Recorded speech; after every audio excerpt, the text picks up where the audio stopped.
Alright, what's up, guys? Name's Wee Willie. I'm playing Vance Longstroke, Bard. And let's see. Is that about all you want, Dave, for right now? Or do you want something else? Vance Long. So you can say as much as you want. You don't have to go into too much. Well, yeah, that's, That's up to that's you, buddy. basically it for right now, then, okay? All right.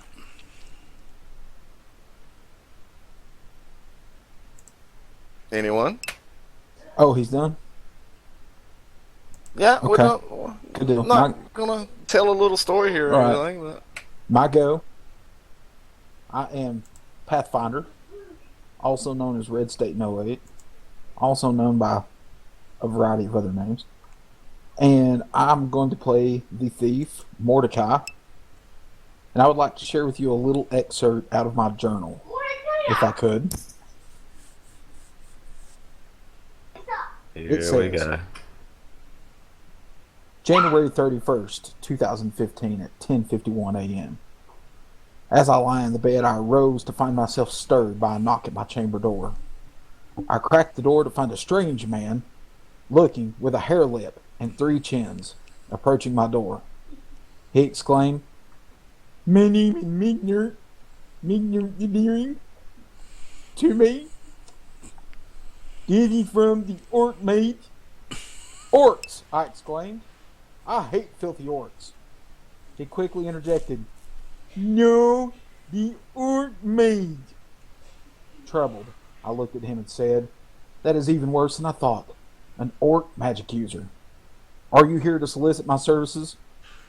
"Yes," he said, and handed me the note. The note stated to meet at the docks on February the 5th, 2015 at 8 p.m. for further instructions. The prospect of killing filthy orc vermin always excites me. Now to plot the assassination of the orc mage. I like it. The end. Maybe even the orc warlord himself. So it's 2015 in game world. Why not? Sure, it's 2015. Yeah, but we're counting backwards. Okay. All right, I'm Miss Scarlet Knits. I'll be playing Agnes, the dwarf fighter. And I'm What's up, Stick Hangman? 50 playing Killian, the human paladin. Well, it's nice to have all of you in the game. It's nice. We have some salty veterans here, and we also have a newbie in our midst also. But I think you'll do just fine, Miss Scarlet. So, all right. So we are playing, as you guys can see on the map here. This is the Dragon Empire. This is a pretty nice map for 13th Age. We are starting in the Vigil, and what the Vigil is it is basically a lighthouse. And it's a massive lighthouse. And Blazing Wanderer, thanks for the follow. I want to give you guys a little bit of history about the area itself. Now, you guys have known that in the past, not recently, probably within the last 10 to 15 years, the Midland Sea was actually a pretty rough place. Strong currents. It wasn't good for navigation.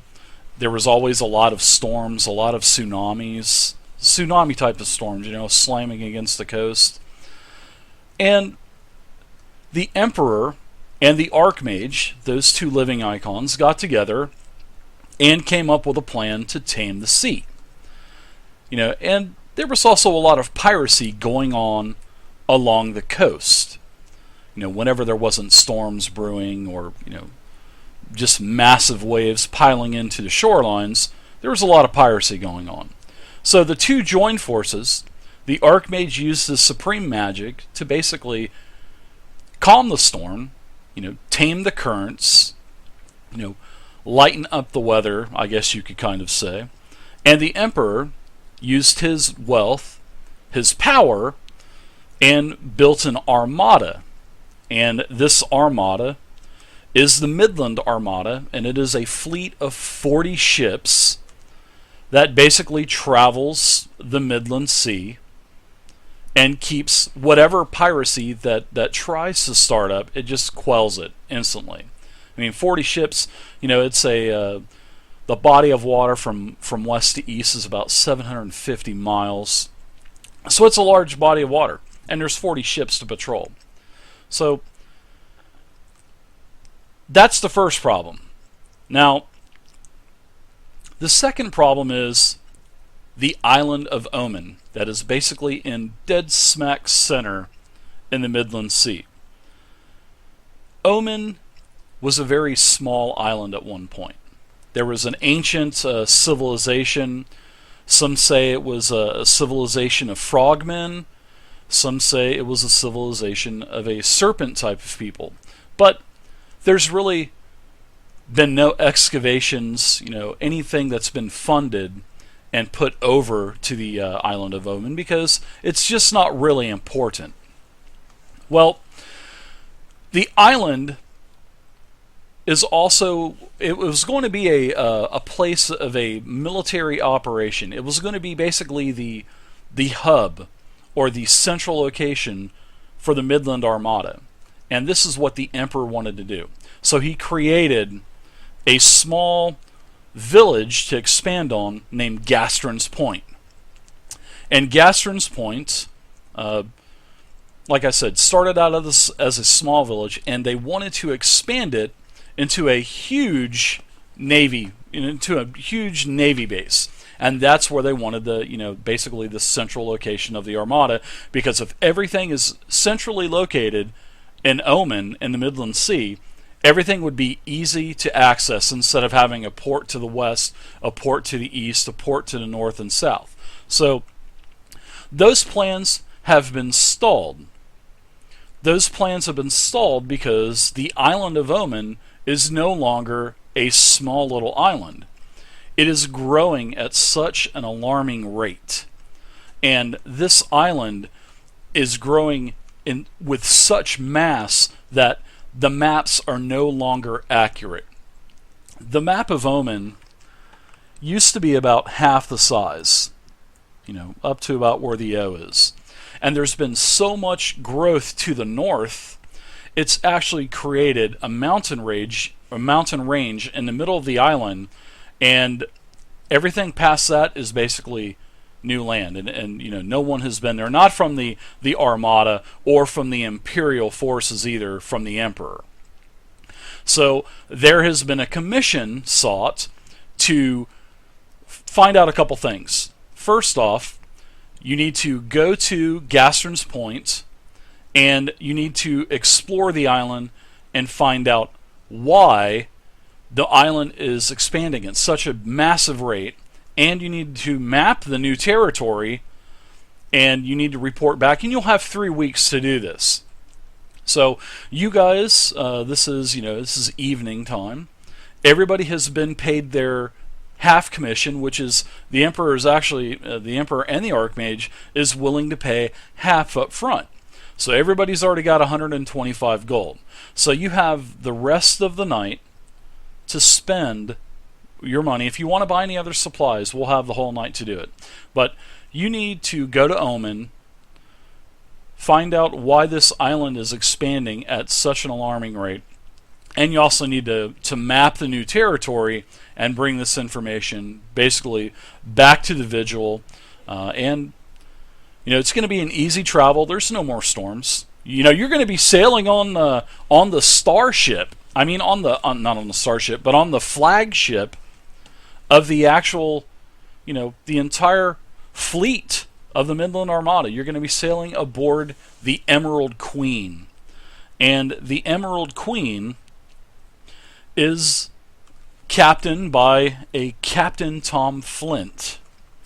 And he will be your captain for the almost 2-day journey to Omen. So it is now evening. It is just the sun is just now starting to go down. So would you guys like to visit any? The Vigil is not a massive metropolis. It is just it's basically just a lighthouse, but it also has some other accommodations that you can make. Lodging. There's There's a couple shops that you can take care of equipment, weapons, armor. If you want to buy any oils or potions or runes, you'll have anything accessible to you in Vigil. So if you guys would like to take care of anything now, feel free to, because you're all basically solo. You do not know each other as of yet. And when are we leaving? In the morning? You will be leaving at first light when the sun rises. You'll be leaving on the Emerald Queen, captained by Tom Flint. I got that. Okay, is there like a inn or anything nearby? Sure, there is an inn. It's just called the Individual. Inn of Vigil, yes. Individual. Yeah. I walk into the inn. Barkeep! Yes! Yes, what can I get for you? Are you needing a place to stay tonight? A room with a bath, preferably. It's gonna be hard to get any kind of baths around here. You may have to just, dip it down into the water. Do you have perhaps a serving wench who could help me with this?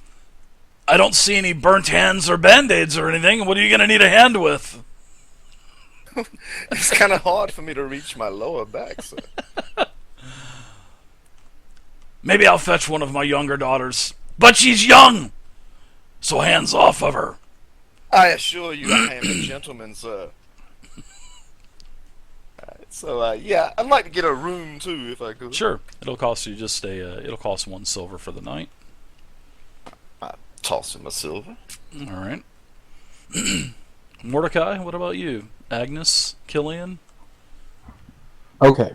The Individual. I'm sorry. As Wee Willie walks, or as Vance Longstroke walks into the bar, he's chatting up the barkeep. Down the stairs in the bar, he sees me walking with 3 plump, salty lasses. You've seen each other walking throughout the small district of Vigil. Sure. Coming down the stairs, I have 3 plump, salty lasses in my company. And I'm going to come down and we're going to sit at the bar. Plump lasses, huh? Nice. Plump, salty lasses. All right. With beards. I see the girth of these women, and I kind of make a lot of room for them to approach the bar. Good evening, sir. Quite the bevy of beauties you have with you. I have that effect. And as I say, I have a round that of drinks for my friends here, Barney. As I say, I have that effect. I look at him and I do this. Round of drinks coming right up, sir. He starts grabbing mugs. I toss him some silvers. Give me a perception check also, Vance, please, if you don't mind. Sorry about that, Mordecai. Straight in the face, and I give him a lash lick. The lash lick right off the bat, huh?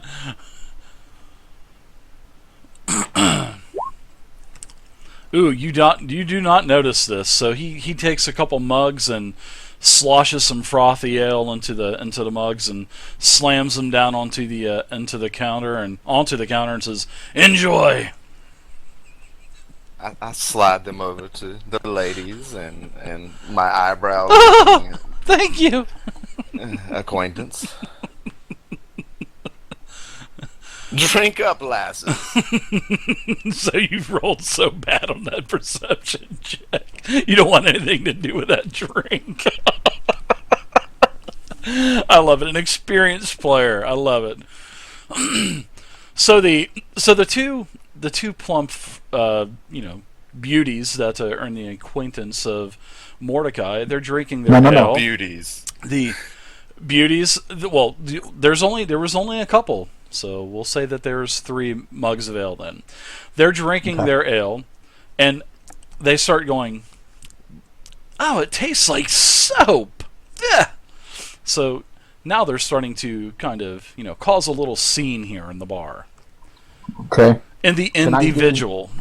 Can I do a sleight of hand check and see if I can swap my mug for Vance's mug? Sure, because Vance just got another mug right down in front of him.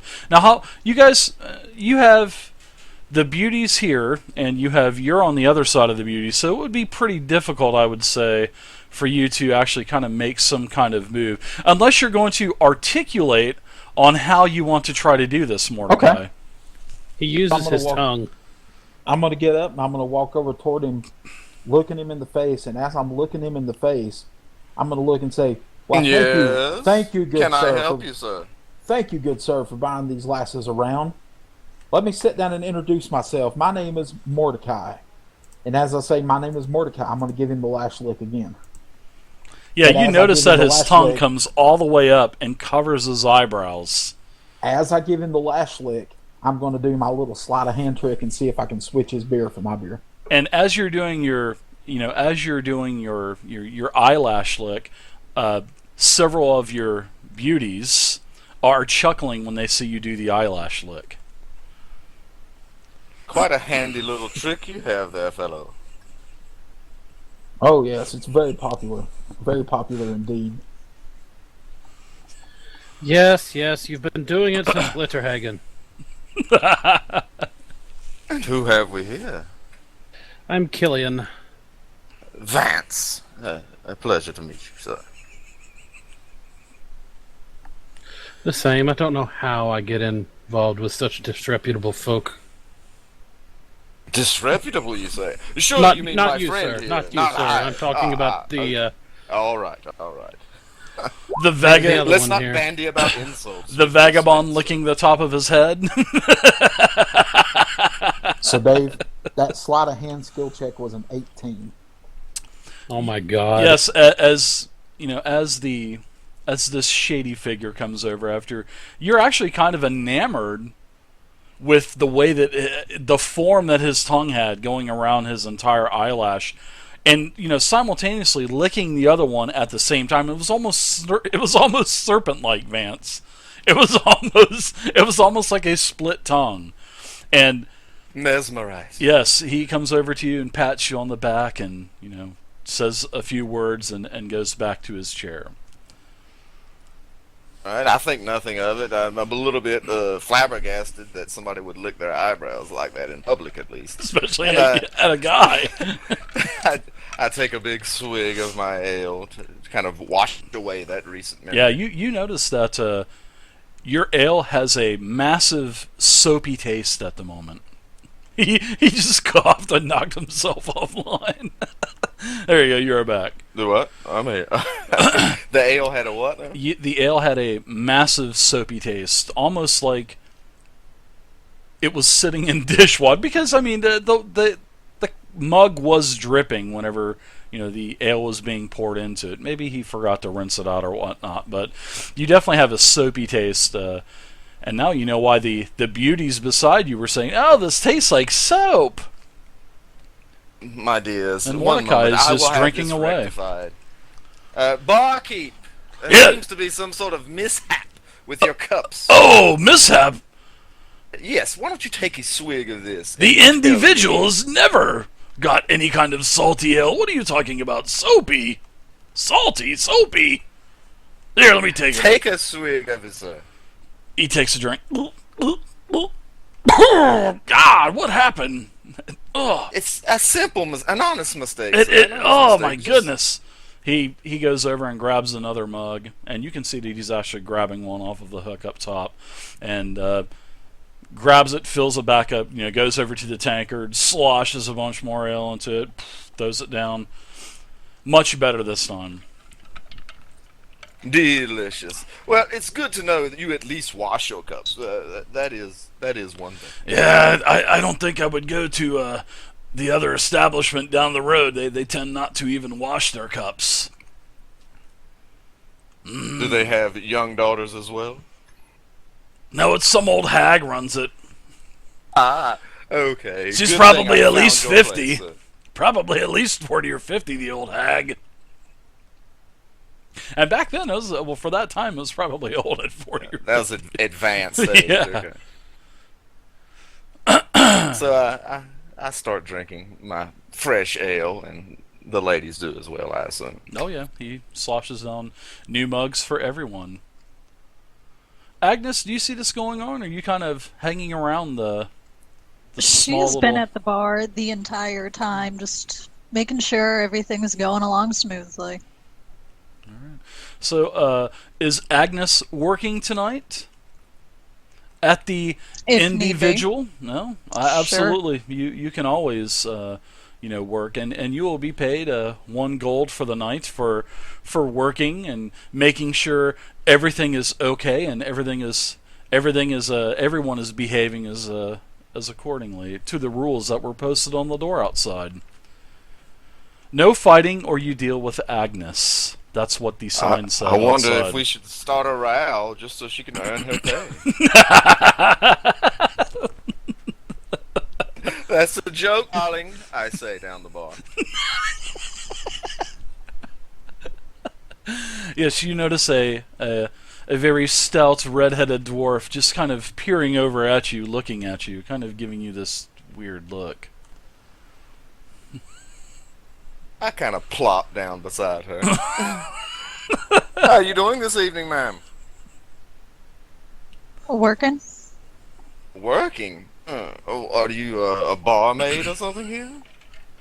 Not even close, dear. Oh, forgive me. What manner of work are you doing? I'm making sure that the morons stay outside. Right, an admirable Looks like you missed job. one. What? I didn't catch that. I said it looks like you missed one.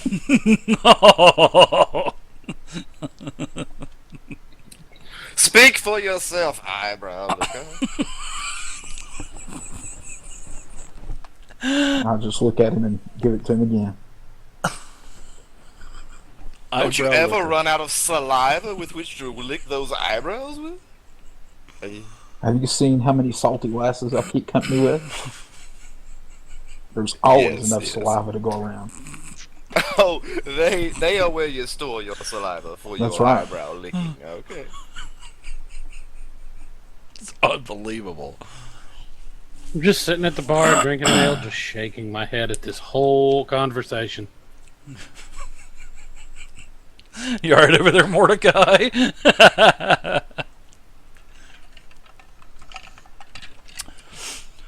Alright, so is there anything else that you guys would like to do? You guys kind of are acquainted going with to, one another. Yeah, I'm gonna find this little underage girl and get her to help me wash. Sure. You find little Julie, his daughter. She comes down and asks I you. pat Julie on the head. Yeah, she's probably a nice, the old age of about 5 or 6. So she is rather young, and that's why he barked at you. She is young. Do not touch her. Okay. So, Julie, could you please accompany me back here and get my back for me? I have trouble reaching my back. Yes, Wouldn't you prefer that one of these plump, salty lasses in my company come and assist you? I'll take a look at these women. Julie, do come, child. Pay him no mind. I'm going to buy my ladies another 2 rounds, and I'm going to bid them adieu. All right. So wow, big spender, spending all that Mhm. silver. How much Innkeep was comes the room, over. The room in The inn is only an inn. It's only a silver. Agnes, you're going to get your room for free because you're doing work for the night because of your background. So now let's go ahead and go to the portion of the game where we see what's going on with our die. How about that? How about we check that out? I will move us Okay. over to the other chart, to the other. And you guys can see here that, very nice. Did everybody move over to the new screen? Yep. Yes, sir. So for my 3 icon relationship dice, I have 2 5s and a 2. Alright, so I am not getting, You want us to roll I the know dice? why. Okay. I'm sorry. I guess it would work if I went into player mode next time. So I kind of follow everyone over. Booyah! So there you go, everyone. You guys can see that you have your own 2D avatars. They made those. You did a good job on them. You guys can target them. All of your show token macros should pop up, and you guys will be able to roll, keep track of your all of your hit points, whatnot. And this is where we will kind of do our RP thing. This the wooden planks down below. We'll kind of track the progress of the game, and we'll put different things down there to remind us of what we've done already. Sort of like what I've done in my other games. So I'm sure you guys will want to add things down below. It's sort of like quilting a blanket together. Sort of like kind of looking at what we've done in the past. Okay. I think mine's not attached to my new sheet, Dave. I'm not sure though. There's a possibility that that could be that could happen. But everybody's should definitely. You guys should be able to click on it and see your hit points and stuff show up. So Vance, it is attached to Vance for sure. So the wood with the slash wee willy is the new sheet you got. Okay, I gotcha. All right, so how about now? 5x5, Dave. Okay. All right. So you guys went ahead and rolled. Let's check out these rolls. So Killian, you had 2 5s. All right, let me do these one at a time here.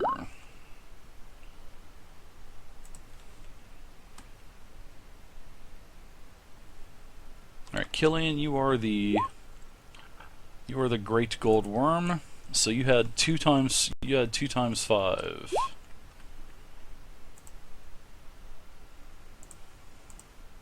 Yeah, 2 5s and a 2. Yeah, I'm not really worried about the 2 at all. Got it.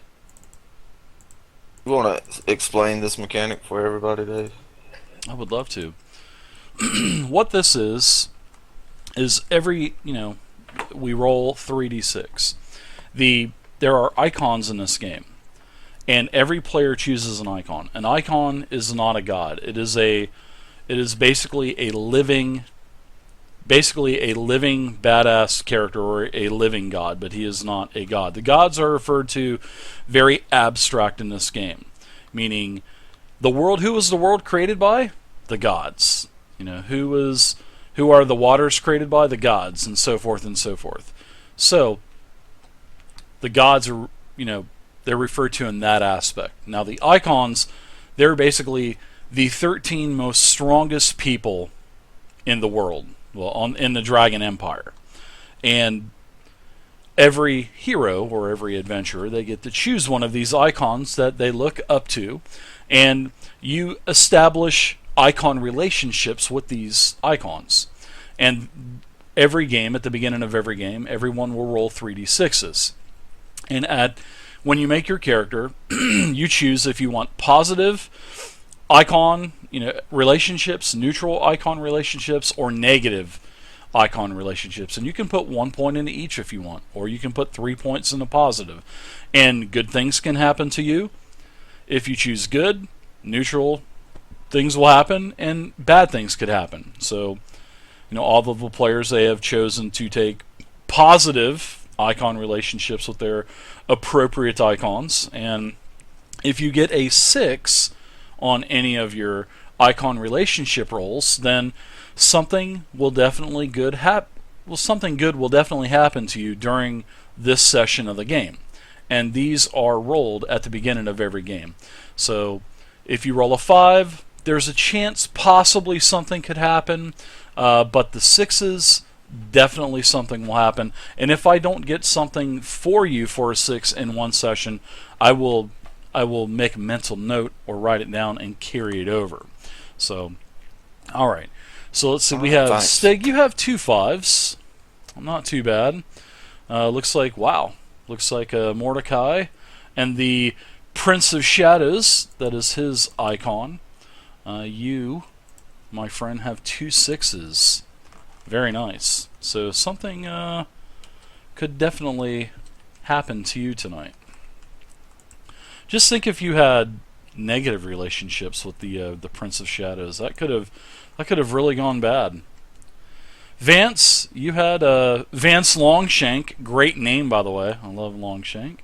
You are, I believe, you are worshiping the Emperor, right? Or is it the Elf Queen? The Elf Queen. Okay, the Elf Queen. I will. I've only got 4 players, so I am trying to get this stuff memorized. All right.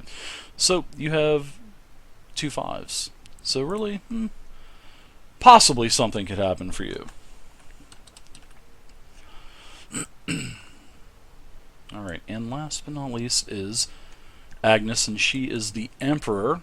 And Agnes, you rolled a 5 and a 6. So, okay, I will mark that down.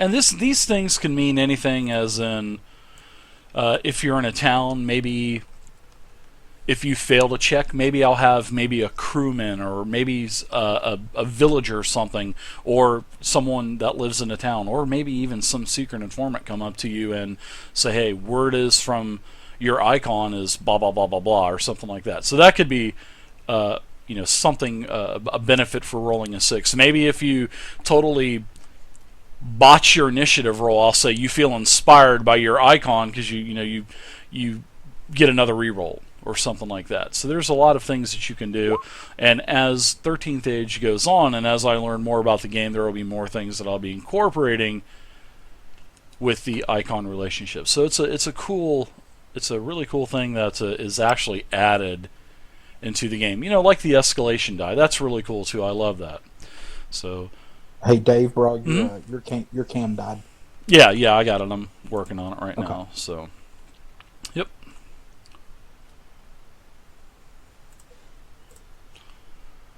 Just didn't turn it back on. All right, so you guys are still at the end. You guys have rolled your icon relationship. So, what else do you guys want to discuss about the night? It is you guys have been frolicking, and you've had your bath, Vance. You feel nice and refreshed now. It is getting pretty late.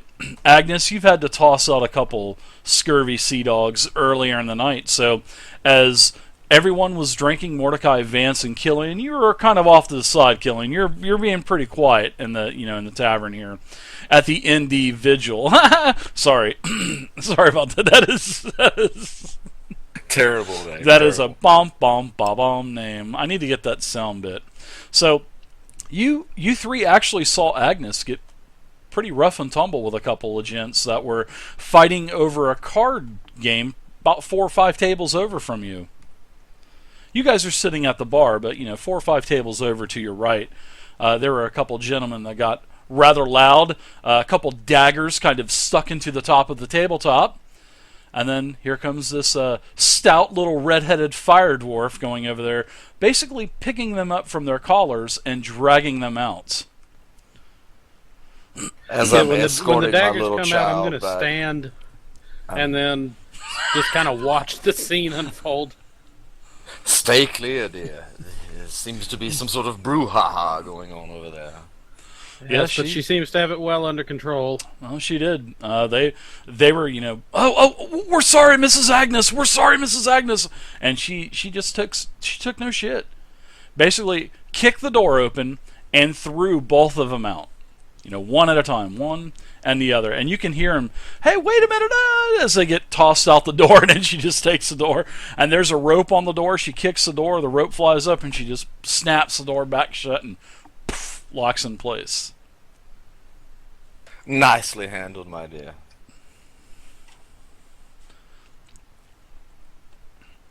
Yeah, these couple of these guys, Agnes, these are actually 2 guys that you threw out a couple weeks back, so they were kind of on their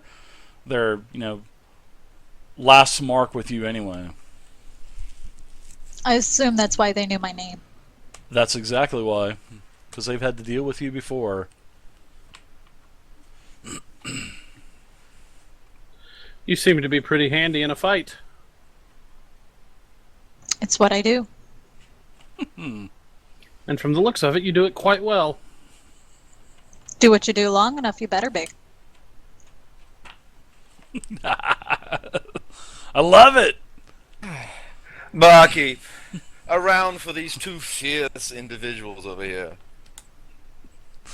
Who? Oh, Agnes? Yes, and this burly fellow here as well. This Tea, guy I don't kind of drink on points the over job. towards Killian. She can drink, but she just doesn't drink. She takes her job seriously. She charges an arm and a leg, you better believe it, but it keeps the place safe around here at the individual. A thorough professional, I say. Quite the professional. Another round for you, Vance. What did you say your last name was again? Longstroke. Longstroke? Longshanks. That's a mistake that's often played about my last name. Never you mind. Another round, yes. Keep them coming. Everybody gets another round. So it's probably going on. It's almost last call. It's about midnight. Starting to get rather late. Everybody's been, having a early good time. for last call. I'm a trawl about and see if there's any unattached females in the bar. Sure, there is a. There's a female that's all by herself. Why don't you give me a D9 roll? Just do a D9? Yeah, Possibly one of Mordecai's a roll leftovers. 1d9, and we'll see what you get. That's the beautiful thing about playing on a virtual tabletop. Ooh. There is a yeah. dwarf female all by her lonesome over in the corner of the inn. Does she happen to have red hair? She does not. All right. She has All right, very Dave, dark. my character knows nothing about dwarven anatomy. Can I do some sort of check to see if all the parts fit where they're supposed to? Sure, you can give me a perception check. Oh yeah, you can give me nature, perception, history, anything like that. Sure. Okay, Hey. I still have no clue. It definitely looks like you live and learn. I'm gonna go up to this. Especially with the amount of alcohol and rotgut you have consumed tonight. You do stagger over to the dwarf. Good evening, fair maiden. That check, he probably doesn't know if it's male or female. And you probably need a persuasion check.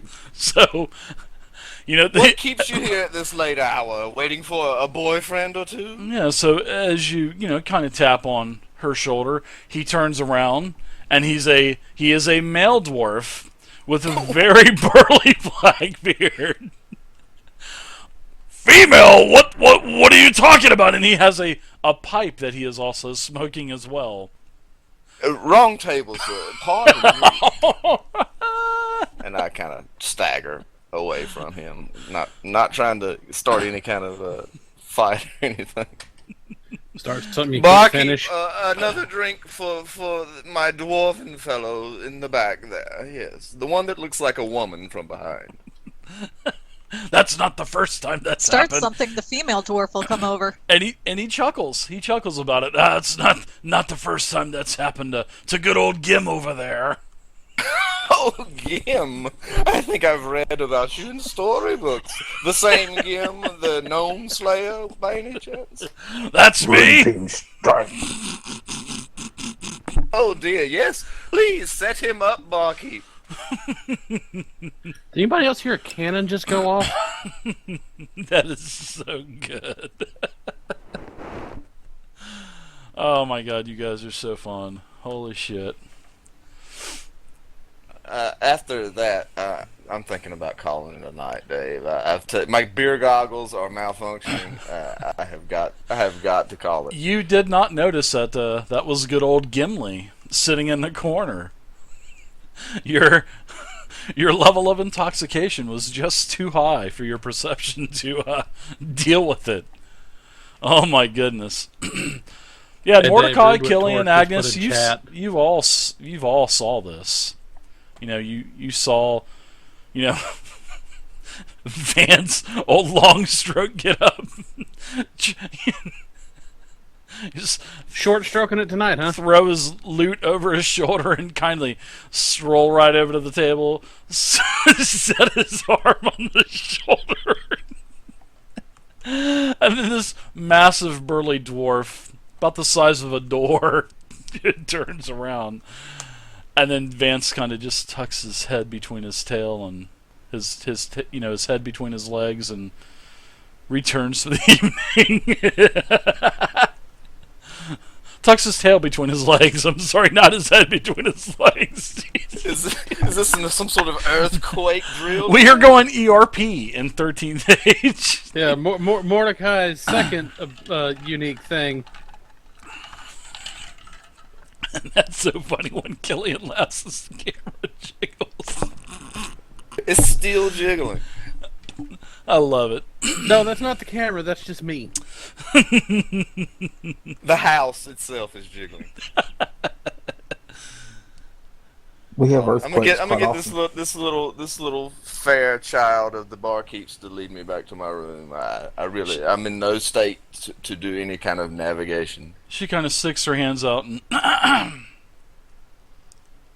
Yeah, I give her a copper piece. Here you go, dear. Go buy some candy. But take me to my room now.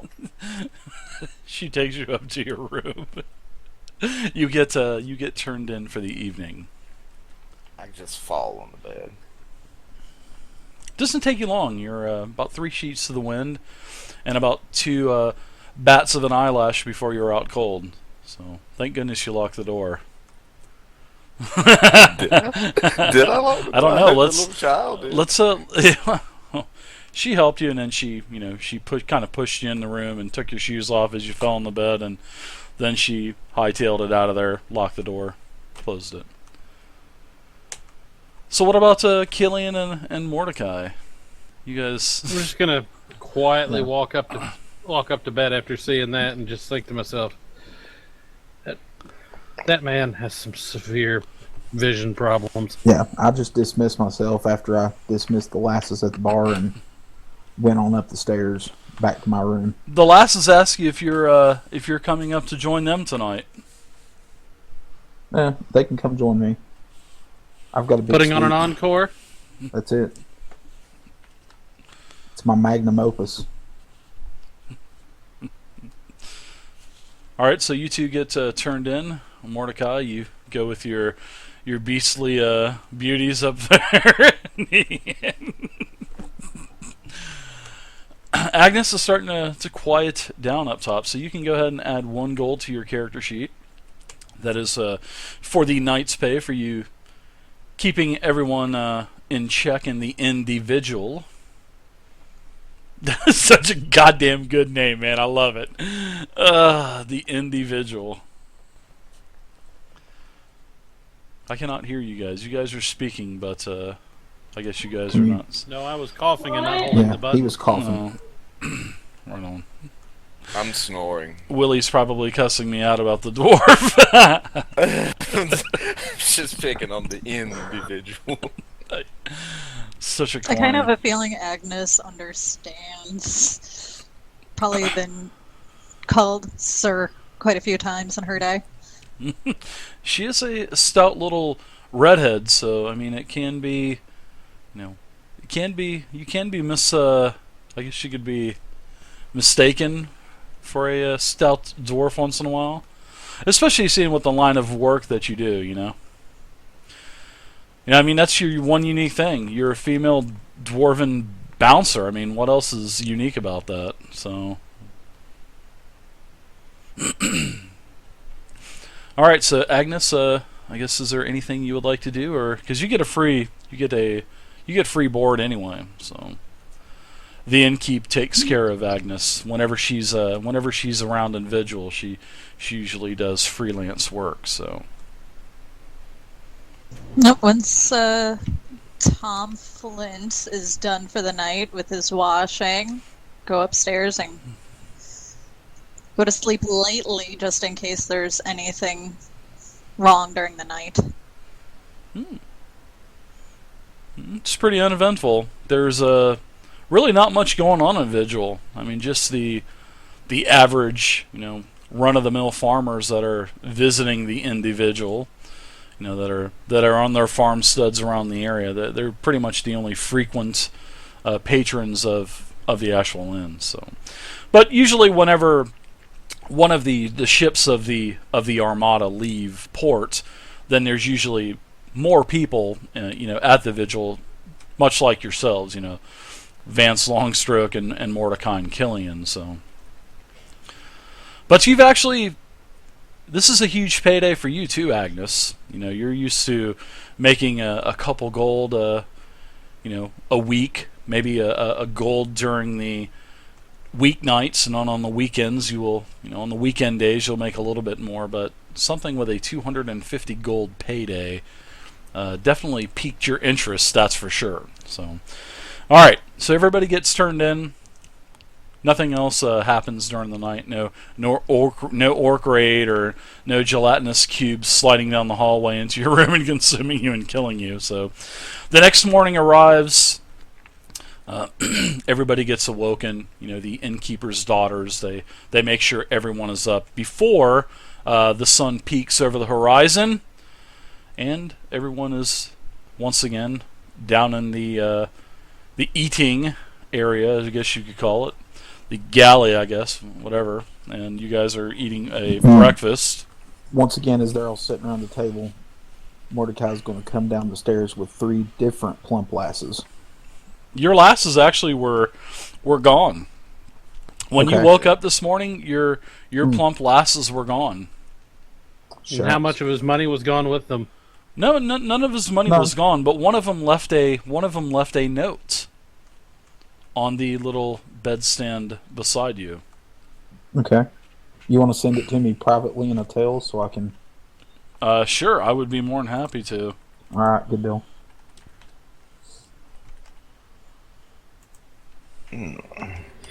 I managed to get dressed and make my way downstairs for some breakfast and some hair of the dog.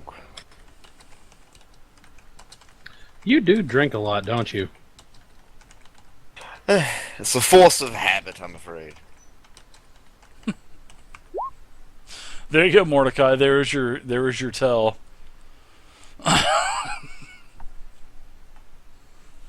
What's for breakfast in the inn this morning, Dave? Light pastries, some fruits, also a soup as well, like a barley type of soup. I'm going to privately fold that note up and stick it in my pocket for now. Okay. Didn't expect that, did you? Probably.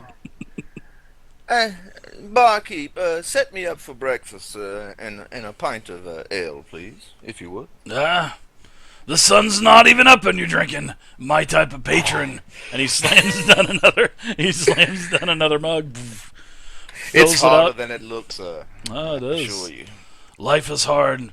Tough times in the Empire today. Tell me about it.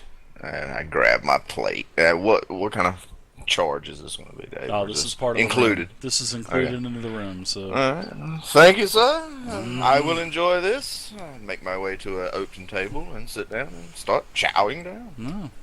I'm going to grab a bowl of the gruel or whatever it is and some kind of beverage, something similar to what I would have been accustomed to growing up, and then just find a table.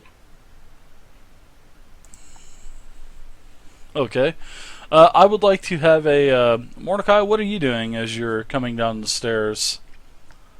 I'm going to come down the stairs and I'm going to go up to the table and I'm going to sit down and I'm going to slap Vance on the back and say, "Rough night, huh, buddy?" Okay. Huh? What a fine howdy-do first thing in the morning, sir. Yes, it was quite rough. I barely recall any of it, but... So I wrote a note to Mordecai saying that he got one of the girls pregnant and she's expecting him to be the father of the child. Do have a seat, sir. So... Yeah, I thought I saw him leaving your room this morning.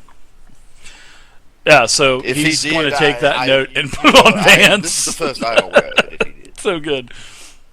I'm kind of You were pretty drunk. Okay. So Mordecai comes over and wishes you a good morning, and you can see that there's several guards also. These are Imperial guards from the Imperial Army from the Emperor. So you would definitely know who these are, Agnes. These are definitely soldiers, for war. There's nearly a dozen of them. Nearly a dozen Did we soldiers. miss anything during the night? No, they were not there. The soldiers are newcomers to the vigil, the ND vigil. So they're down having something to drink, having something like to eat, and it looks like they are all packed as well. They're all carrying sort of like a bag with them, backpacks, weaponry, multiple weapons, crossbows, heavy armament stuff, armor. Bad. So basically the eating galley is basically full of patrons this morning. And then Mordecai's sleight of hand check was successful as well, so he planted the note my successfully meal and on sauntered Vance, up which to is the, great. the soldiers. What's all this about? Is there some sort of fight about in town or something? I'm So going to lean over to Agnes and just be like, we need to keep an eye on him. He's going to be trouble. I'm going to slip out of the room and I'm going to get some oil. oil, as in like a lantern oil. No, like as in lubricant oil that you oil a weapon with Okay, and that you use to move quietly. sure. You can, you find at the little shopkeep there, you can get any type of basic equipment that you would like. So, sure, you could take like a silver off and add a couple flask of oil for weapon cleaning and whatnot. So, all right. So, Vance, where do you keep your your musical instruments, or do you keep those visible and whatnot? Yeah, it's visible. It's slung. I have it on a strap, hanging about. Okay. Me. It's So on my back. As Right you now. walk over to the soldiers, one of the soldiers gruffs up and says, "Are you here to play a song for us this morning? Are you part of the entertainment?" If called upon to do so, yes. I was just I'm bound for the island, and I noticed a bunch of burly military men. I was just wondering what all the fuss was about. Is there something going on? Just common curiosity. Sir. I'm sorry to have offended you. No offense. I didn't mean to offend you. I didn't know if you worked here in the bar or whatnot. But yes, we are heading over to the island of Omen. We are replacing troops from the garrison over there. We usually rotate out about every 2 to 3 months. I see. Okay. Well, forgive my curiosity, sir. I like to flit about and see what's going on everywhere I go. So You seem to be a cheery fellow. quite. After the night I've had, you have to look on the bright side of things. I'm going to holler over to the guard. You should see what happens when he gets a few more ales in him. Oh, wow. Give me a perception check, Vance, please.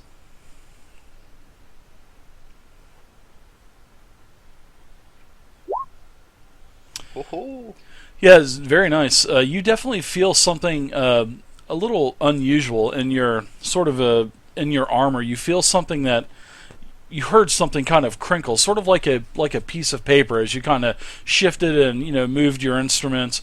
So you found a piece of paper that was. hey now, what's this? What's this? Kind of fumble about a couple of used panties and a brassiere or two, and then I find this piece of paper. Would you like me to just tell you, or would you like me to send you the tell? That's fine. Okay, send you the tell or tell you. Either way. Okay. Whatever's the easiest. So I will go ahead and tell you that as you read this note, it tells you will be the father of my child, and we will get married when you return from your trip. What's all this? I usually pull out at the proper moments. I don't understand. my God. Father, is this some sort of future oracle? Yes, as he shifted his instrument, because he has it strapped Sort of to his back. disturbed about the note. I folded up and put it back amongst my other keepsakes. Yeah, maybe you came back down during the middle of the night and something happened. Holy cow! Holy crap! What happened? A baby whose first words are reaping strike. Oh my god. Perish the thought. I'm not mentally prepared for such things. You're not the family type, huh? Vance long stroke, not the family type. In the far, far future, maybe, but not now. No. Yeah, you basically discovered this as you were kind of shifting the loot around as you have it, strapped to your back and whatnot. So that's how you found the. Well, the first thing that pops into my head is this little child of the barkeep. She wants to marry me when I grow up. When she grows up, maybe she saw too much when she was helping me wash, and it kind of piqued her curiosity or whatnot. Jesus. You've never seen such things before. Oh my gosh. Agnes, you're down there. You're not working actually, Agnes. Because you were preparing also for the trip over for the island. So everyone can see that the bouncer from last night is down there. She has a bag stowed also. Looks like you were falling asleep there, Mordecai. He was like, Oh, I'm sorry, I had to answer the text. no big deal, man. No problem. So what else is everybody doing? Agnes, what are you doing? Killian, you two have been rather quiet this morning. I bought my lube. I'm good. I had something to say, and then Mordecai said that, and out the door that particular train of thought went. I'm just observing you were kind of egging these military men on against me or something. No, I'm just observing the scene. Okay. Watching you just make a fool of yourself. One of my many talents. You guys Yes, also you know do that. seem quite talented at that. Oh, please continue on. I want to hear fired. this. Okay. I want to hear this. Have I offended you in some way, Killian? No, you just simply amuse me. Okay, well, I'm glad to provide entertainment for you. Feel free to compensate me when it's convenient for you to do so. I hold out my hand, asking for pay for entertaining Killian. You have not used your musical instrument, sir. Just your actions have been rather Wow. humorous. Right, okay. I think little of Killian's words and kind of ignore him and walk over to Agnes.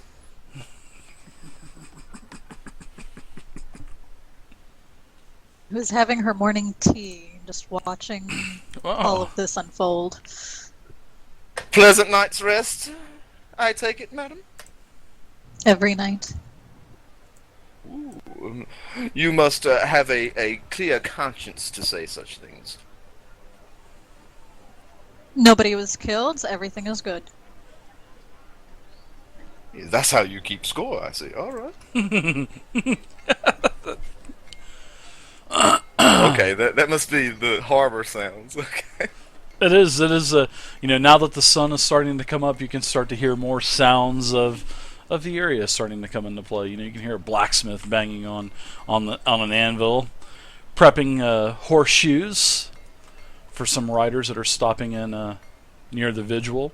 And as everybody has their meal, they start to, the guards start to exit. Everyone starts to exit the inn, and you can see that there's quite a mass of people outside.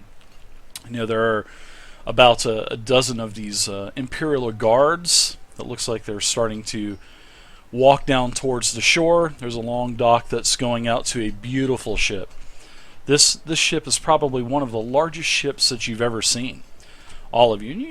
You guys are pretty well traveled for, young adventurers.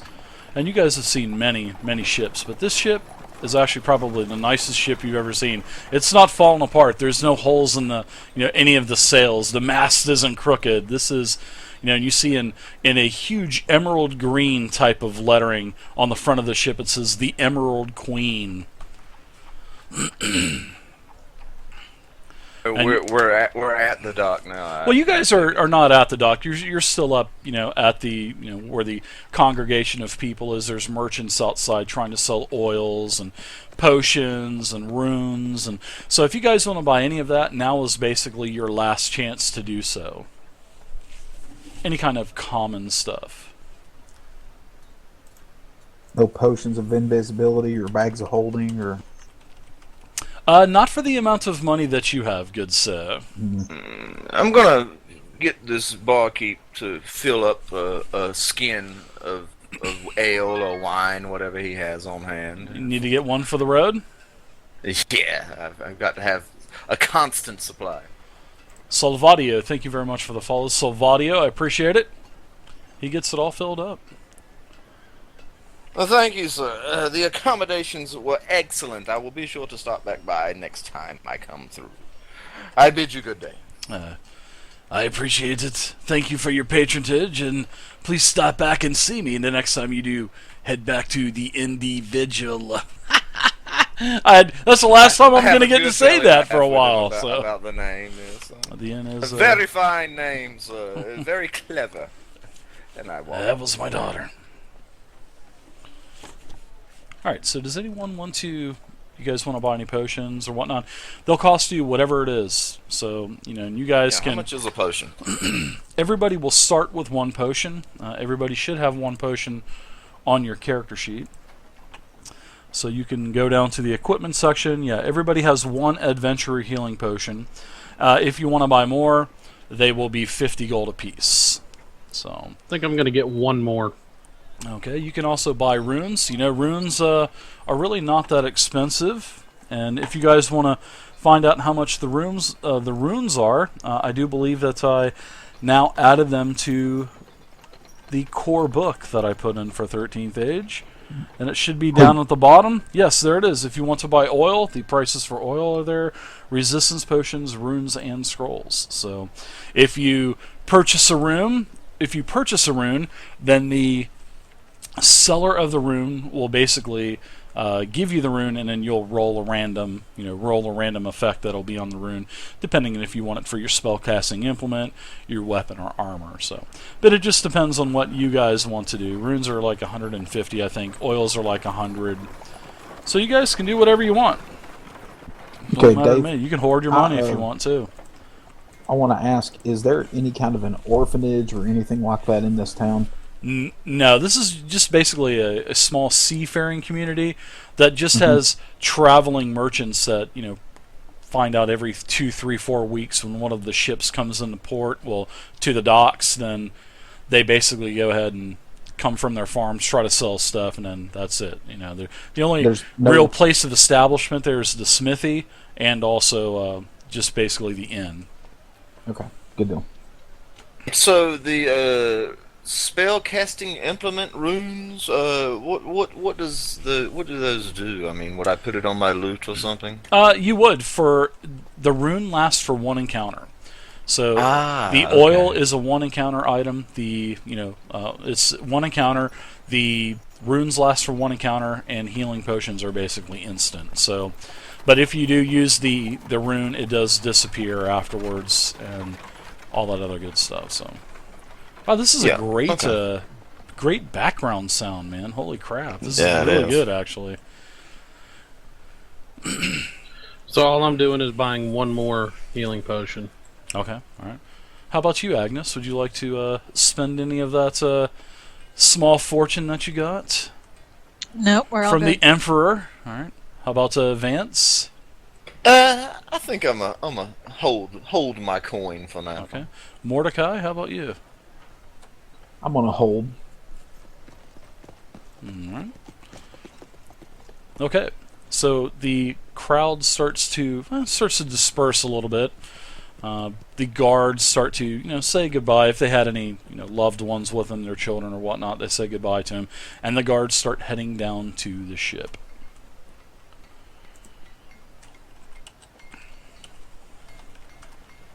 I'm going to start making my way towards the ship. Okay. Okay, so you start walking down towards the ship, It is like I said, it is a beautiful ship. Yeah, you're robot walking. What are you doing, Mordecai? Jeez. Just adjusting my camera, dude. My bezel So good. there. You guys are walking down. The ship gets just larger and larger and larger as you get closer. It doesn't even the ship doesn't even seem to even move the slightest in the water. And as you guys are starting to walk closer to the dock that's extending up to the ship, you do see the captain. Looks like what would be the captain. Highly decorated individual. Lots of scrambled eggs on his shoulders, and lots of medals and ribbons hanging on his chest. And he's greeting all of the soldiers and shaking their hands and whatnot. And let me just wait till Mr. Captain Tom Flint joins our game. And you also see that there is what appears to be a very unique first mate. The first mate kind of takes you by surprise at first, but then you notice that this first mate isn't trying to rip anyone's arm off and beat them with it.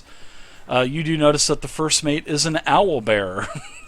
of all creatures, it is an owl bear. And the owl bear, too, is also decorated with, scrambled eggs and paraphernalia and a hat and even an eye patch. Yes. Wonder how long it took to train that thing. Captain Ahab, are you having a problem, bud, getting in roll 20? I think I'm in here. I'm trying to get my settings to work out. Okay. What you do is you click on the gear sprocket and make sure that there is video and voice. Make sure you want to go to the drop-down boxes and go to I want to broadcast video and voice, and I want to receive from others video and voice, and then make sure you put it on like a small or regular. Okay, and then that should put you in. It's saying that it's blocking my video. Oh, there should be some up towards the top of the screen, some kind of like allow button or something, or maybe on a browser. What browser are you using? They have Chrome. if you go into the navigation bar all the way to the right, there should be like a little camera type icon. Yeah, I see it, and I'm Click clicking on allow. You click on allow. Now change the setting back to nothing, and then change it again back to video and voice. Yeah, it might turn it. Yeah, that'll probably turn it back on.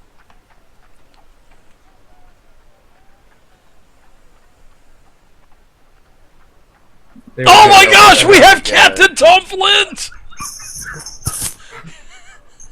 Ahoy, Captain Tom Flint! Oh yeah! So go ahead and whenever you're RPing there, Captain Flint, we'll just use TeamSpeak, and you can go ahead and mute everyone. Just go to the top right hand on every one of our portraits and just click the mute, and that'll get rid of all that noise for you. That is such an awesome... I did not know that this was going to happen. That is awesome. So as you guys are starting to walk up to the Emerald Queen, you see the hardy Captain Tom Flint. He's actually a very well and a very renowned individual. You know that he is the captain, not only the captain of the Emerald Queen, but he is also the captain of the flagship of the whole armada. And he is the main man, and you are sailing on his vessel for this trip. So you are in good hands. Or are you in good hands?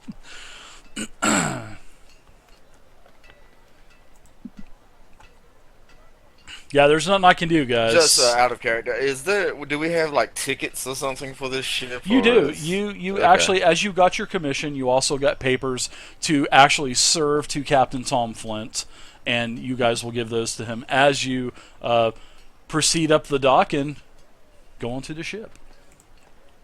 I'm in line to get onto the ship.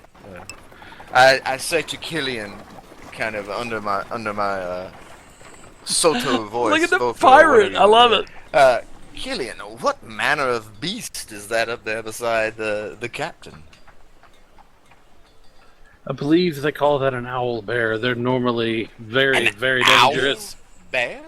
Like a bear that had a baby with an owl or something? Oh, what in the devil?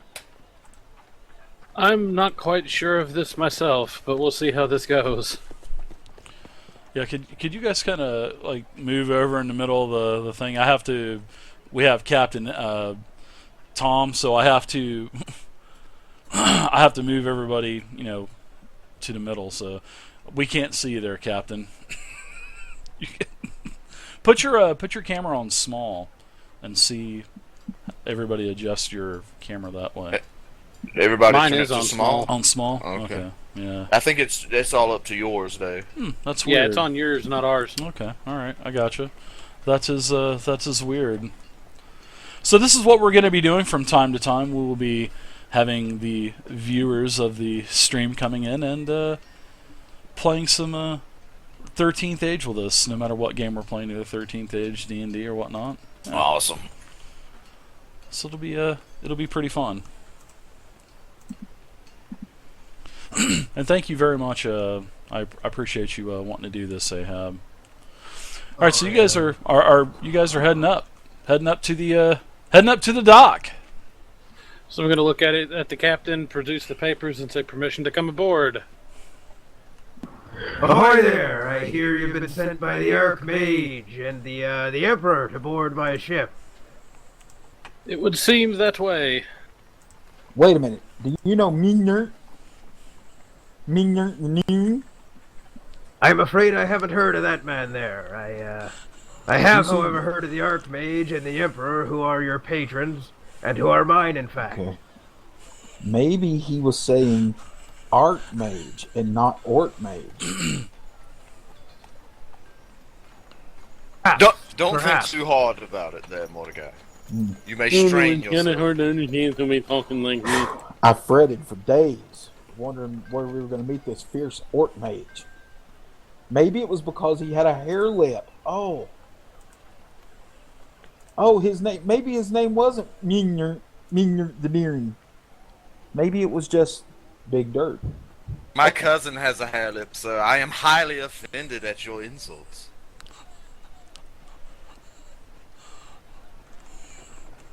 Wow.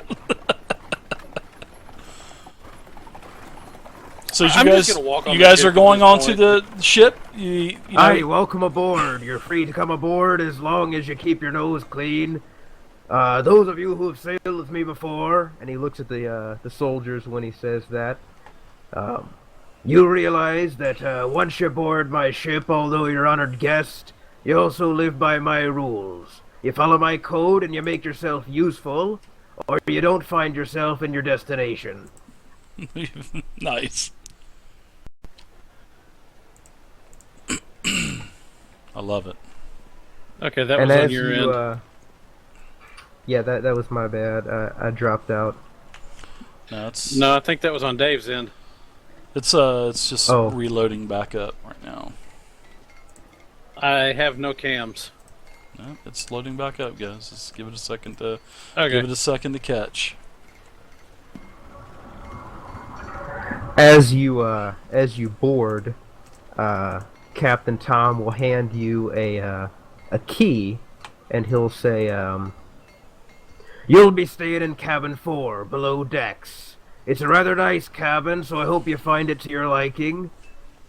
And my first mate here, Wilbur, he'll hand you a mop and a bucket of griffin grease as you pass by. Make sure to carry it down with you and start swabbing the decks when you get the chance." Surely you jest, sir. Oh, I don't jest, my friend. This here's a sentient owlbear. I came across him in one of me travels, back in me pirating days. Sentient owlbear or no, what's the meaning of this mop and griffin grease here? You expect me to do manual labor, sir? Well, as I am providing you with free passage, I expect that you could provide me with a service, and I believe the easiest one, and the one you'll enjoy the most, is perhaps swabbing the decks. I would look at him and And I will say to him, that will be no problem, sir. I grew up accustomed to such things. I see, there's a good man. Killian, I bet you could dual wield these mops, couldn't you? You can pull your weight just the same as everyone else, sir. Good heavens. Now, Wilbur, what were you saying before? Oh, that's right. Wilbur wants to remind you that Crispy Pete will be cooking up the dinner tonight down in the mess hall. And when you hear the bell, you better come hungry, because we don't invite late guests. Aye, Wilbur, I'll tell him that too.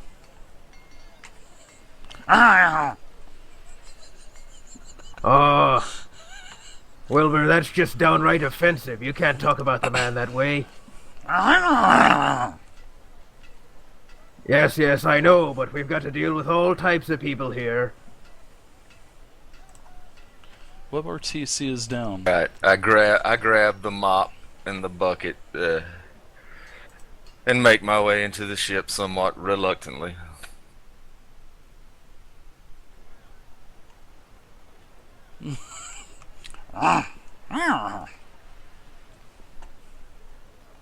Wilbur says you better do a good job or he'll tear your arms off and beat you with them. And then you'll get the stun condition, like it says in the 13th Age Core book. When an owlbear rips your arm off, you are stunned. I'm sorry, that was great. Awesome.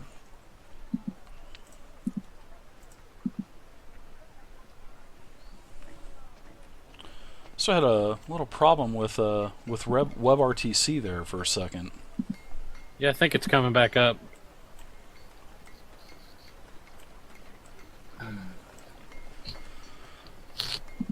So you guys start to board the ship. I guess everyone hands their right to passage to the captain and the first mate. Everybody has your buckets, your griffin grease, your mops. Unbelievable, it's so good. So you guys have a key. You guys have a key to Cabin 4. Cabin 4 is actually pretty nice. It houses about 8 individuals, so you guys aren't going to be too cramped up. One of the mates of the ship, and also the first mate, escorts you to cabin number 4, which is on the second deck of the ship. You know, you're able to find it without a problem. Actually, the room is quite beautiful. It is a very luxurious room, especially compared to the inns and taverns that you usually frequent and patronize. This is like the Taj Mahal. The beds smell clean. Yeah, So this is almost like a stateroom for like dignitaries or something then. Yes, pretty much. Well, I have to bunk up with Mordecai is what I'm trying to find out. The Captain Flint spares no expense. You can definitely tell that. So now is your time to do whatever you guys would like to do. Cabin 4 right next to the bilge pumps. No, I'm just kidding. That was a good one. Good one, Silverlock. Yeah, I'm gonna claim a bed for myself and throw my belongings down there on it. Okay. Yeah, there's no bunks in this room. It is literally, nice beds all the way around the room. It's not like you are being treated as the same, like one of the crewmen. You actually have your own bed. There is a small lock trunk beside each bed. Nice drapes. Beautiful wood decor all around the edges of the where the roof meets the ceiling. All kinds of mermaids carved into the wall. It's beautiful. I mean, this is the flagship of the Armada fleet. I'm gonna get out. After I throw my things into the lockbox, I'm gonna feel about the ship and see what sort of things are going on. Sure. Well- maybe some sailors are playing cards or dice or something. Maybe I could get in a game or whatnot. Sure, there's several mates that are sort of hidden around a corner, I guess you could say, rolling a couple dice. Sure, it's really not wouldn't be permitted while on duty, but whenever one of the if you're working, I guess you could say you're really not supposed to be gambling. But these two guys are taking it amongst themselves to try to make a couple extra coin with a couple of their mates on the ship. So they're rolling dice, and you see them I rolling approach dice. them and I lay my hands on each of their shoulders. What have we? We didn't mean to, sir. We didn't mean to. You Never scared fear, us. never fear. I am not part of this crew here. I was just intrigued by your little game of chance and wondering if anyone may take part. If you got money, I don't mind taking your money, pal. Oh, don't count your chickens before they're hatched, son. All right, I take my place at the gaming table, or what serves as. Oh, they're just kind of huddled around one of the buckets they have, thrown upside down, and you're able Wow, to roll on the bucket.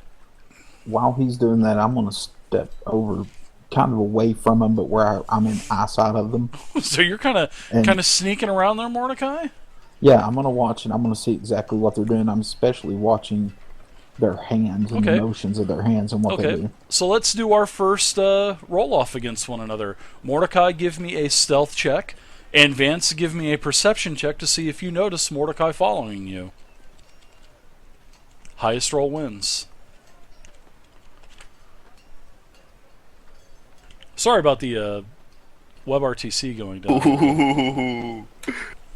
Wow. I see you, Mordecai. Yeah. Uh-oh, we're tied, but Natural 20 always wins. ooh. And I kind of quickly look over my shoulder and see I hear a sound of eyebrows being licked. And I look over my shoulder and see Mordecai flitting amongst the shadows behind me, and I kind of go like, I see you. Yeah, you've definitely been had, Mordecai, and you were actually being really careful too. You're not making any of the boards squeak and whatnot. Well, and here's the thing, though. Vance saw you. Vance saw me. Vance saw me, but what about the guys he's gambling with? Let's see. Let me do a couple perception checks. Well, they would. Yeah, they would. As you guys are conversing with one another, yes, they would look up and kind of look around because they're a little paranoid. They don't want to get caught while on the job playing some sort of gambling game. I'm still gonna observe them. They are on high alert. Closely. Okay. So one of the squabs of the deck turns to you and says, "Put your money where your mouth is, pal. We're betting a gold a hand here. Actually, it's not even a hand. We're doing a gold a roll." And what they're doing is they're rolling 3d6, and the highest number wins. So it's a gold a roll. It's even Steven. I make like sort of a magic trick gesture and pull a gold coin out of my mouth and say, "There's my money and my mouth, sir. Give me a performance. Let's get it on." Give me a perform check. I want to see if that actually works. I'm sorry for making you do a roll, but this can end up actually being pretty funny. Because you are on the edge of the ship, you know what I mean? Yes, that's sufficient enough. I was going to make the coin fall out of your hand and roll into the sea, but I managed to pull it off. Yes, you definitely pull it out, and he goes, "Oh, that's a pretty nice trick, but we're gonna watch that coin go right into my pocket as soon as I beat you." So he starts to shake his. You put your money down, I guess. He puts his gold piece down, and another guy puts his gold piece down. So there's three of you betting on 3 gold. So the first squab, does a roll for 3d6.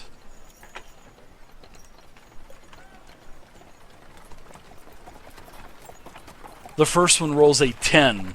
The second squab rolls a 12. Now, Vance, it's your turn to roll. Let's see what you roll on a 3d6. Captain Tom, give me a 1d20 plus 7 for perception.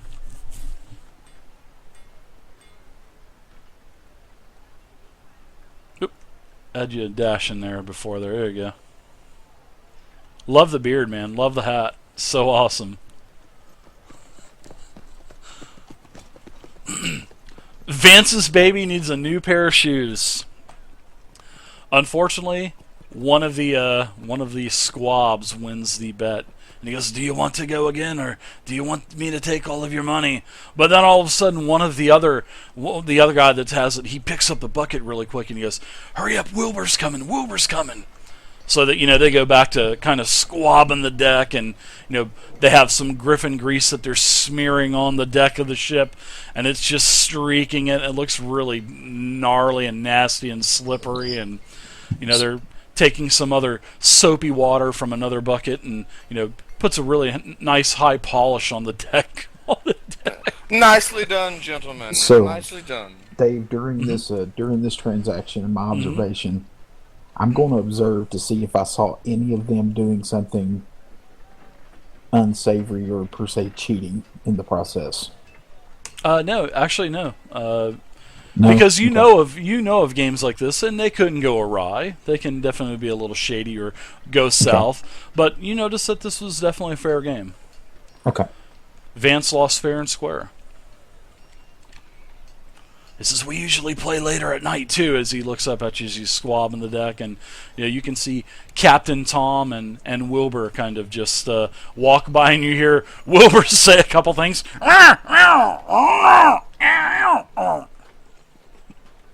Hi, Wilbur. I believe we've got some people gambling on the job.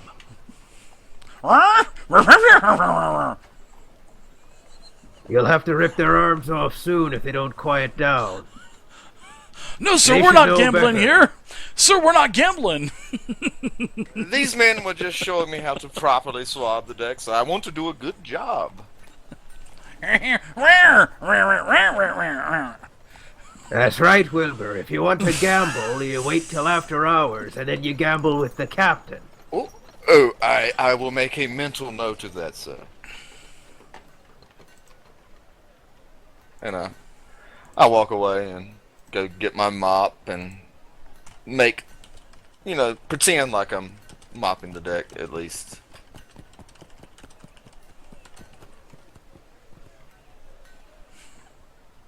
Yeah, it looks like you have a lot of practice mopping the deck. They don't call him Long Stroke for nothing. I'm telling you. Less jibber jabber, more mopping, fellows. What are you talking about? I have the corridor below decks done. Already? Yep. I already finished the whole backside of the ship. I grew up in a monastery, sir. I know what hard manual labor is. Okay, And sir, I grew up on a pirate ship, so I'm akin to swabbing. I'm gonna mop my way over towards Agnes's area.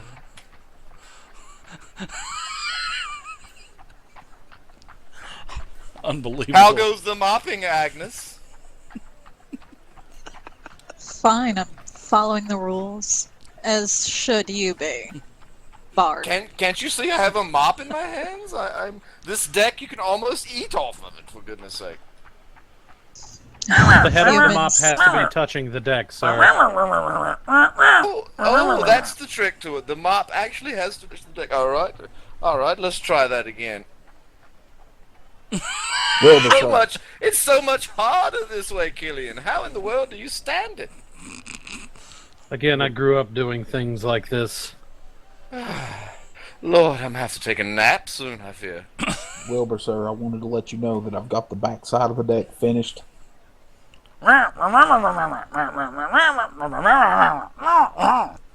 Captain, would you care to interpret? Aye, he says, you've done a fine job there, Mordecai. And in fact, such a fine job that I'd like to invite you to dinner with me in my cabin tonight. In fact, all four of you. Come dine with me instead of with the crew tonight. Should I freshen up before dinner? Yes, wear your finest garments. I'll have my personal bard there, the finest food, and we'll get to know each other a little better.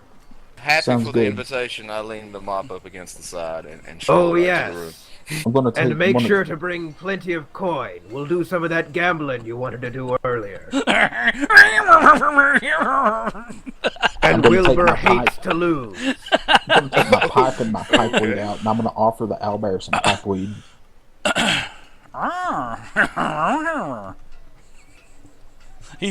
Wilbur reaches over and takes the pipeweed.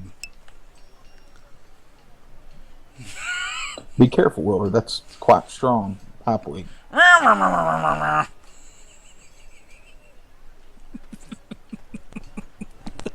Fucking owlbear, dude. You can't even understand a goddamn word he's saying. It's so good. Alright. So let's go ahead and let's take a quick break real quick. And you know, it's middle afternoon right now. You guys have been sailing for a while now. It's only like I said, a day and 3/4 trip. So we will go ahead and take about a 15-minute break now. Alright, so you guys have been invited to dinner with the captain. And Wilbur. Wow. Every time I hear Wilbur, all I'm thinking of is Mr. Ed. Mr. Ed. Wilbur. The talking horse. Wilbur was the guy from London. That's right. I'm thinking about the pig every time you say Wilbur. Charlotte. Zowie, what do you see? The greatest hog in history. Fine swine, wishes wide, what if it's not so big? Alright, so what do you guys want to do? You guys have, it's middle afternoon. You still have several hours or so before dinner will be served by Crispy Pete. I can just imagine the dinner served by Crispy Pete, especially with a name like that. Well, no, Captain Tom, you've probably had Crispy Pete on your ship for a while, so I'm sure he probably cooks a pretty mean, hearty dinner. Aye, Crispy Pete's been with me for near 30 years now. He was the cook back aboard the Salty Barnacle, my old pirate vessel. Ooh.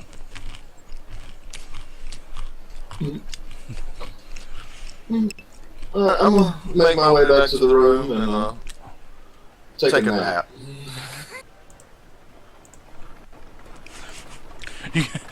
In preparation for dinner.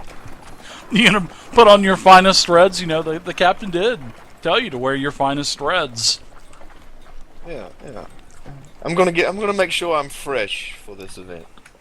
I'm gonna walk around on deck for a while before I go back and change. So I want to chat the captain up for a minute.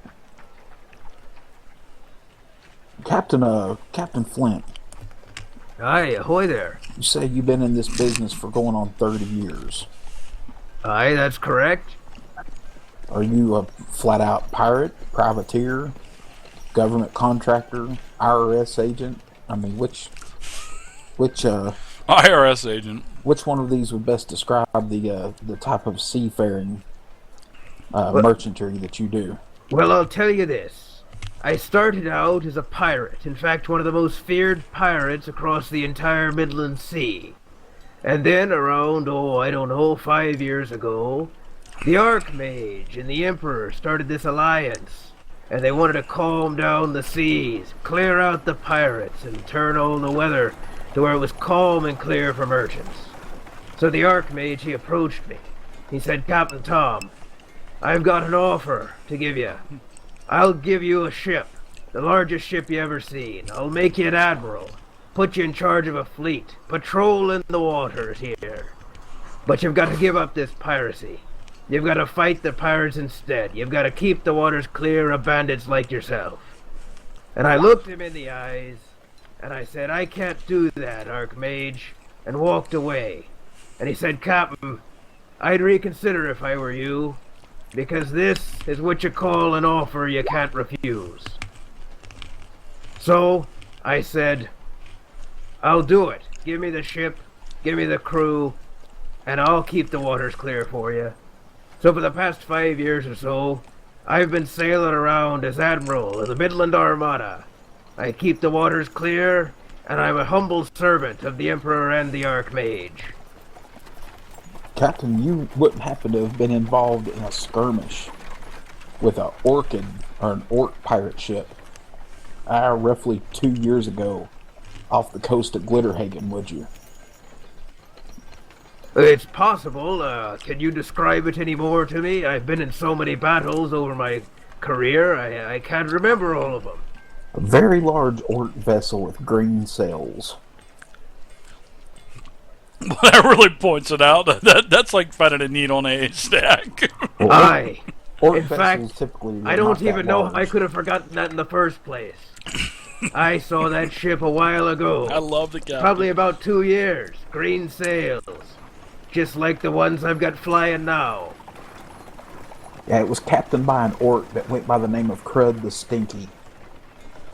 Aye, he was a feared bandit for a while. Have The you ever Archmage heard? put a bounty on his head, said, Captain Tom, if you come across this man, you take him down to the depths. Have you ever heard of what happened to Crud the Stinky? Oh, it's been a while. I can't right remember. If you give me a while to think, perhaps we can discuss it more at dinner. I'll ask Certainly. Wilbur. He'll probably remember better than I can.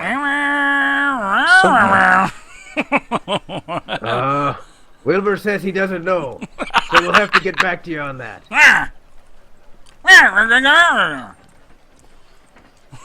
Okay. I'd love to discuss that more with you at some point in time. Of course, anytime you want. Captain, I grew up on a pirate ship. I know my ways around the boat. If there's any way that I can be of hand in any tasks that you need done, please feel free to let me know. I will, and if I remember correctly, your name's Mordecai, is that correct? That's correct. I'm a Well- privateer of sorts myself. Well, Mordecai, you seem like the kind of man who could fit in fine aboard the Emerald Queen. If you're ever looking for more work after you do this contract for the Archmage, feel free to come back. I'm at most of the ports, most of the time, and I'll give you a job aboard the ship. Thank you very much, Captain. I look forward to seeing you at dinner. Of course. You as well, Wilbur.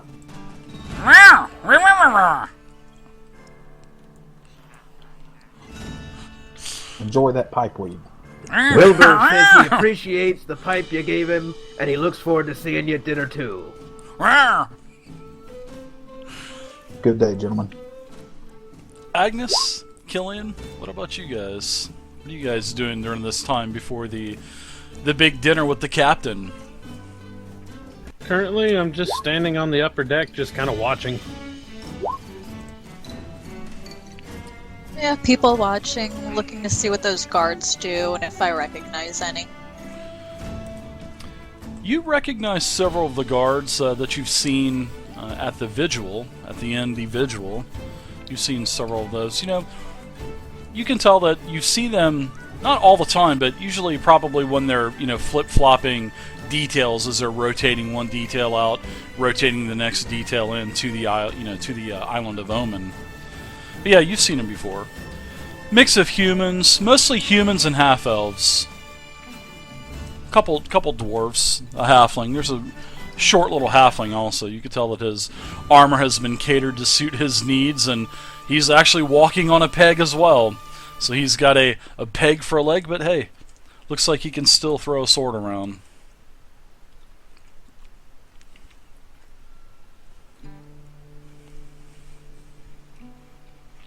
Alright, so anything else you guys want to head back to the room, or are you guys going to dinner now, or we can... I'm gonna go back to the room long enough to change out of what I was wearing this morning into a little bit nicer clothing, and then I'm gonna head to the cabin.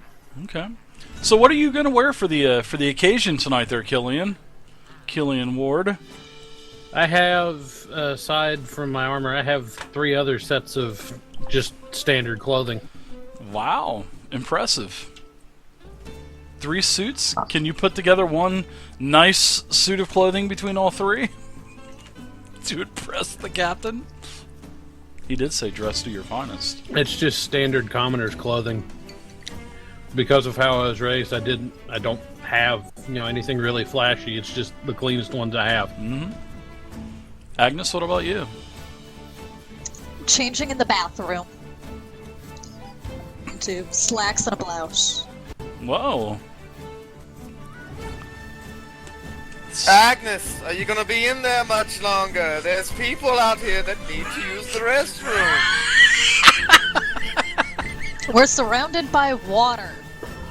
I'm gonna pick up the Number bucket. 2, dear, number 2. I'm Make gonna pick up- haste, make haste. I'm gonna pick up my empty bucket of Griffin grease and hand it to him and say, "Here you go."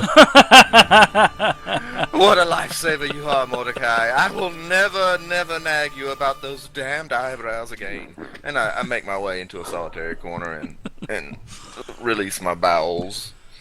And I'm gonna pop a peek at him while he's doing that, and I'm gonna lick my eyelashes. Oh, a voyeur, I see. Get your eyes full. Captain Tom, you've got plenty of your crewmen walking around behind you. They must be doing their duties, going to the other offices throughout the ship and the other cabins. Why, of course they are. That's what they're supposed to do. I keep a tight ship around here being the Admiral. God, I love it. Are you you're at school, right? Yeah, I'm at college. Oh, nice, dude. Yeah, you see, just people moving along. That's awesome. They don't say anything to you with the pirate hat on and beard? No, they know better. I keep a tight ship here, too. No owlbear necessary. Wow. Oh my god, that's awesome. Sounds like the student lounge I used to hang out in. We had 3 or 4 different So good. role-playing games going at one time in different groups. Vance, what's the attire after, for tonight after for you? I get myself cleaned up after using Mordecai's bucket, I dump it over the side and then make my way back to the room and put on my clothes. I mean, my usual outfit is much better than what these knaves wear about in their finest. So The knaves. I put on my clothes and I get perfumed up, you know, trim up my whiskers and such. Do you have the trimming utensils on your equipment? No, I'm just kidding. I'm just playing. That's Pathfinder it's listed Society under right there. miscellaneous. Miscellaneous. That would be Pathfinder Society right there, wouldn't it? Do you have those trimming shears on your character sheet? Let me take a look at that. No, I'm just kidding. Oh my god. Roll for nicking myself. Mordecai, what are you going to be dressing as tonight? What kind of hoodlum will you be dressing as? I mean, your costume. I mean your attire for tonight. I'm gonna wear my black studded leather armor, Whoa. but I'm gonna shine it. I'm gonna take the oil that I bought in town, Okay. and I'm gonna polish it out and shine it. I'm gonna shine the studs. I'm gonna shine my bracers, polish all my dagger handles, polish my saber, and the blade, and polish the hilt of the saber till they shine like a new nickel. Wow. I look at Mordecai. Oh, you clean up rather nice, don't you? This guy Then I'm gonna cleans get up out- real good. I'm gonna get out my hat and I'm gonna dust my wide brim hat off and put my black feather in it. Oh. Wow. Quite the dandy you turned Yeah. out to be. So you hear a knock at the door. It is one of the crewmen of the ship telling you that the captain is waiting for you in his quarters. Well, are we ready, gentlemen and ladies? Shall we? I'm just gonna walk I out. jokingly offer my elbow to Agnes to escort her to the dinner, just to gauge her reaction. She looks him up and down and begrudgingly takes it. Nice. Delightful. Nice. Let's be on our way then, fair dwarvish maiden. So good. All right. So Captain Tom Flint, you have a audience of 4 of your guests in your presence. They're escorted in by one of your other individuals on your ship that works for you. One of the lower ranking individuals. You know, he is definitely looking out of place in his... Looks like he's just strolling in out of a night on the town. Aye, thank you, Charles, for bringing them here. Yeah, no Boy problem, there. boss. Good to see you all here. I'm glad Admiral. you made it. Welcome to my fine establishment here. This is my quarters. Yeah, and you can see that his quarters are beautiful. You think that the room, the cabin that you guys are in is magnificent. This is exquisite work. There are even more carvings on the ceiling. You know, the posts coming up from the table have carvings of like a merfolk. You know, there is a statue made of like an onyx sits in a corner of some kind of god from the ocean, probably Poseidon. He's carrying a trident that's basically stuck down into the base of the statue. This place is beautiful. Lots of marble. The floor is actually a really fine wood, really light brown wood, highly oiled. Beautiful quarters. Table's about 14, 16 feet long, lots of chairs around it. And it's just the captain and his first mate. Captain Flint, nice wood you have, sir. Nice. Oh, thank you. I appreciate your commenting. Nice wood. I really Well, love as what you you've can done see, with the place, yeah. So Crispy Pete has prepared a fine meal for us. Go ahead, Wilbur. Tell him what we're having. And also, as the owlbear, the first mate Wilbur, he is basically, you know, pointing to your chairs to take a seat as well, and he is.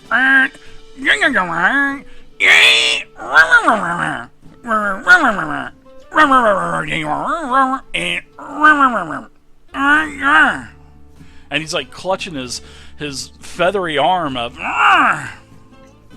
Wilbur says the meal that we're going to be having is one of his favorites. It's a very fine dish that Crispy Pete is famous across the Midland Sea for. Invincible East, thank you for the follow. This should be a treat. As I say that, I pull out a chair for Agnes Wilbur is now clapping. and then seat myself. Tell me, Wilbur, are you a fan of wine? Have Is you it ever wise had, to give this creature alcoholic drink? have This you is ever no had, creature. This here is my first mate. He'll take whatever kind of drink you can throw at him. have you ever had fine have you ever had fine elven wine, Wilbur? He says once or twice. Well, I happen to have a flask here I brought. Thought I would share some.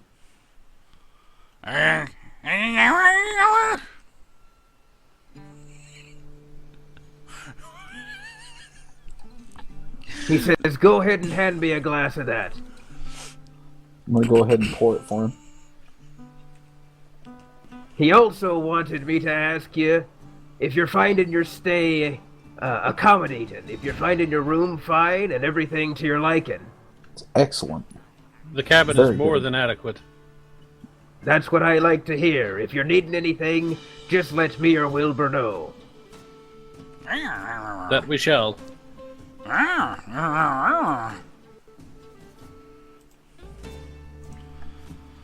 So you guys take your seats. You hear a dinner bell ring, and a pretty interesting individual appears out of the cooking galley, holding a pot of stew. You know, steam coming up out of it.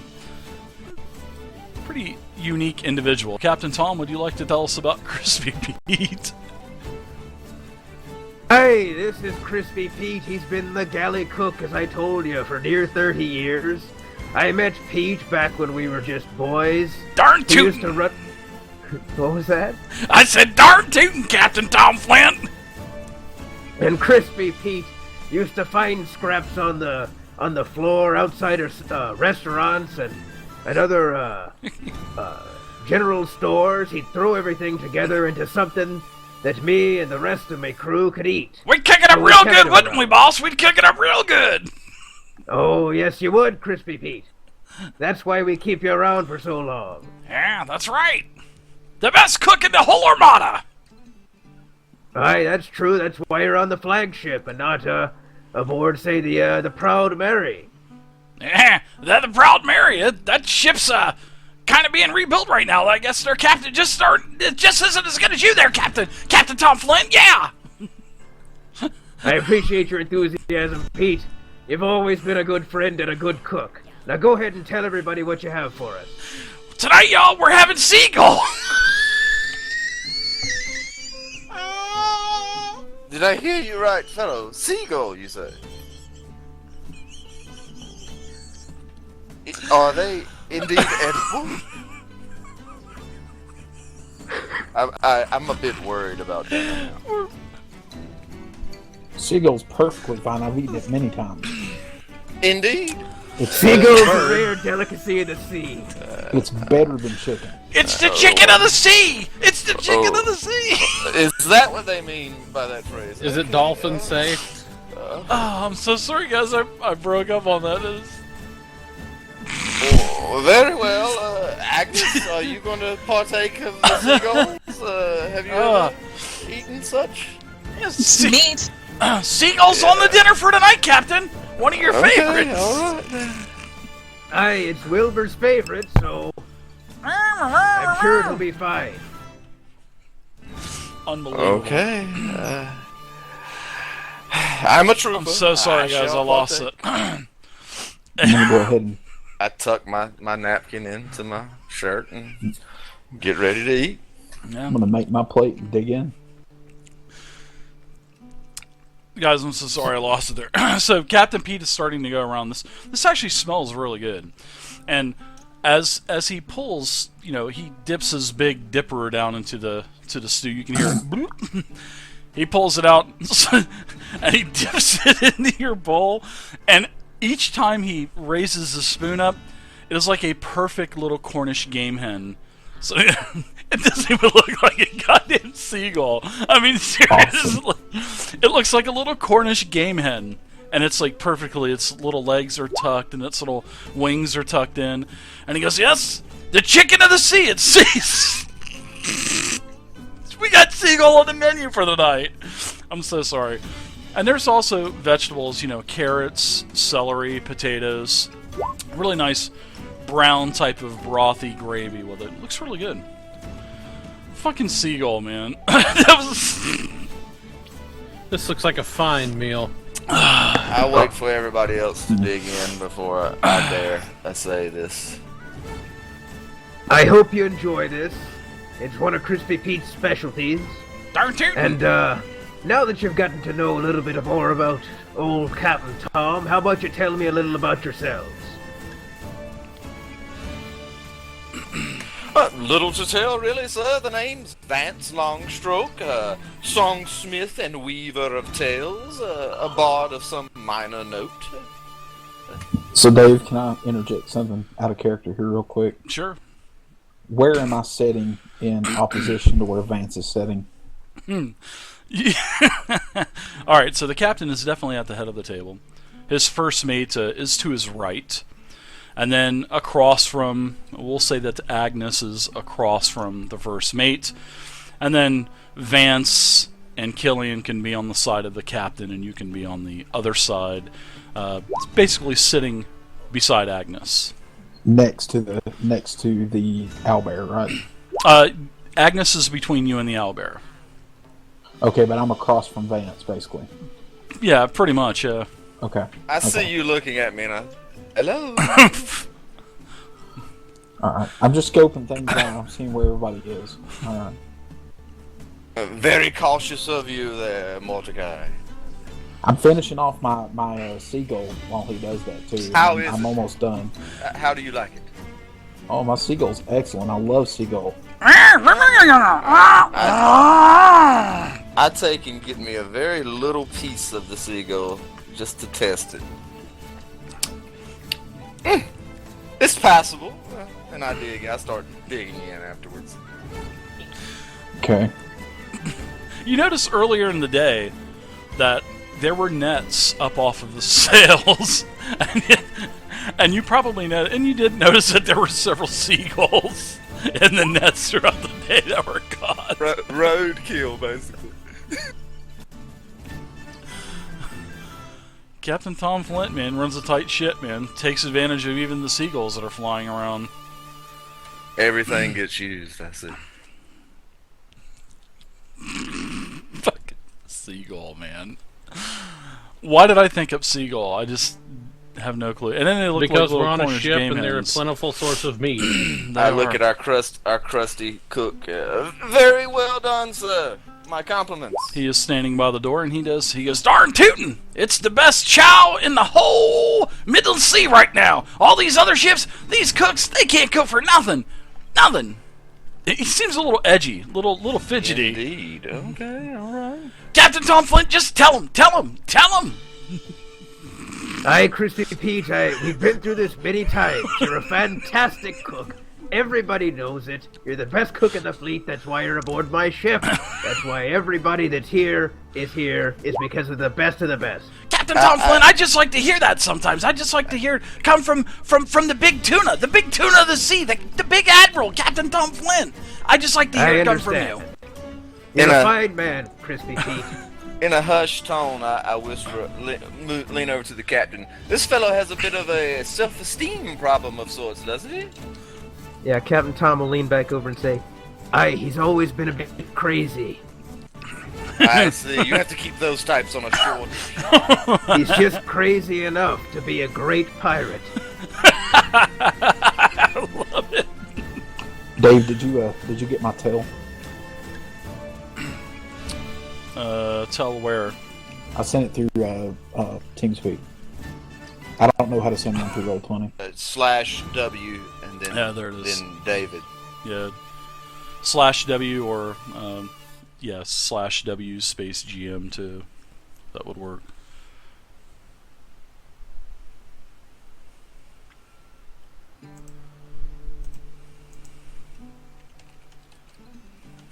I seem to have a bit of seagull bone in my tooth.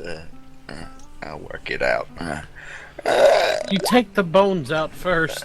Not the best job cleaning these devils, I think. But you work with what you have, I guess. Would you like another one, Mr. Longshank? Would you like another one? I've got a couple more left in the pot. Yeah, sure. Go ahead. Very good, very good. I'm a little bit wary. This is a bigger one. This is a bigger one. Clear your plate. Clear your plate. And he dips down in there and he pulls another one out, slops it down. This is almost half the size bigger than what your other one was, the other seagull. And this one looks more like a small hen. This is much larger than the smaller Cornish game hen that you were served. Is that an albatross? I make an attempt to eat it. Tastes like chicken. And out of sight, I tuck what I can't eat into my napkin to throw away later. Wilbur wants to know if you're not going to finish that, if he might be able to eat it. But of course, that's what I was going for. To Wilbur. Kind of shakily, I'm a little bit wary of Wilbur as well. Crispy Pete. You're welcome. Asks the captain. Captain, may I be excused? I've got some other cooking. I will bring out dessert in a little while. Yes, dessert. Of course, Pete. You may go back to the galley. You've done a fine job here. Your favorite tonight? Your favorite? Your favorite, Captain? Good old Captain Admiral Tom Flint? Of course. Always my favorite, Pete. Now get back in the galley. Okay. He takes the, pot, goes back into the back. You think you might hear Crispy Pete fall? Shear a couple pots, hit the ground. You hear, rockin'. Hear him cussing, and it all goes quiet in the back. You alright over there, Stig?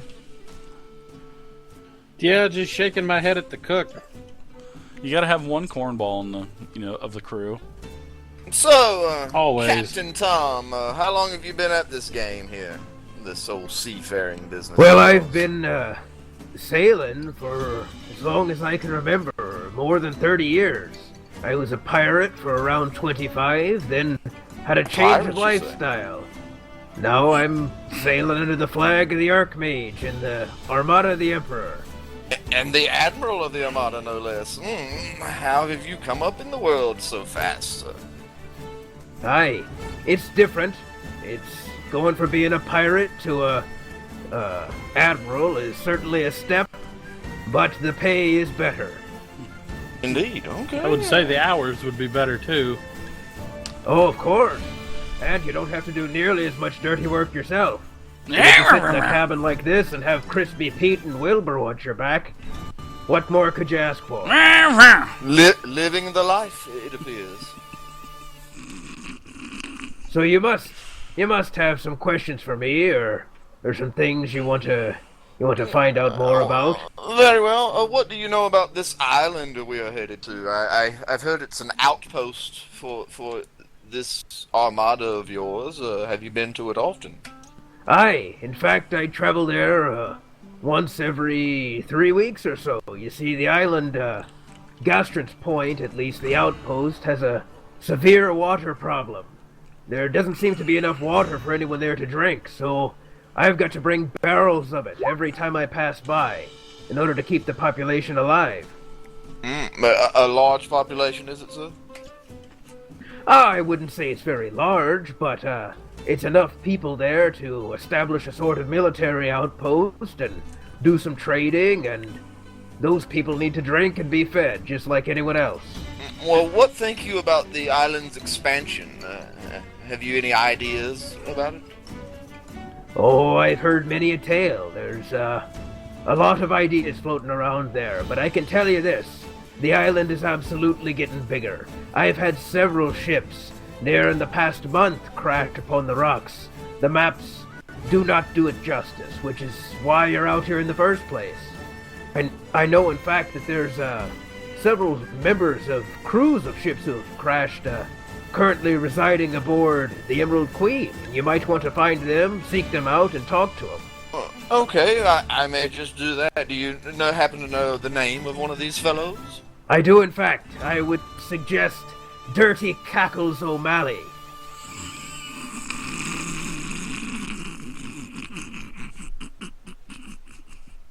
God, I love these names. He's a bit of a weird fellow. Very old, very crazy. But he is the only survivor from one of the expeditions we sent out there, so he might have some good information for you. Oh, I will certainly seek him out. Thank you, sir. Yeah, so No, out of I get back character, to my wine and stuff. the population of Gastrons would be about 120. There's about 90. There's 98 villagers and townsfolk, and then there's another 22 guards actually.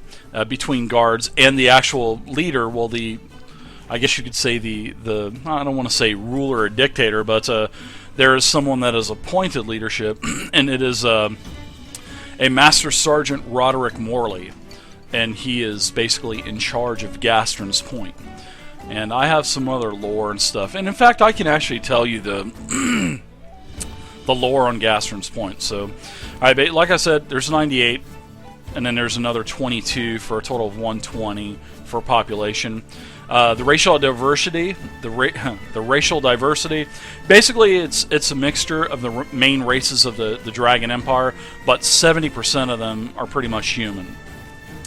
The leadership, the Emperor has appointed Master Sergeant Roderick Morley to be in charge of Gastron's Point. Morley has been a part of the Imperial Guard for some time now, and is highly revered, not only by the men under his command at Gastron's Point, but also the villagers as well. He seems to be a fair man, and he does not permit slavery on the island. Out of character, is slavery like a big thing in the Dragon Empire? The Dragon Empire? Yeah. Some depends on where you go, and depends on what icon's area that you're in. So if if you're in maybe the Orc warlord's territory, of course he's going to use and abuse slavery. But if you go into, under the Emperor's like. Yeah, for the most part, domain. there's not a lot of slavery, except for when you go into the more like the icon, Diabloist or like the Orc Warlord. Any of the Okay. the more savage the areas. unsavory icons, they'll definitely use slavery to their Okay. advantage. All right, thank you. And there's a little Hey, history. I'm gonna have to step away for a second. The dog's scratching to go out. Sure, go for it.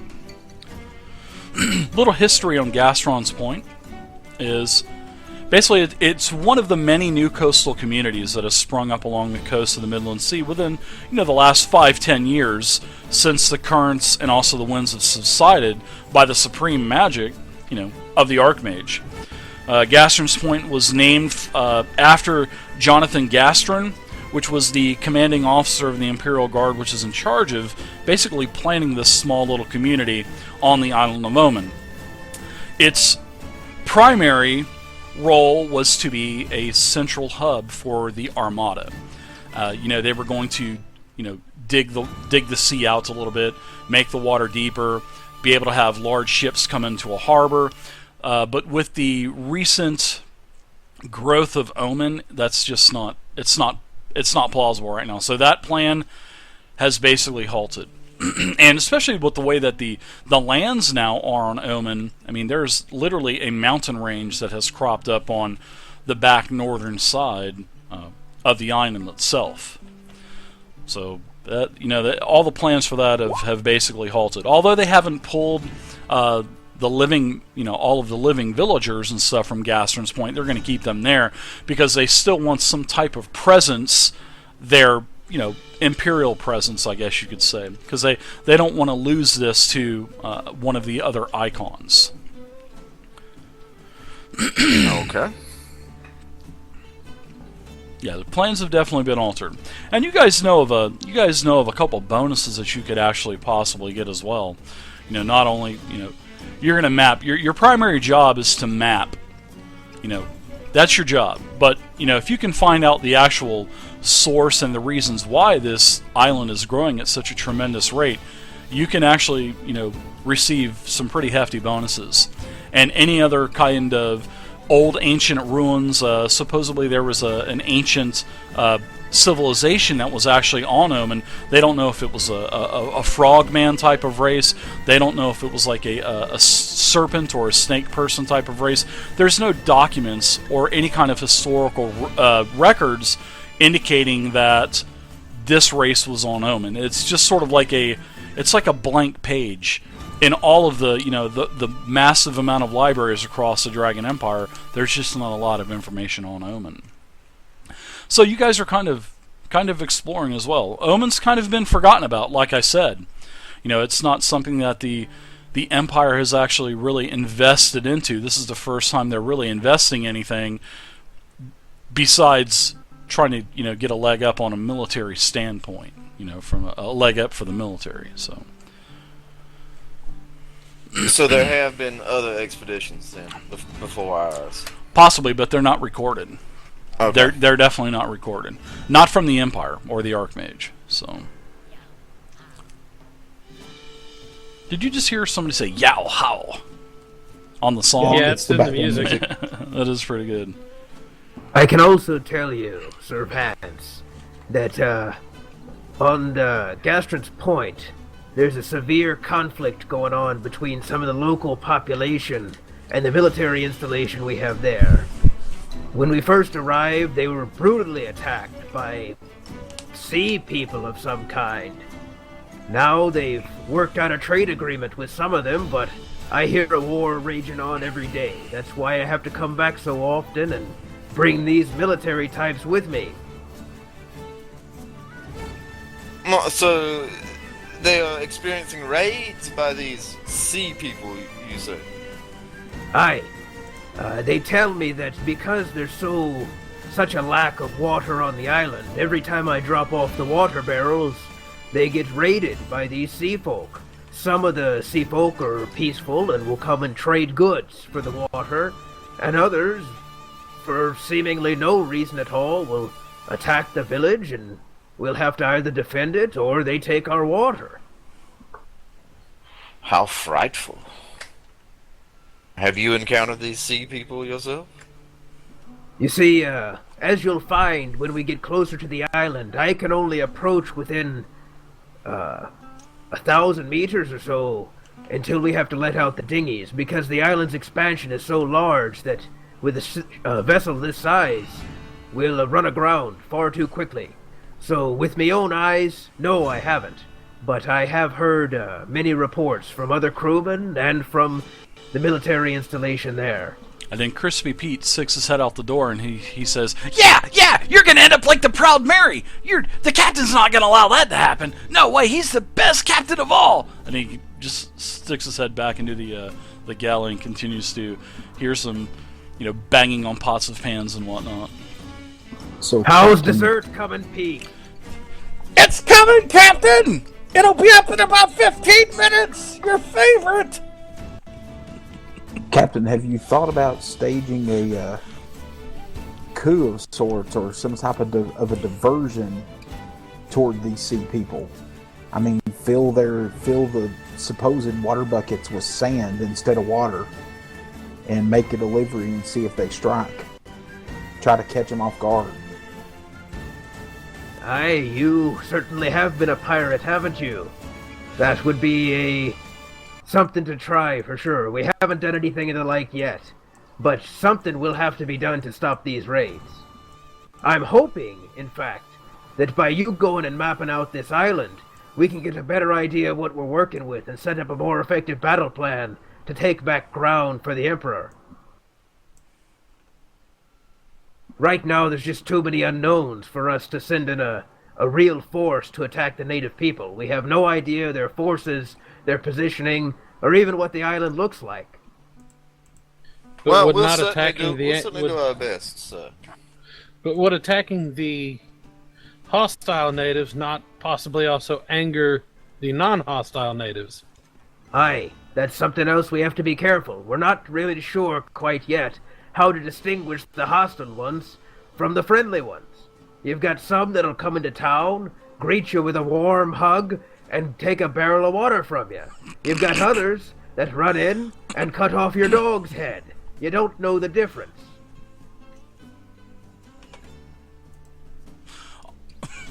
This They might all be look the something we same! must They see all to look the later. same! Just ask them, they all look the same!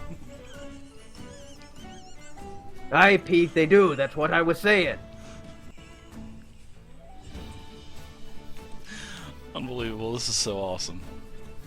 Maybe we could get the good ones to wear armbands or something. Have you thought of an idea like that? Armbands. Aye, perhaps if we had tiny badges that they could wear on their shirt. A tattoo on their forehead or something. Tiny Something badges to that say distinguish friend. them. Maybe They you need a could talk to tattoo them that looks about that something when you like- go ashore. They need a We'll try tattoo. and figure something out. They need a tattoo that appears something like my garment, so that we can know that they're the good guys. My God. Yes, but could possibly not the hostiles also adopt this so that they can also once again better blend into the non-hostiles and continue the attacks? No, because then an arty shell would drop on their... No, I'm just kidding. No. I'm at a loss. Some sort of anti-counterfeit procedures, holograms or something. Out of I'm Well, sorry. Let's... perhaps when you go to the island, you'll find out more about the situation than even I can tell you. And when you find out the information in 3 weeks' time, you can come up with a plan and tell me what you've got on the way back. Sounds All right, good, Captain. all right. What's taking that damn Crispy Pete so long with the damn dessert? You know, I don't know. Crispy Pete, where are you? I'm coming, Captain! I'm coming! So Crispy Pete, slams open the door, has a tray of these small tarts with some strawberries, some apple slices around it, and he starts putting down little bowls in front of everyone. But of course, Wilbur, he gets a bigger bowl. Aye, finally, Pete. Thank you. Give her the dessert. Yeah, no problem, Captain. Your favorite. Oh, wrong one. And he switches the bowl with you and Wilbur, and then Wilbur kind of grunts a little bit. Here you go, Wilbur. Finish off this flask of wine, buddy. I'll fill his glass up. An owlbear for a first mate. That is so good. All right. So what do you guys think? Found a little bit of information out about Omen. Yeah, I'm thinking maybe pay this dirty Cackles O'Malley a visit after dinner. Dirty I'm thinking that the Cackles. situation that we were originally sent there for is not the only problem. Right. It seems there's all sorts of trouble on this island. There's actually, out of character, there's actually another guy that I forgot to tell you could talk to. His name is Chum Bucket Holystone. Chum Bucket Holystone. He'd be Wonder another... what his parents were drinking when they came up with that one. Out of character, are you just using a random name generator No, for these? I'm just coming up with the most seafaring. What? Yeah, I'm trying to come Holy up with Stone. I'm trying to come up with the most seafaring, piratey type of names, but kind of be quirky with something that isn't piratey. So that's just how my weird about mind we, works. Yeah, okay. How about we search out these gentlemen and Are you going to finish your tart first there, Mordecai? my tart's gone, dude. Okay.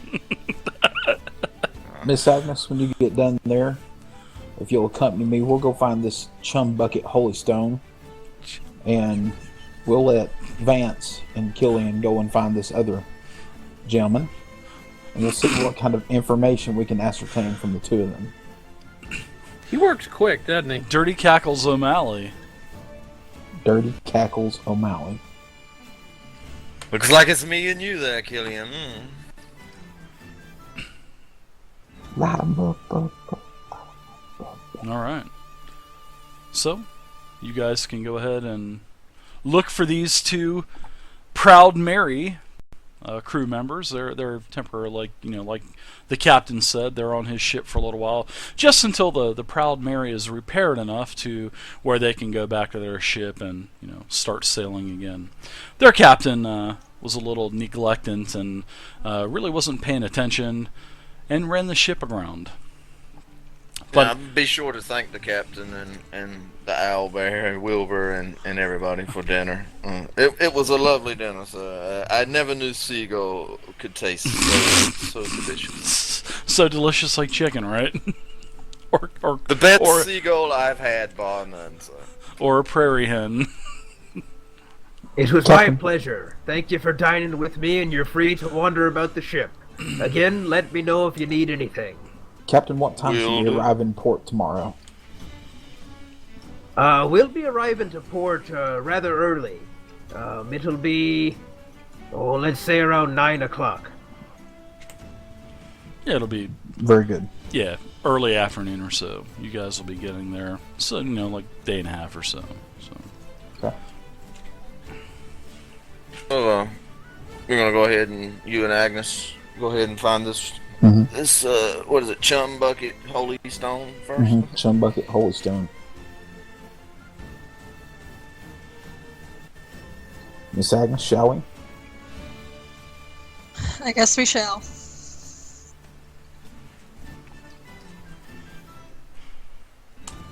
All We'll right. take a walk out across the deck. I'm Okay. gonna say to Wilbur, I'm gonna pat him on the back and say, I hope you enjoyed that wine, buddy. Can you point me to where we can find Chum Bucket Holystone? He glances around. Wilbur says he's not sure, but if you look around, you're bound to run into him. Very Dirty good. Cackles O'Malley is a strange, crazy old man that looks like he has no business being aboard my ship. He'll be easy to find. Chum Bucket, on the other hand, looks reasonably normal, so you'll have to do more looking to find him. I didn't want the dumb bastard on my ship, but I was told to take him by the Emperor anyway, so I had to take him. Alright. So you guys are looking around. Mordecai. Wilbur leaves you. He goes off with the captain. So them two probably going back to their quarters. You guys are starting to search around. You really don't see them out on the deck. It is getting pretty late, so most of, there's up in the crow's nest, there's a couple deckhands up there, kind of just basically looking for any kind of land or spotting any other ships that are going to, possibly come close, or hell, who knows? I mean, possibly even a pirate ship. I mean, there has been, reports in the past, even within the last 5 years, that not 100% of piracy is quelled. So, sometimes they'll do a very fast hit and run and get away with it. But for the most part, they know that, the Emerald Queen, when they see the Emerald Queen, they basically go the other way. So you guys are looking around, you ask a couple of the deckhands, and as you guys are, asking the deckhands, you can hear off. Actually, I want you to give me a perception check first, Mordecai and Agnes. This is as you guys are kind of asking around.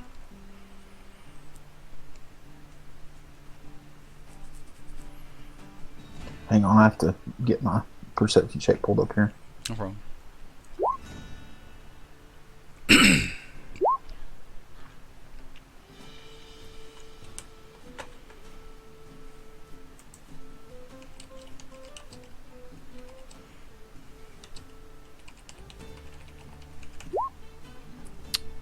That was supposed to be a tell. Nope. So yeah, as you're hearing, you don't really hear anything, Agnes. Mordecai, you don't either. But eventually, a couple of the guys say, yeah, he should be, he should be cleaning, barnacles off the side of the ship. So, you kind of look over the ship. There's a couple of the other, crew members tending to a rope that's hanging over the ship. So as you kind of look over, you can see a guy sitting on a wooden plank, and he's got this, this scraping utensil down at the waterline, and the ship is just sailing away. I mean, sailing non-stop. So there's waves splashing up on this guy, and he's just continually crunching barnacles off the bottom, the waterline basically. And these two guys, the two crew members pull this guy back up. They have not only a winch, but they're like kind of pulling him up by hand as well. And he gets up and he goes, yeah. What do you need? I'm Chumbucket. Okay, Dave, I'm going to have to step away for just 1 minute. I will be right back. Sure, no problem. And of course, I missed all the information taking the dog out, so I have no idea what's going on. No problem. Basically, you're looking for this guy named Chumbucket. His name is Chumbucket Holystone. And he was basically on the Proud Mary when it ran arock. And they had to wait for the Proud Mary to be, found by another ship of the fleet.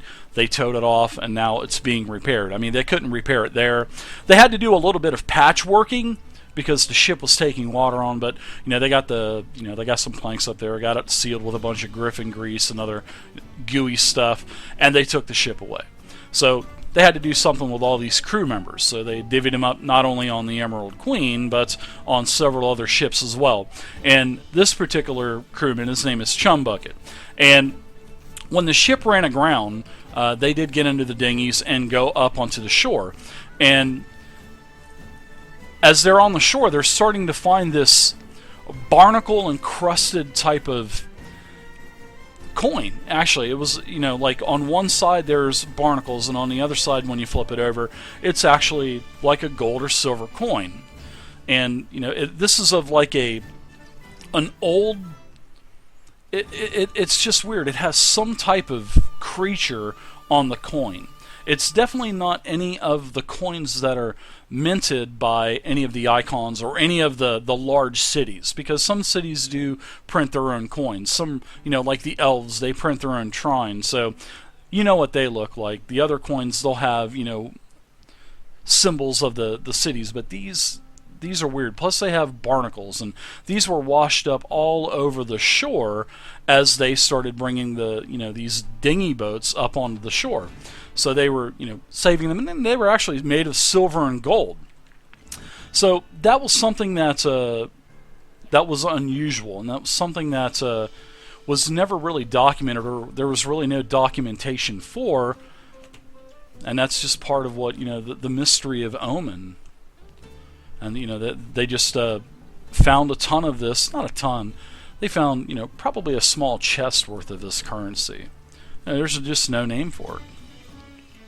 So that's to get you filled in on what you missed, basically, and a little bit more. Okay.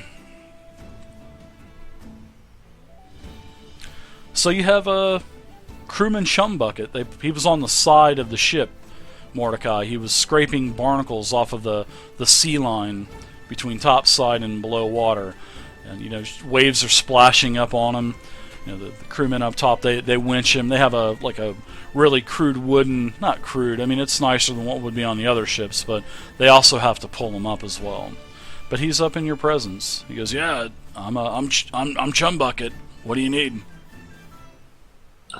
Well, we would like to discuss with you some, see what information that you can give us about the Isle of Omen.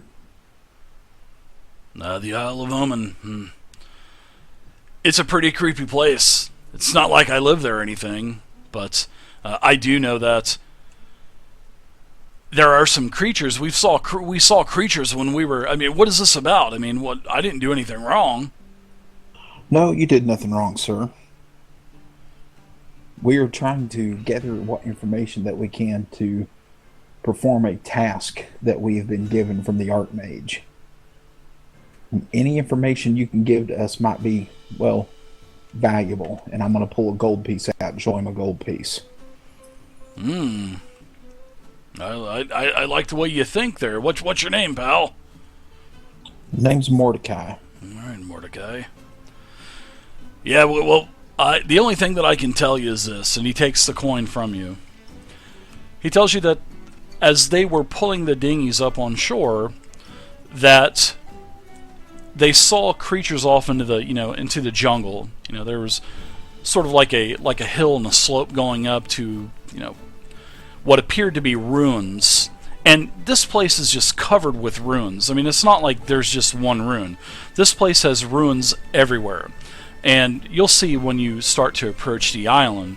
Now, there were these green reptilian type of creatures that were watching them from the bush line, the tree line, and all that, and they were watching us come on. He was saying, "No, they were watching us come up on shore."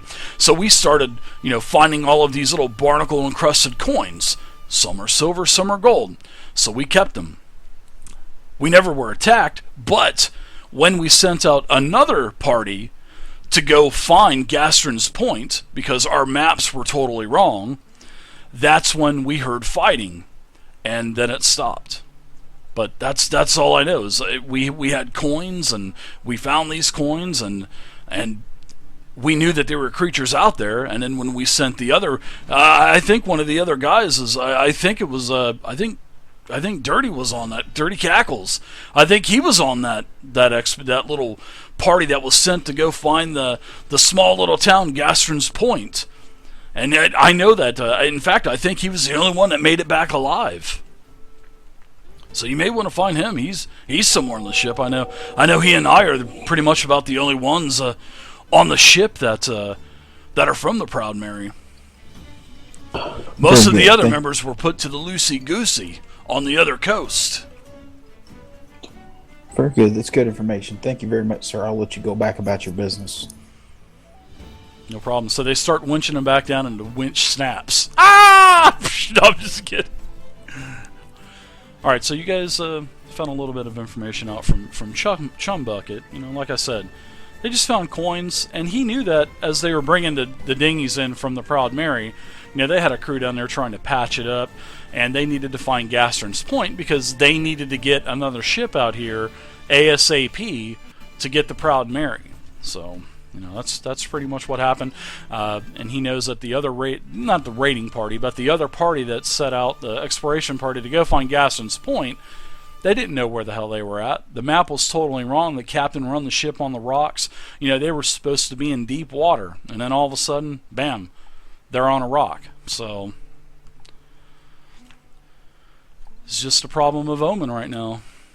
Alright, well, while this is going on, me and Killian are trawling about trying to find Dirty Cackles O'Malley. And we've heard he's a bit of an eccentric, so we hope to find no problem locating him. Well, you don't have a problem locating him. He's basically in getting sloshed just about. I mean, he's drinking, and there's a lot of the other crewmen that are playing dice games, and they're all off. They're off their shift. They're in one of the other galleys, one of the crewmen galleys, where they eat and drink and lodge, and that's where he's at. You're in the presence of a nearby crewmate.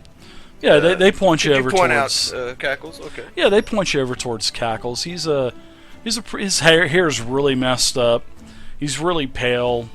He's got sort of like a twitch to him, and he's not too loud, but he's got like a really dangly look to him. I mean, he looks pretty homely. You know what I mean? Looks like the guy's been to hell and back about 4 times. Hail there, fellow. Do you mind if we join you? What is it that you want? What are you looking for? I'm going to sit here and join you for a drink, if that's at all possible. Well, I guess you can sit here.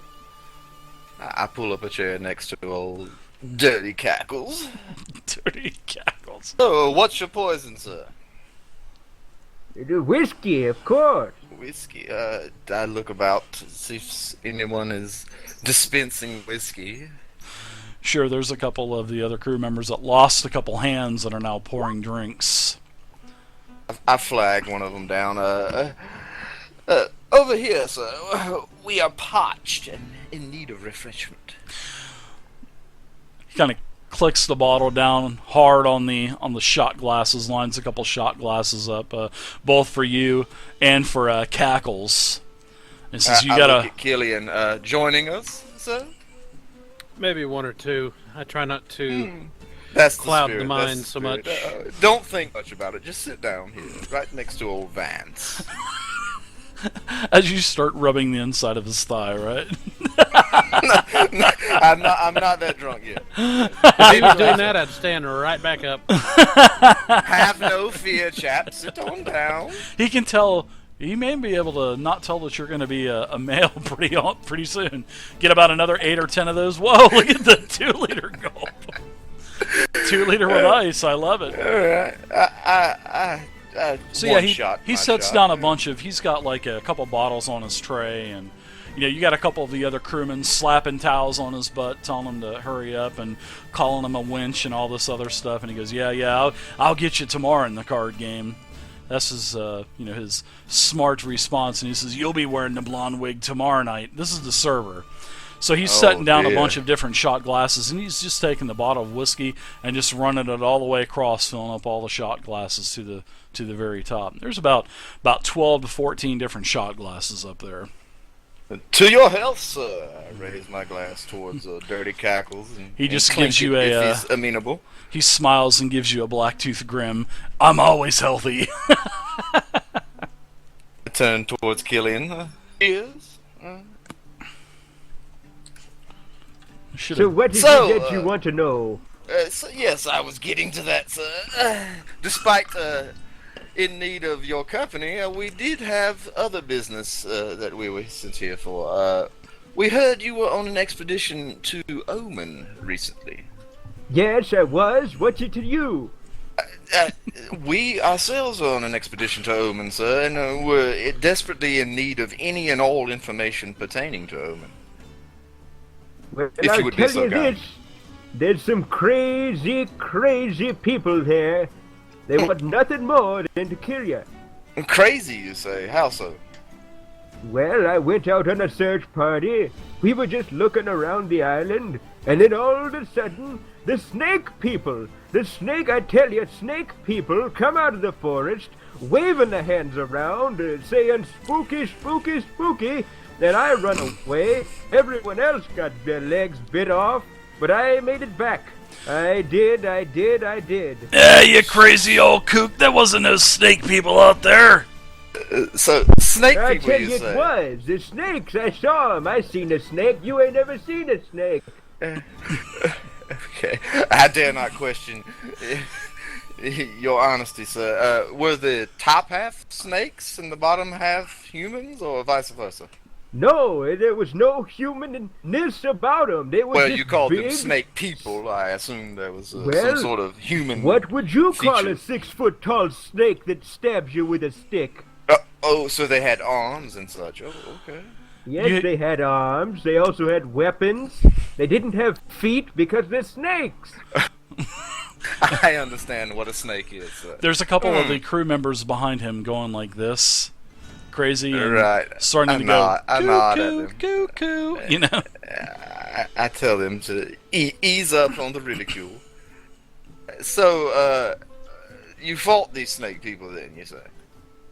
Yes, we fought 'em, but we weren't armed with anything except our fists. So I Ooh. punched one of 'em in the face and ran. And what about the rest of your fellows that were with you? I told you they got their legs torn off. They're dead. Yes, I'm sorry. the I only must one not. that I made must it have out. dozed off there. Alright, I'm gonna take another shot. Old Dirty Cackles is tougher than you think. I'm and sure. crazier too. That's enough. So, anything besides these snake people, you say? Of note? Well, I don't know what else you want to know. I told you there's crazy snake people. There ain't nothing else on the island. Well, how There's far into angry- the island did you make it, sir, before you were accosted by these snake people? I went to Gastron Point like everyone else does. I stood there for a while. They said, Dirty Cackles, you take Tim Bob and Jimothy and take 'em out in the forest, and you go scout their area ahead. I said, sure. I go out there. The angry snake people come out, bite Tim Bob, Jimothy's legs off. I punched him in the face and ran. Okay, so that's about the big and small of it then. Okay, all right. That's exactly it. Drink up, sir. Drink up. Now people say I'm crazy, but you don't think I'm crazy, do you? Not in the least. You seem a bit traumatized by the experience, as I'm sure anybody in your position would be. Whenever you go to that island, I want you to tell those snake people that Dirty Cackles is still kicking, and I'm coming back for it. And when you get back on this boat, you tell me you done it, and I'll give you a gold piece. Okay, I should hope we don't encounter these snake people, but if we do, I will convey your message, sir. Thank you. Right. So, yeah, I'm just gonna sit here for a spell. Maybe get into a game if there's one floating by. Sure, there's quite a few games going on around. Same thing. They're basically rolling dice. Alright, I'm gonna plop down. Killian, stay hard at it, my fellow. Drink into your fool, and I'm gonna go over here and win us some pocket change. And walk over to a gaming circle. Okay. Pull up a chair. Will do. I pull up a chair and sit down. So what are we playing, fellows? The same old 3 dice game I saw earlier? What do you want to play? What do you want to play, pal? Huh? Okay. Yes. Let's play the dice game then. What game? There's all kinds of dice games. You roll a 6-sided. You could roll a 2 6-sided. You could roll a 3 6-sided. The guys up top, they like to roll 3-sided. We 3 6-sided. Us down here, we like to roll 4. Okay. All right. Win in Rome. Win in Rome. Let's roll 4. I don't think that counts in this conversation right now. What was that? Rome? Never mind. Yeah, what the I hell? tell you, It's I've on been the to other side Rome. of the map, I know where Killian. Rome is. It's where the snake people live. Don't listen to Yes, that crazy indeed, cooter sir. over there. He's He talking about all knows, these he snake knows. people with arms and stuff. This guy is out of his gorge. My friend, that fellow has seen things, I tell He you. ain't seen anything. So you don't believe in The only these thing snake he's seen people? is the bottom of a whiskey bottle. That's the only thing he's seen. I About have seen 3 times such a night. things in my days as well. Well, haven't So, we all? We're all on the ship. I jump into the game. All right. 4d6, you say? Okay. So, how much do you want to bet? How much money do you want to take from me? Or better yet, how much money do I want to take from you, pal? Well, what's the usual stakes in this game of yours? How much money do you have? And I'll call you. If I can call you. I'll go 5 gold. How does that sound like a nice figure? He ponders it for a second. I'll go 5 one game. Okay, all right. I'll Very go well. 5 one game. The other guys at the table, they don't want anything to do with 5 gold. Oh, okay. All right. Maybe They're all 2, kind of then. they're all Maybe kind of 2. How looking about at that, each other. fellows? They're all kind of looking at each other like, wow, this guy's got a lot of money here. Why is he on this ship? He's going to roll. Go ahead. 46. Okay. 46, all right.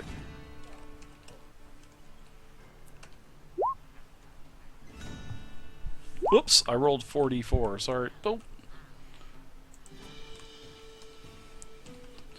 I almost beat you with a 44, but I did beat you with a 46. I rolled an 18. My luck is just not with me today. Looks like you've had a pretty rough trip.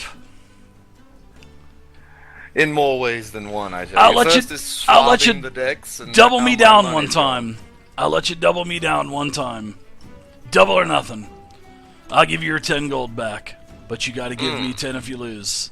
Very One more well, time. very well. One more time.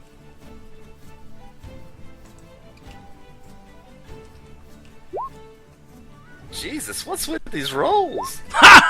12. I'll take that. And he takes the pile of gold and he pulls it over towards him. God, you've lost a lot of money there, Vance. 15 gold. Yeah.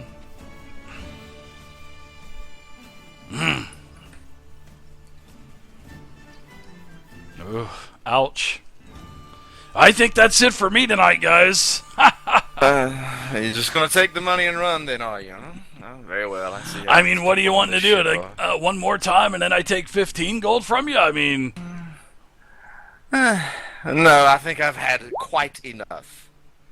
I'm gonna go back over to Dirty Cackles and get back to my drinking. He goes over Oh, God. and slaps the back of Dirty Cackles. Hey, I see you there, Wilbur. How you doing? Hey, you there, Bard. Wilbur says he wants to play you. Okay. Alright, I take another shot of whiskey. Whatever. Let's do this then. He puts a bag of coins down on the table. Wilbur says, go hard or go home, son. Okay. What are we gonna play then, Wilbur? Roll 6d6. What are the stakes? The stakes? You take that bag of gold home if you win. Wilbur takes the rest of your gold if you lose. Whoa.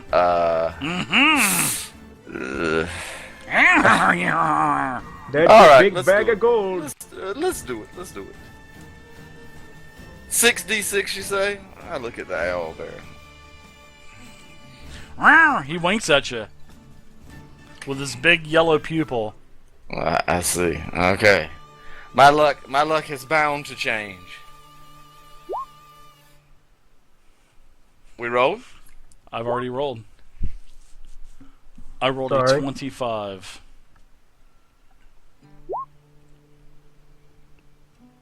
Who is this Captain Tom Flint? Is That was me. I'm sorry. That Oh, was my sorry bad. about that. My bad.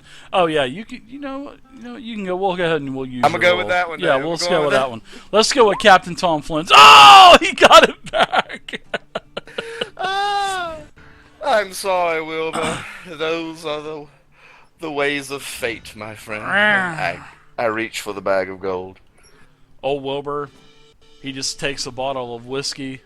he has to basically cup it with both of his feathery hands, and he and he lifts it up, and it's clicking his beak, and you can just see that the all of the whiskey is running down the front of his chest, and he just walks That's away all right, somberly. Wilbur.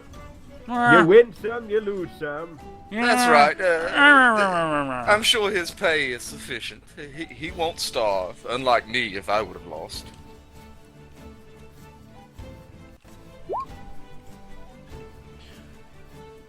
You got a bag of, we're gonna say, 50 gold in gems and 100 gold.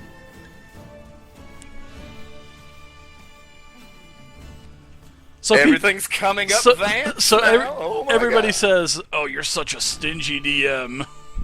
100 gold and 50 in gems. All right, I tuck my coin purse next to my family jewels, and I sit back down over with old Dirty Cackles and celebrate a little bit.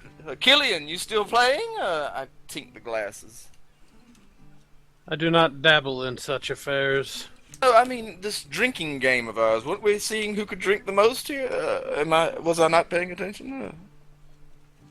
Again, I said I prefer not to cloud my mind. I will have one or two, but no more. All right. I set two before Killian and get back to it myself. All right. So Agnes and Mordecai, what are you two doing? You two have talked to Chum Bucket. Found good old Chum Bucket. I want to see if I can kind of get the captain, find him in a place where he's kind of by himself. The captain is currently in his quarters. And then you see, you basically, out of the corner of your eye for just a split second, you can see that the first mate just walked by and went into another door, and he had his head hanging low. Looks like he had something in his hand, looked like a bottle. He had both of his hands together, carrying this bottle. It's not like he has fingers that he can just kind of, wrap around the bottle and drink out of it. That's it. That's exactly what he's doing. Missing his beak. Okay. But you do see you do know that the captain did retire to his quarters for the evening. But you have, you could probably knock on his door. I'm sure he may answer. It seems like he has taken a liking to your highly oiled leather armor. Well, I mean, from a sophisticated standpoint, As a fellow pirate. Exactly. I want to go to his. I'm going to drop Agnes off and bid her adieu with the other gentleman at the bar, and then I'm going to go. Okay. I'm going to go rap on the captain's door. All right. Ahoy there! Who is it? Captain, this is Mordecai. Oh, Mordecai. He'll open up the door and say hello. Come on in. Thank you, sir. I'm sorry to bother you in your cabin here, but what's troubling you? We started a little conversation earlier that's had my interest piqued that I wanted to ask you about. You said that there was a bounty out for Crud the Stinky. Aye. How much would that bounty be? Oh, it's a high bounty, all right. The Archmage wants Crud the Stinky dead. I'll tell you that. Hmm. He put a bounty of 500 gold on the head of Crud the Stinky. I see. And what is he asking for proof that Crud the Stinky is dead? Oh, anything you'd normally ask for proof of a bounty.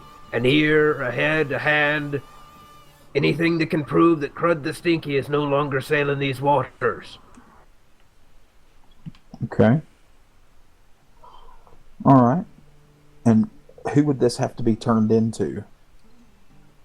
Oh, well, you could turn it into any of the agents of the Archmage, me included, in fact. I could, if you were able to kill Crud the Stinky on your own and bring me back proof, I'd tell the Archmage and get your bounty for you. Well, Captain, I'm going to disclose a little piece of information to you. The skirmish that we were talking of and that I spoke of earlier off of the coast of Glitterhagen was with the ship of Crud the Stinky. I was a slave on board of that ship. When the ship went down, the only survivor on the ship, besides myself, was Crud, who was pinned beneath a beam on the shoreline. I took a harpoon that I found laying in the debris and I put it through Crud's chest, killing him immediately.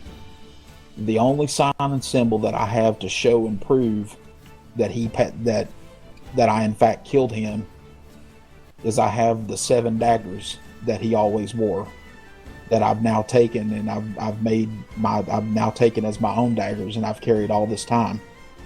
But I'd be more than glad to show you that I have his belt of 7 daggers. Oh, do you now? Yes, I do. I know of the 7 daggers of Crud the Stinky. Any good pirate does. It's sort of his icon. If you can show me those 7 daggers, then I'll say that I'll vouch for you having killed him. I'm going to pull my cloak back and I'm going to show him the 7 daggers in the dagger holster. Can I identify without a shadow of a doubt that these are the 7 daggers of Crud the Stinky? Oh yeah, they most certainly are, yeah. Well, it appears, Mr. Mordecai, that you have claim to a bounty set out by the Archmage, worth 500 gold for killing Crud the Stinky, one of the foulest slavers to sail these waters. It was a revenge kill. He killed my mother, killed my father, and imprisoned me on his boat for close to the first 14 years of my life. I see, there's far more to this than just a mere bit of gold. But perhaps the gold will help. Thank you very much. Do I receive payment from you, or? Well, here's what we'll do. In 3 weeks' time, once I come back to pick you up from Omen, we'll head back. And when we get to a main port town, I'll get your bounty for you. Very Or well. better yet, here's what I'll do. As I sail me route, I'll go by Horizon, pick up the bounty, and bring it to you when I come pick you up. Very well. Thank you very much, Captain. Oh, no trouble at all. The Archmage will appreciate your service.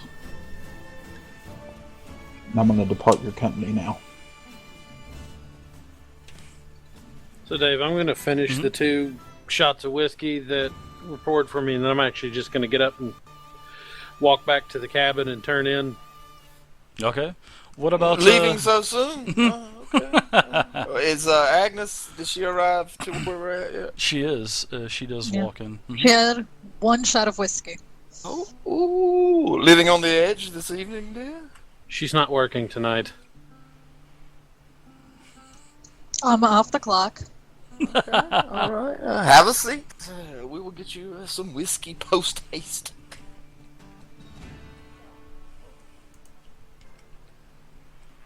I'm going to also retire for the evening. All right. Whoa, some early birds here, Mr. Vance. When I go into the cabin, I'm actually going to set a alarm, per se, on the door. Okay, there's only There's- one door to this place, so Right. it's Yeah, it's what's gonna gonna trip. happen when we come in? We'll find out, I guess. Mm-hmm. Oh my goodness. So Yeah. would I have gotten back about the same time as Mordecai, or a little sooner, Yeah, a little you later? guys, you guys are both there. You see him fidget around with the door as you're walking up, and you're like, "Man, what the hell?" What in the blazes are you doing? I want to know when somebody comes in. Well, only the 4 of us have a key. Who are you waiting for amongst us? How do you know only the 4 of us have a key? Well, I would assume the captain has one as well. Okay.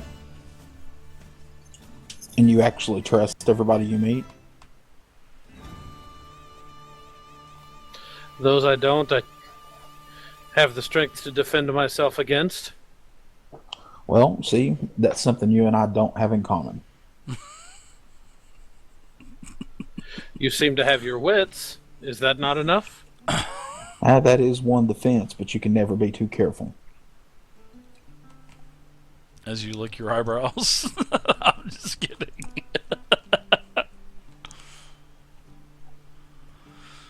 Still not quite sure of the mechanics of how he does that, and I'm not sure I want to know either. Okay, it's like this. Watch the fingers.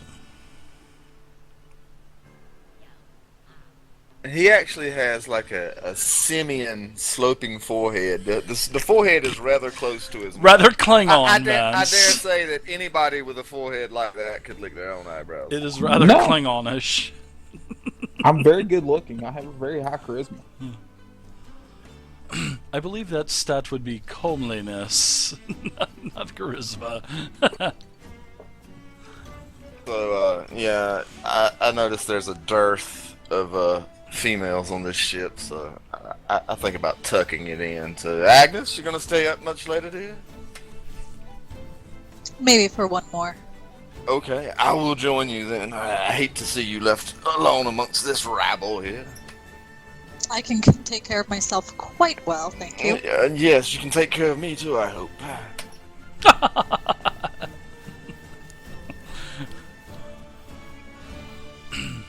Man, he likes living dangerously, doesn't he? Vance does. I mean, he's a troubadour, man. He lives the life.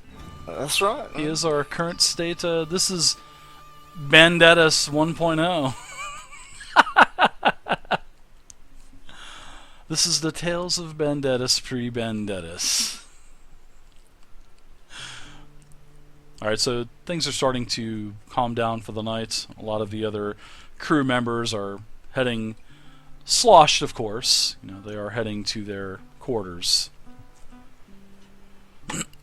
I assume we get done, and what say we tuck it in, my dear? As long as you don't call me that again. What say we tuck it in, stout warrior? Agnes will do just fine. Oh, okay, very well, Agnes. Let us be off then. So what kind of contraption did you rig up to the door, Mordecai? It's a simple, basically, I call it a doorbell trap, because all it is, I have bells. If you look in my inventory, I have bells, and I have what's called bank line, or a heavy string. Unlucky Geek, thanks for the follow. What I basically did was I tied the string to one end of the bell, and you take one end of the bell, and you put it on top of the door frame, and you set it there. You can, if you find a little peg or something like that, you can put it on a little peg above the door frame, whatever. Then you take the other end of the bank line, and you tie it to the door handle. That way, when someone opens the door from the other side, the bell goes ding-a-ling-ling-ling-ling-ling-ling when it falls to the floor. Okay. I hear it. Very simple, just a warning type trap. Well, knowing nothing of this, I just unlock the door and barge on in. no, absolutely. The bell goes off, Mordecai. You hear the door handle, the door unit. You start to hear it shake a little bit and rattle, and like somebody is putting a key into the door. And by the time you're able to react and do anything like grab your weapons, the door does sling open, and you can see Vance and Agnes behind him. As Vance, what's all this racket? Bell goes off. Little cute little bell hanging from a string in front of you, sort of like the carrot in front of a horse. No, that would be the doorbell.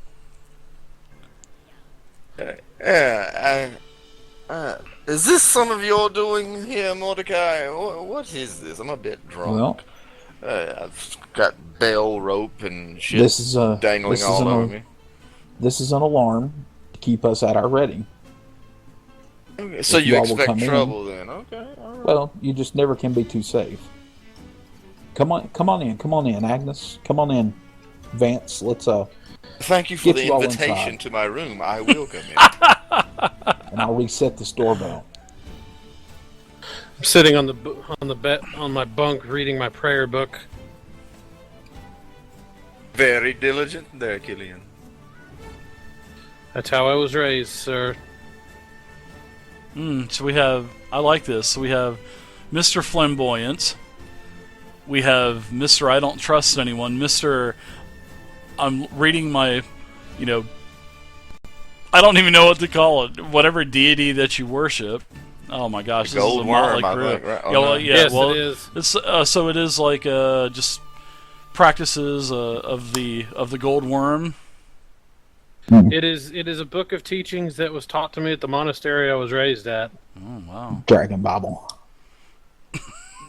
Basically. Just a small little booklet. All right, so you guys are all in one another's company. Alright, I've plopped down on my bed. So, I As look at usual. Agnes and Mordecai. Did you two find out anything of usefulness? No, not much more than what the captain disclosed. Other than that, there was only the two people we interviewed were the only two people basically to come back alive from a raid that happened by these men. On top of that they were kept seeing these coins that had barnacles on them and were crusted over. Other than that, there wasn't much other information that he could give us that was of any help. Yes, our person of interest seemed to keep repeating something about snake people.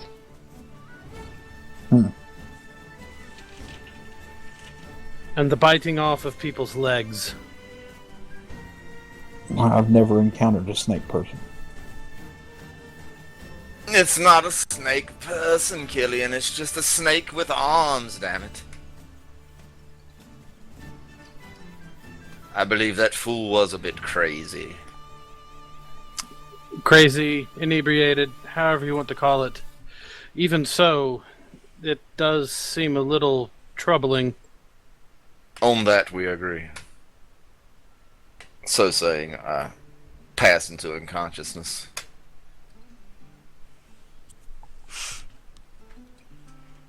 Agnes, Mordecai, you two, anything? I'm gonna light sleep. Sleep with one eye open. Yep. One brow licked. Mm-hmm. You keep the eyebrow lubricated enough just to where it twitches at any slight notice of a doorbell. When I Come lick off. the eyebrow, it makes my vision keen. So His eyebrows look like they've got hair gel on them. Keen That's like a it. cat to where the that's it. cuticles of your eye just go to a narrow point, well, to a narrow slit. That's it. Unbelievable. That and licking his eyebrows. Before slipping into bed, I put the pickled flesh on the nightstand next to me. Well, that is quite the odd trinket. I don't see what's so odd about it. Not many people keep a chunk of somebody on their possession. Although I do have this, and I pull out this small glass sphere roughly painted to look like an eye. Hmm. We all have our trophies. Whoa. I don't necessarily call this a trophy. It's just something I had never come across before until I had to unfortunately end the life of the person that it belonged to. And I ended this one's life. I did not take enjoyment in it, however. It was merely an act of self-defense. Not saying that you enjoyed yours. I wasn't happy about it, but we all enjoy what we do. I hadn't killed a single person that I didn't enjoy doing it. I thought you were asleep. You thought wrong. I sleep with one eye. I'm half asleep hearing this murderous talk, and I'm like, Jesus, dear Lord, what have I gotten myself into? What's with these people?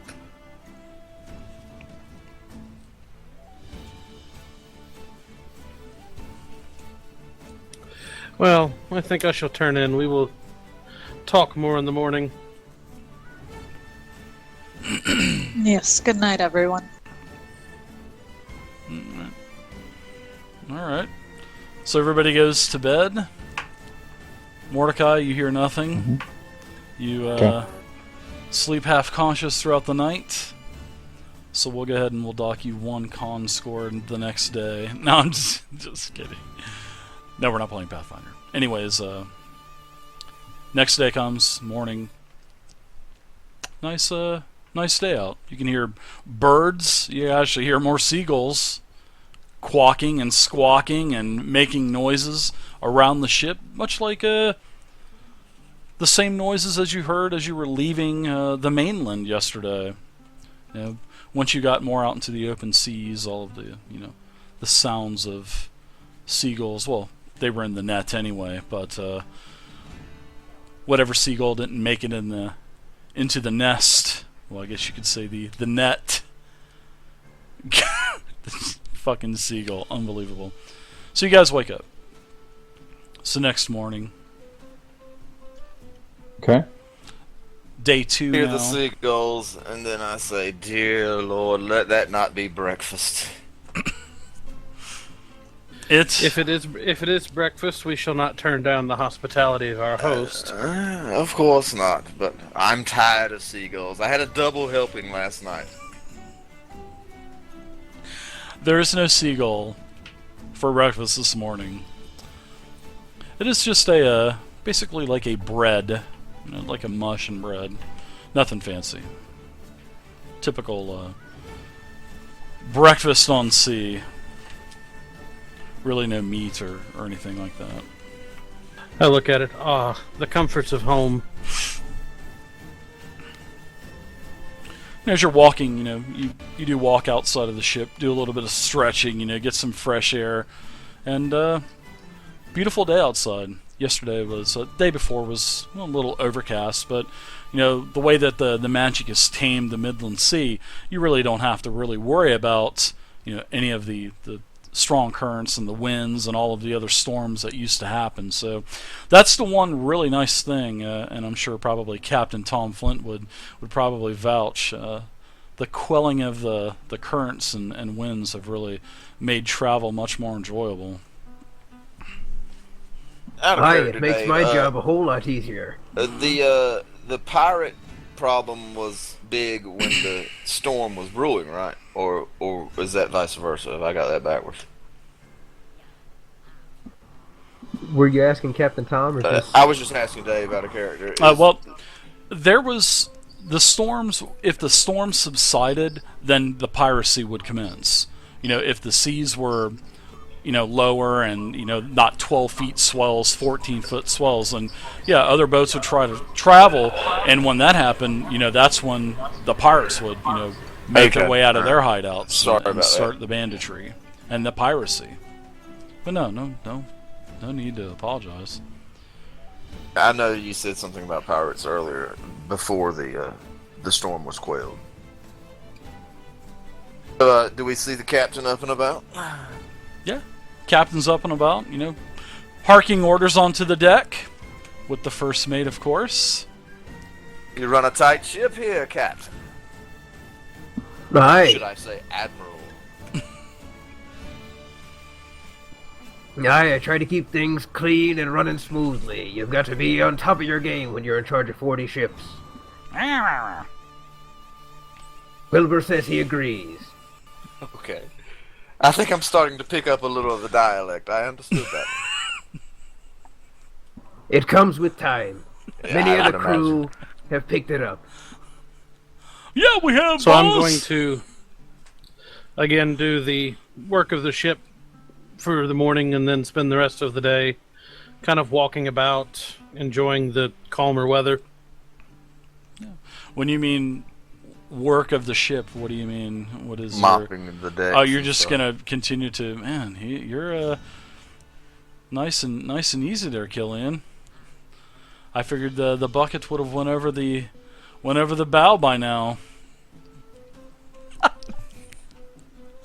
Possibly Alright. Vance's bucket, but I have no idea where I placed it at. I leaned the bucket and the mop against a wall somewhere below decks, and I assume it's still there.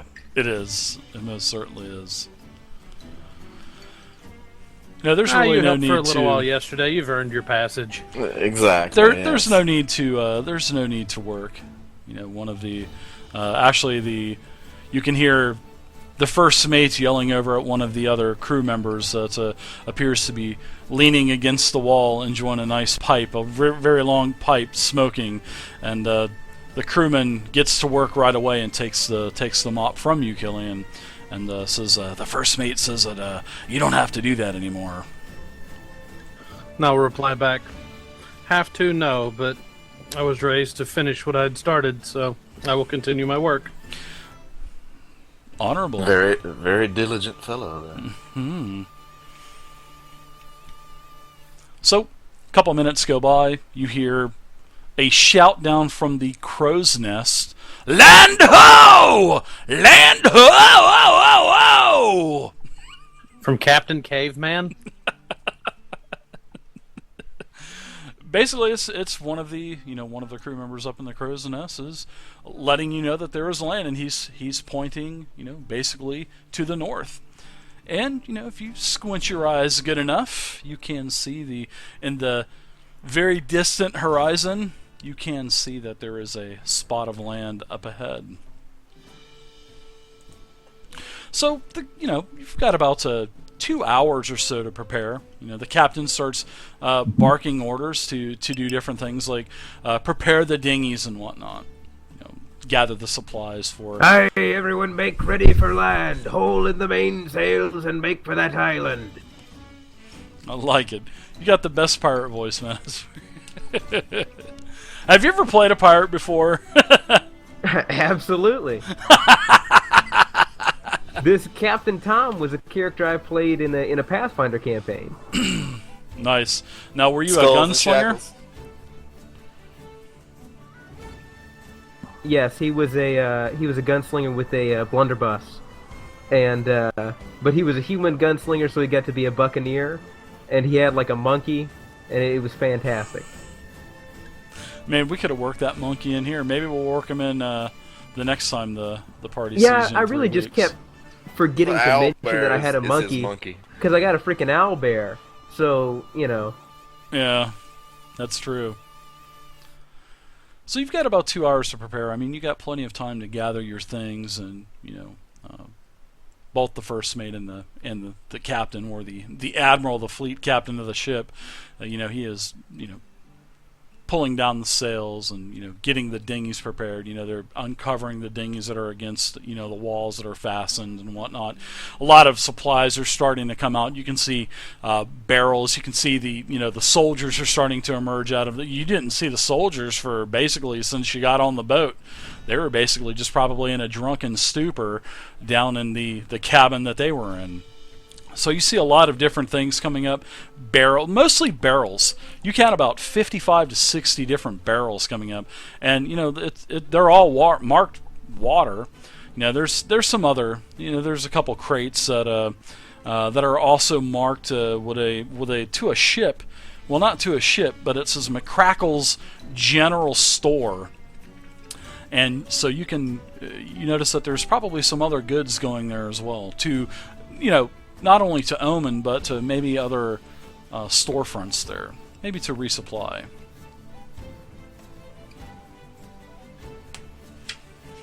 you'll Ship be this wanting large.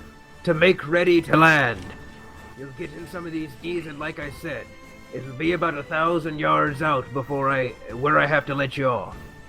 You'll have to do some rowing to make it to the island. Fine by me. I have a strong back. I can help with that. All right.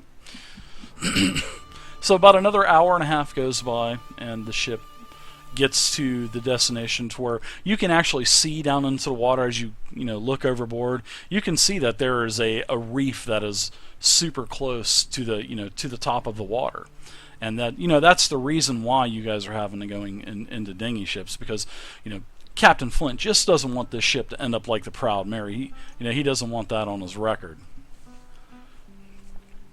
All right, so you notice that there are a total of 8 dinghies that are going overboard. And in these dinghies have all the supplies, the troops. All 4 of you are in one dinghy, and the captain is still on the ship with the first mate. And basically, I'll kind of paraphrase this for the captain, because this is in another part of. But there's going to be 8 ships returning.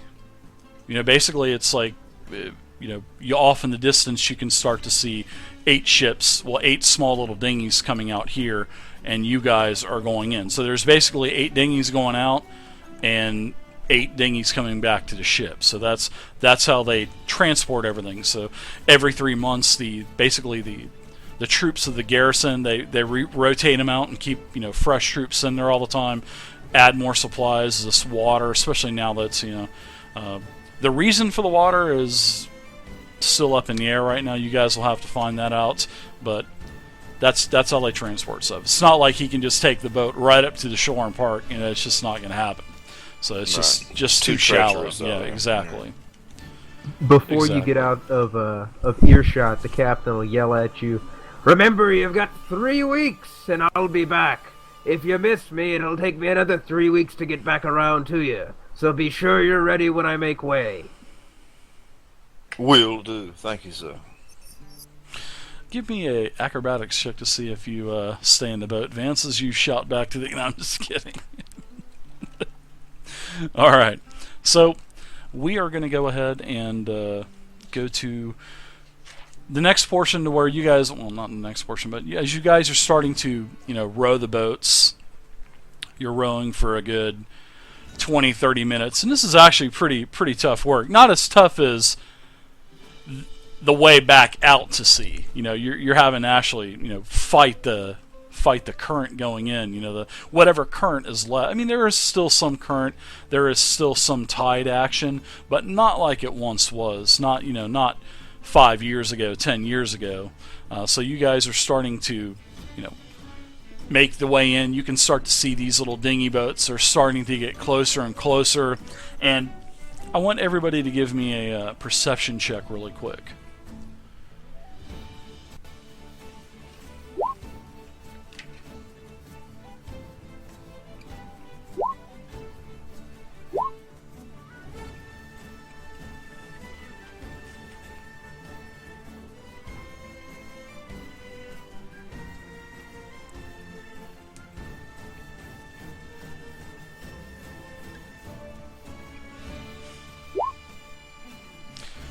Alright, so you see, as you're looking out, over the bow of the boat, you can see a couple of the other dinghies they got their hands up, waving.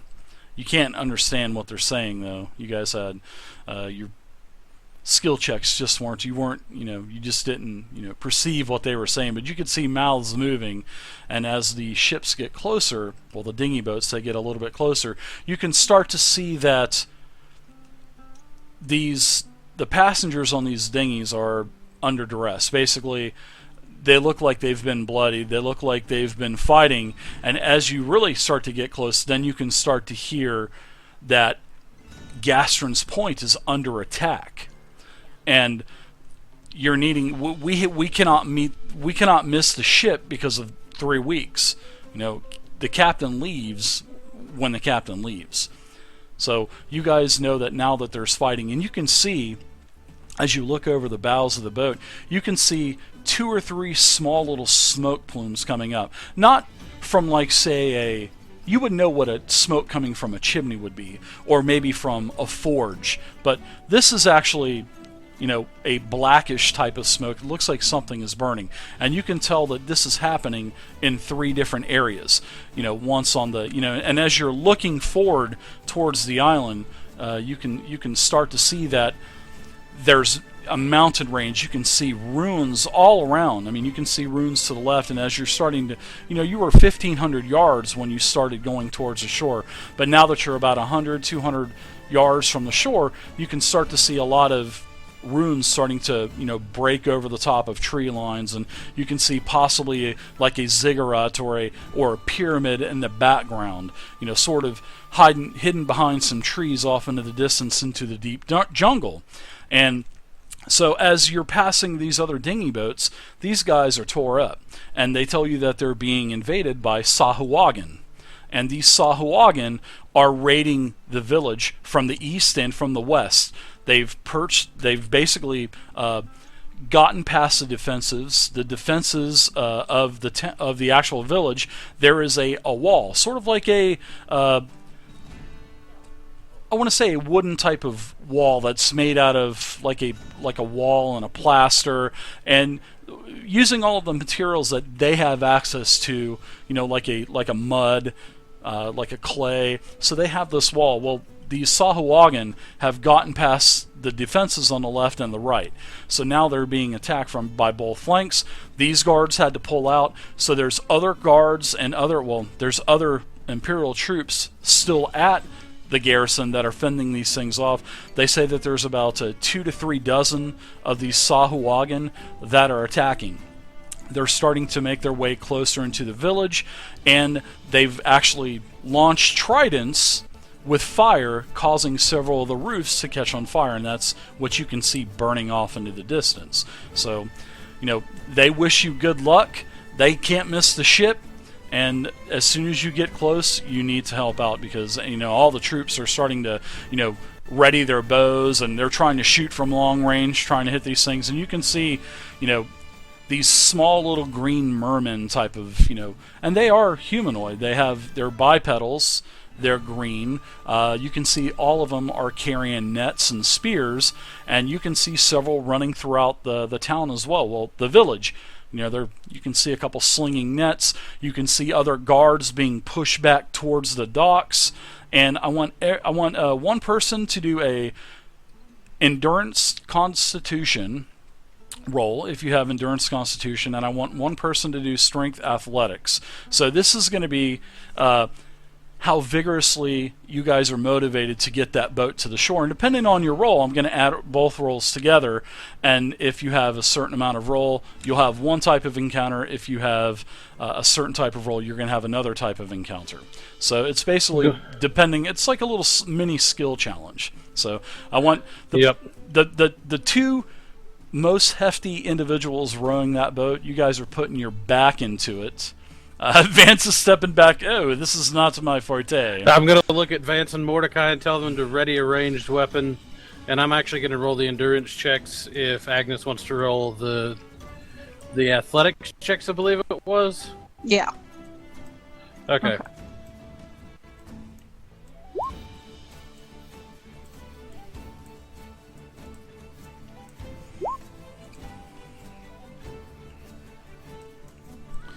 Alright, so you guys have a total of 35 between the two of you. That's good, because you guys get all the way up to the shore, and everybody can now see the new map, right?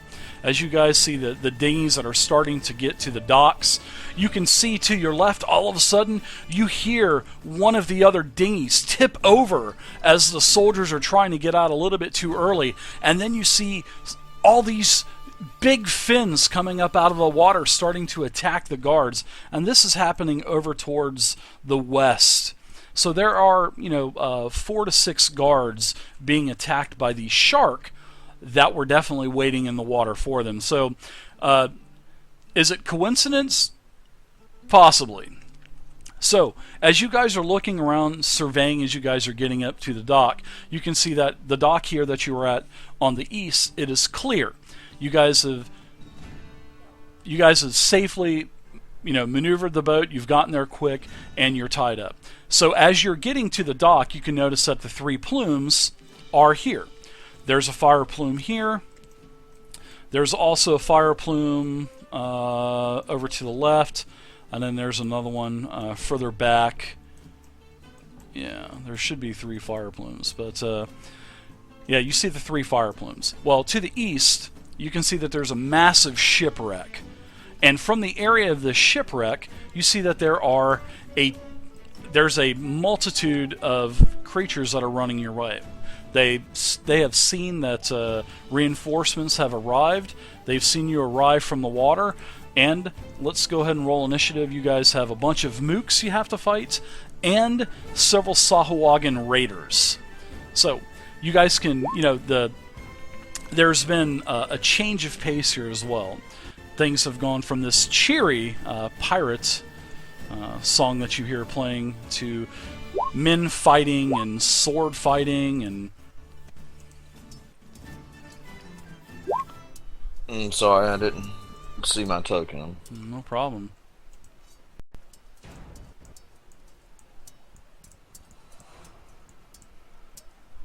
So as you guys can hear the cries and, women screaming, men, grabbing weapons, you can see them holding shovels, and just villagers of, Gastron's Point, you can see them all starting to flee, and you can see several mermen, these Sahuagins, you can see them running throughout the camp also. Alright, so we have some villagers up in the camp you guys are going to try to do something with. I don't know, we'll see. You see these dastardly creatures coming towards you. Hey Dave, I had clicked on my icon and then rolled initiative, but it apparently didn't put it in any kind of a tracker or anything. All right, tracker is up, so you have to target your token. Okay, you want me to try it again? Sure. Everybody, go ahead and let's roll initiative. Our first combat. I forgot I should be rolling it twice anyway. Yeah, Dave, could you switch this one over to my new sheet you gave me as well? Sorry about that. Mine's a 23. Yeah, I'm going to keep the 20.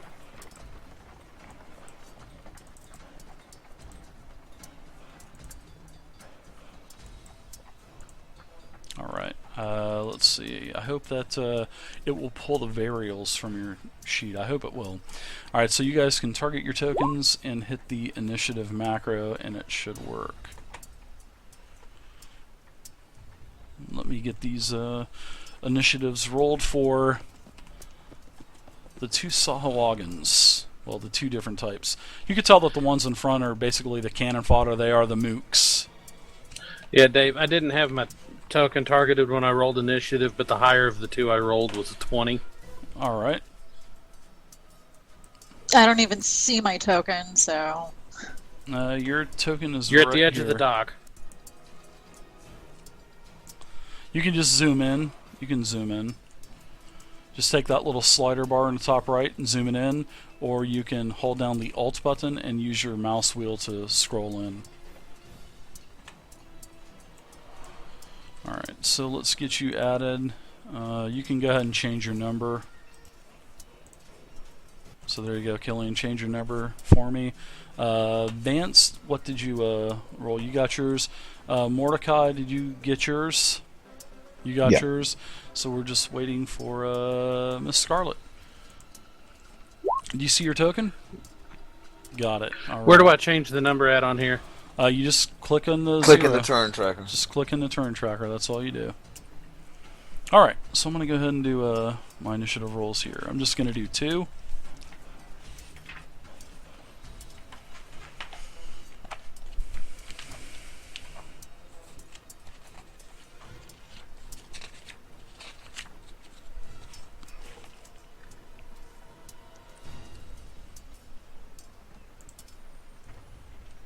In fact, I'll probably go ahead and do initiatives for all of Nate, these I'm doing the guys. P dance. Give me Sure, 2 man. seconds. Go for it. Absolutely.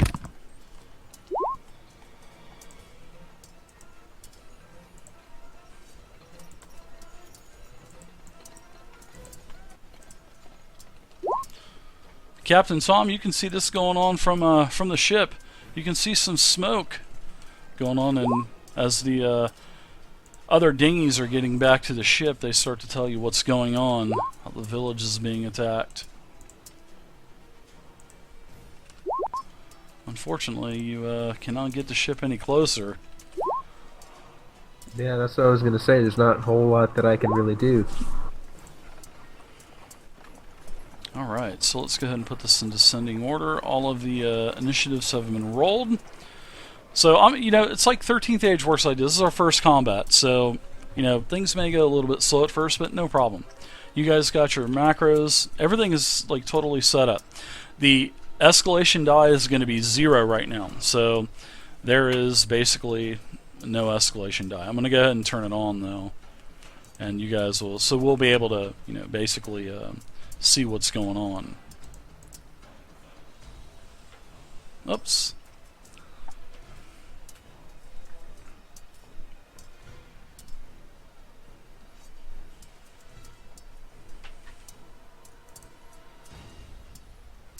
I'm like one of those guys that wears the fake pregnant stomach, the sympathetic pregnancy. Every time I see Scarlet light a cigarette, I immediately want one.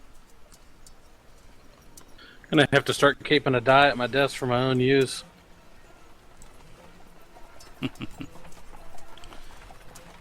Alright, so yeah, we'll keep the escalation die at 0 right now.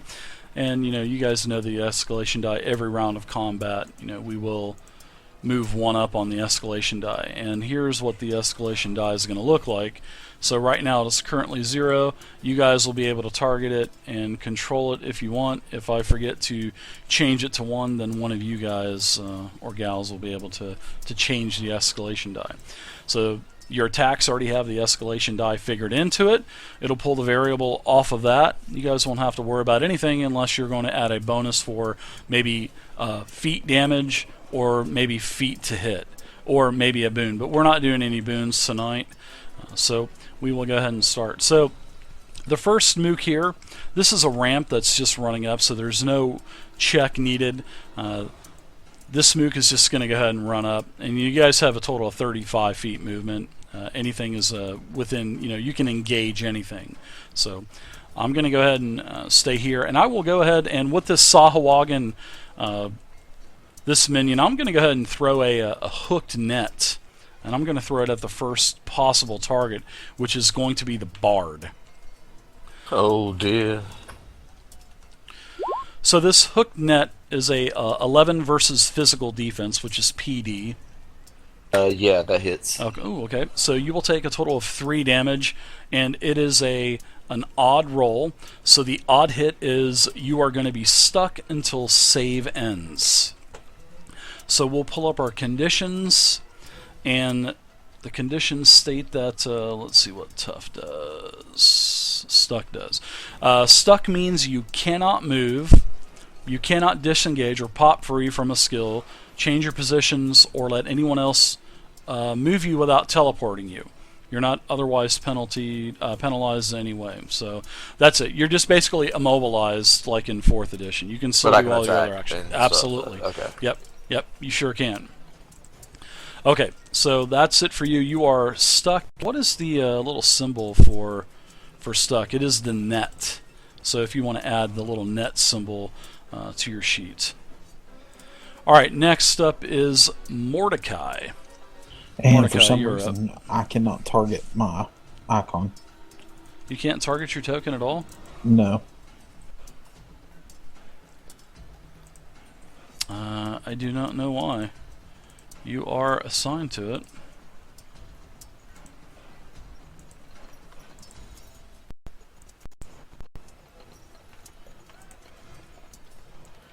Let me delete this and re-select it again.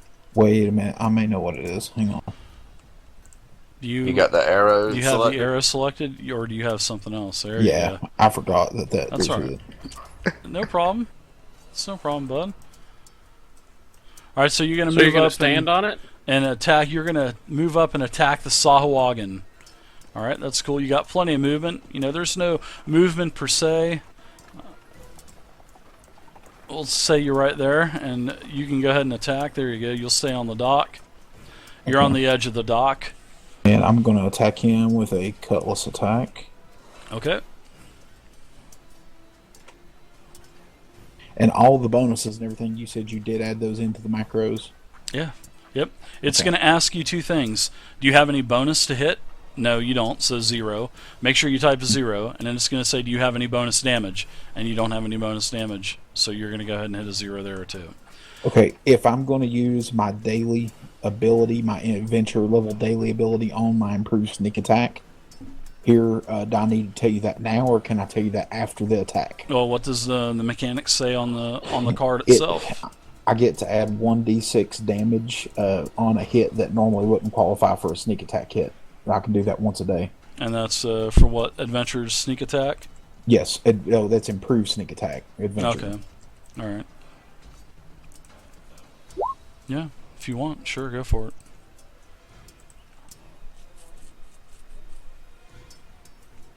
Yeah, I changed his. His should be changed. All right, so a 14 versus armor class. That'll be a miss on the Sahuagin fighter, on the raider. Okay. All right.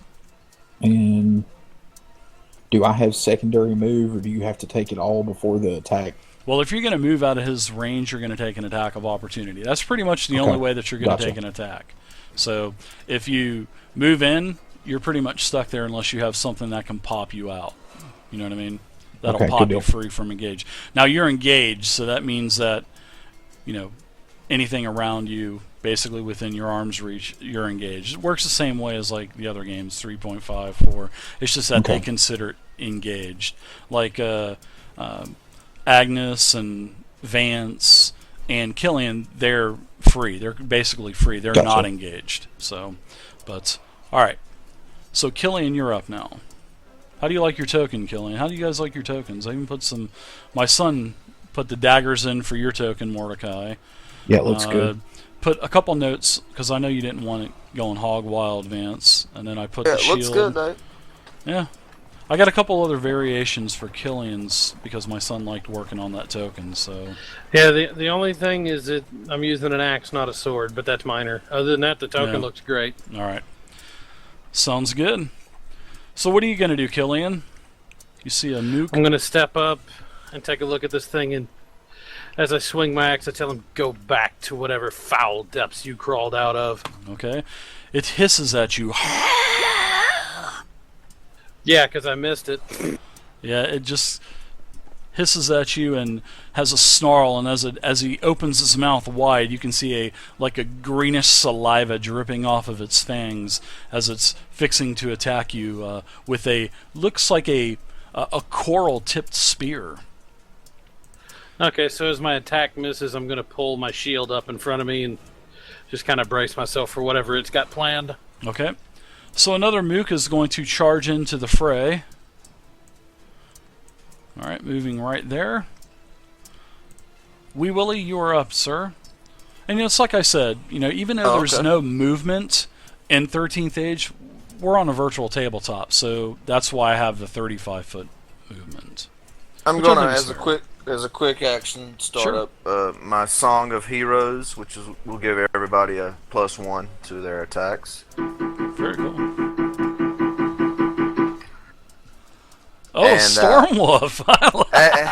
As my standard, or whatever they call it, I'm going to direct a battle chant towards this mook over here. Okay. I don't know.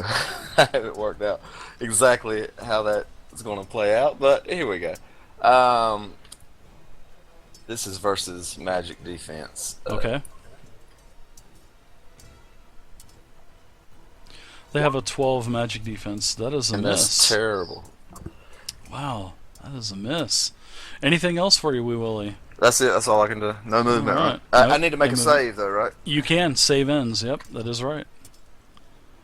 Just a D20, right? That's it. Yep, and it's a normal, so it would be an 11. Very good. I am mobile now. You are mobile. You get the net off of you. You throw it off of you.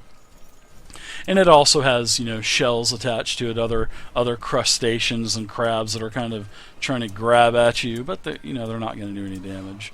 Agnes, what about you? Alright, since the one on the right's a little far, I'm gonna Everybody, make sure you had your +1s in.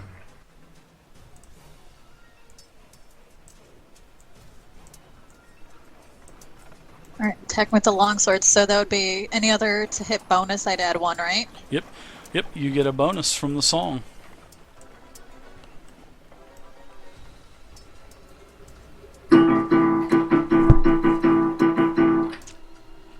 Gosh. A 12 versus armor class is also a miss. Holy cow. Wow. You guys are doing horrible. I figured you guys would have this mook down already. Alright, so now I have the raiders. They're starting to come into play now.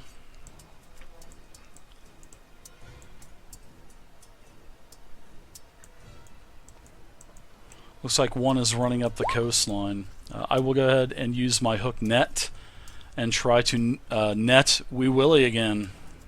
Let's pick on Wee Willie night. Bring it on. That is a 12 versus PD. Definitely. That's a hit on physical defense? Wow, man. Holy That's my cow. weakest one, Dave. Is it? Oh, boy. Alright, so you get hit for 3 more damage.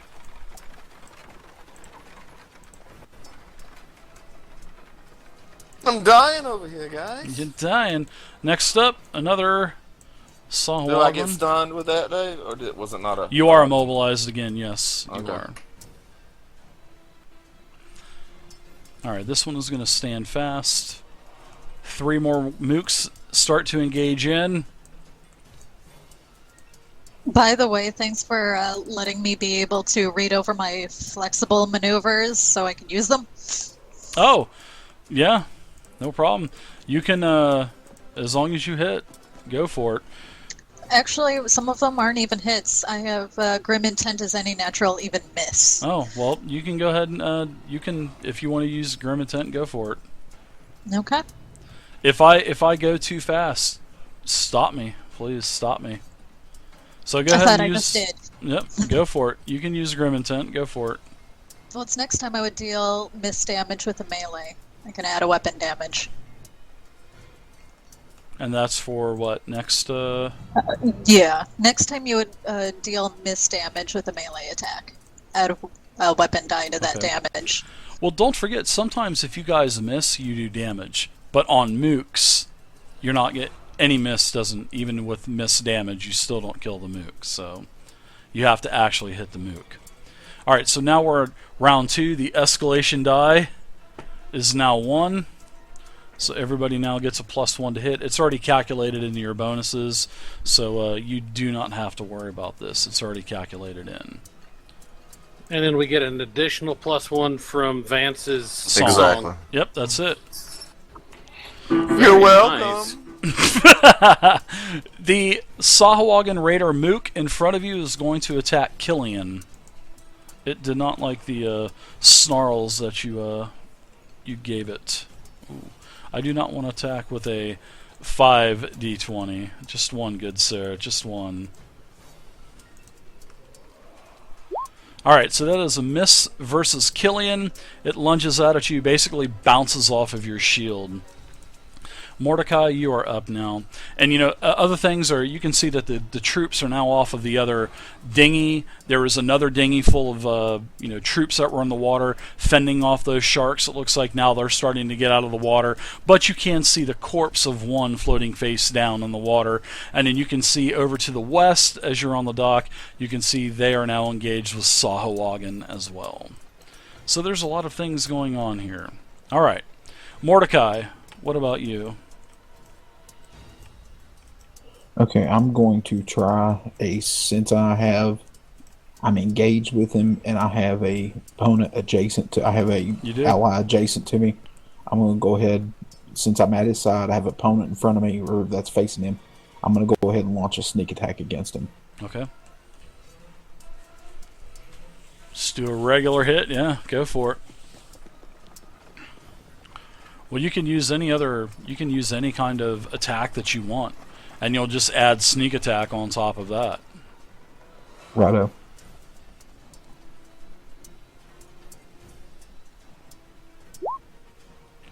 So the 11 is definitely a miss, though.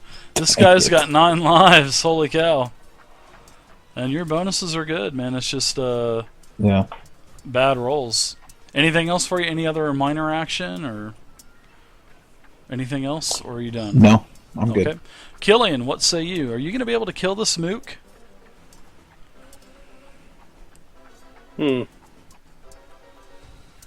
I'm going to give it my best effort. So I'm going to look at him and I say, my, you seem to be a little bit tougher than you appear. I will have to try harder. My mama? My mama? Did you say mama? My. Oh, I thought you said mama. Is that a bonus to damage as well, or Nope. is it just to hit? Just to hit. The escalation die is to hit. So you'll No, be a not plus the two. Mine escalation is die. just to hit. It's Oh, just to hit. Okay, it's just to hit. Sorry Okay. about that. So he's already preparing to hit, Vance. What's up with that? 14. The 14 versus armor class? That's a miss, bud. Love the suspense. You guys got any pluses up there? Or we got the macros right? Yeah, there are. Maybe I should just put the escalation die up to like 6 already. I'm just kidding. Anything else for you, Killian? You want to jump into the fray with the other minions down below and the mooks? Can I I would have to roll. It's just a straight D20 on the disengage to move. 16. Yep. Oh, is it 16? No, I'm, It's what I'm saying 11 it's a straight plus, yeah. D20 roll, right? Yeah, it is. Just a straight D20, yep.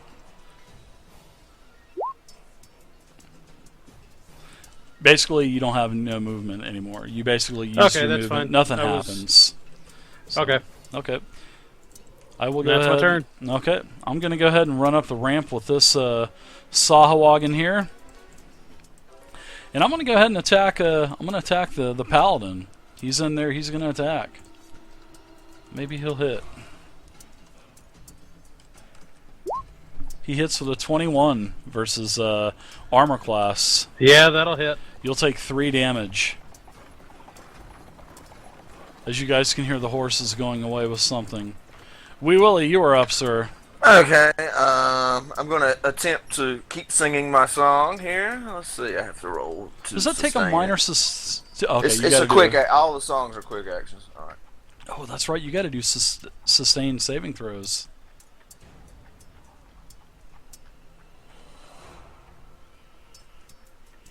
Do I add anything to that? I have no idea. Nope, just a saving throw is just a plain 1d20. Sweet But I'll tell you Jesus. what, you're inspired by your icon because you had a pretty good roll. I'll let you re-roll that. We'll let you have an icon relationship roll for that. And it was even worse. You were not inspired by the druid. Snap a string. Bing! Alright. So the +1 is gone now, guys. Agnes, you are up. Oh, I still have my standard though, right? Oh yeah, yeah. Sorry about that. I'm gonna try my lightning fork on this guy. Okay, gotcha. Let's see here. The rolls are bad, man. I'm gonna pull out my little crystal of this elvish bit of leg I purloined from and channel my energy into it. And let's see here. Do I have a macro for it? Yeah. I don't know unless you made one. I did not. And then what's the escalation die? 1. Escalation die is 1. It's in Yep. there. You already worked it in there. Okay. Okay. All right. I'm gonna re-roll that. I have a feat to re-roll that attack Okay. 1 time per battle. Gotcha. Jesus, that sucks. Man, your guys' rolls are pretty bad. Jesus Christ. We're gonna die. We're gonna die because of bad rolls. Alright, and that's it. I'm Wow. spent. Look, I need to make a save, don't I? Yep. For your yes, for your condition. And I'm stuck still. You are stuck. Agnes, are you gonna be able to bail the party out? You guys are in trouble. Oh, we'll see. Roll higher than a 4, please.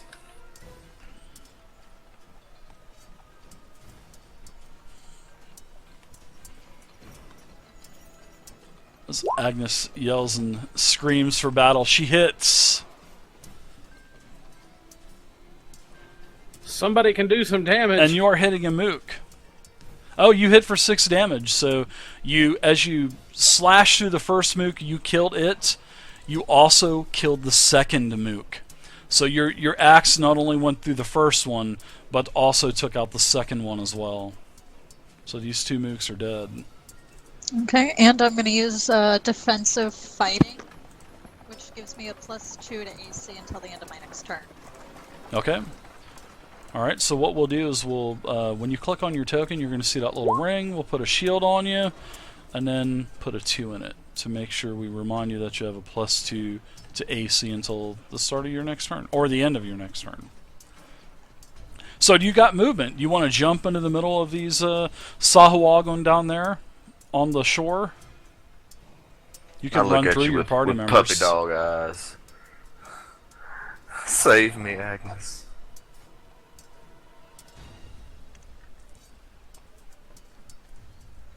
And we're good.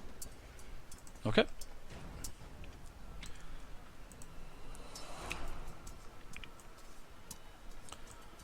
One of the raiders is starting to retreat back, and he takes out a net, and he throws it at you, Agnes. He's trying to immobilize your movement. Actually, that Sahuagin is not going to do that.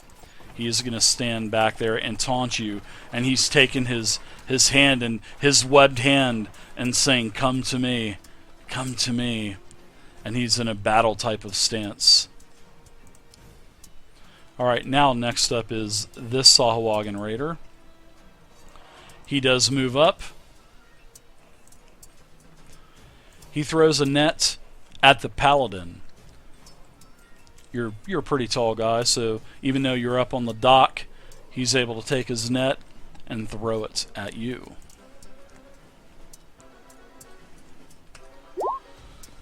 And that is 11 versus physical defense versus PD. I shake it off. Okay. Sounds good to me. Next up is the mook here. The mook is going to try to jump up onto the ramp. It's already about 3 foot into the air at this point. He's a little guy. He's still medium, so he's going to make a strength check to try to get up there, an athletics check. I mean, he could have ran around, but he wants to get fancy. Alright, so he's able to jump up there, and he jumps up onto the top, and he attacks you, Agnes. He's attacking you with a coral-tipped spear. Alright, so basic melee. Yep, sure is. 9 versus armor class, which is a miss. Alright, okay, next... I can make a counterattack. Sure. Or, no, what's the escalation die? The escalation die is at 1 right now. Oh, okay. It has to be even. Alright. Do you have anything else that you can... Okay. Roll 20 just crapped out on me. I'll be back. No problem. It looks like you're already back in, so... Yep.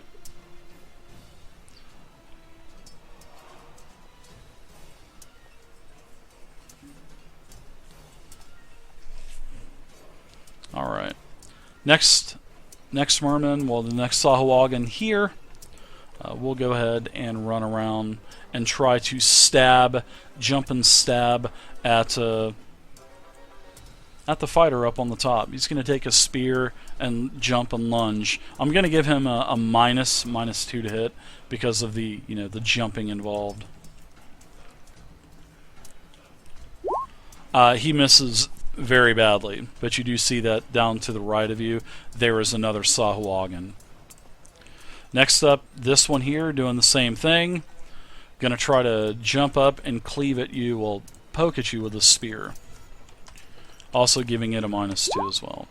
12 versus armor class, I think that's a miss. Next up is the raider that is to the north. He is moving in. And he is standing still, holding the line here. Alright, next is the dead. We are now at escalation 2, round 3. So I will change that. Everybody's going to get a +2 on escalation. Okay, got it. So, Mordecai, you are now up now. Alright, since I'm no longer engaged, I'm actually... I'm going to take movement, and I've measured this here. And I'm going to move...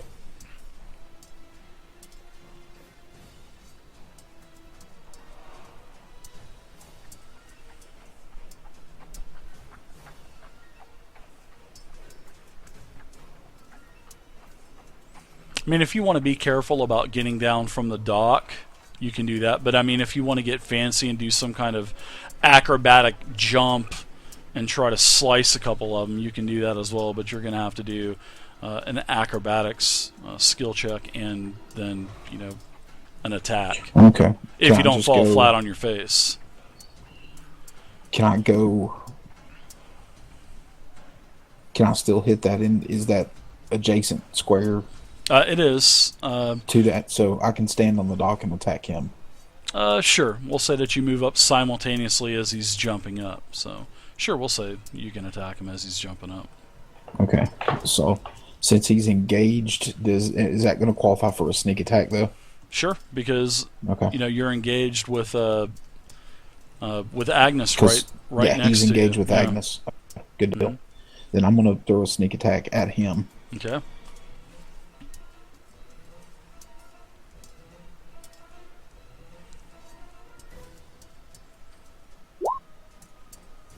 All right, your Nope. attack versus his armor class is a miss. So, any other quick actions? No, that's it. All right, Killian, you're up now. Okay. I'm going to jump from the dock to here. Okay, give me just a real quick athletics check for your jump.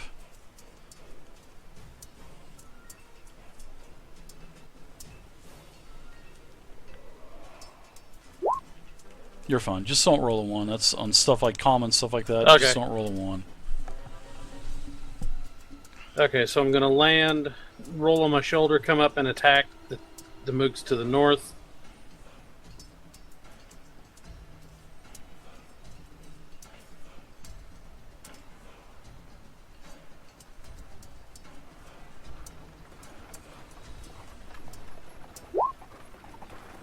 All right, the Or not. attack on the mook is a miss. Anything else for you? Yeah, I'm just going to sit here and shake my head at this quantum roller. Take your flag off also for you. Yeah, I forgot about that. No problem. All right, next up is Vance Longstroke, sorry. Okay, let's see here. I'm going to attempt to befuddle this guy back here. Okay. If I can reach him with that. Sure. It's within And 35 let's feet, so see, yeah, go for it. I don't actually have a macro for this. So, let me just roll it straight. I'm gonna do a little Old school.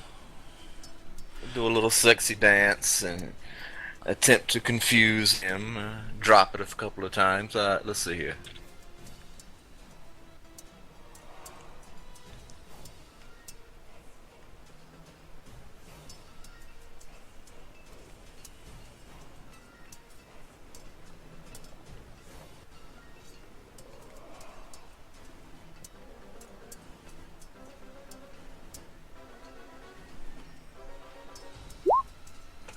That's a hit.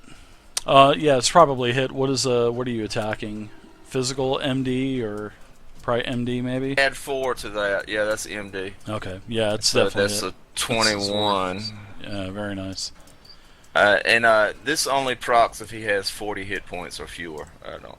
It does proc. Yep, it sure does. So the target is confused until the end of my next turn. Okay, so the confused condition is the guy screaming, and it means that the Sahuagin cannot make opportunity attacks or use limited powers. The next attack will be a basic or at-will attack. All right, that's it. All right, cool. And I missed my save. I'm still netted.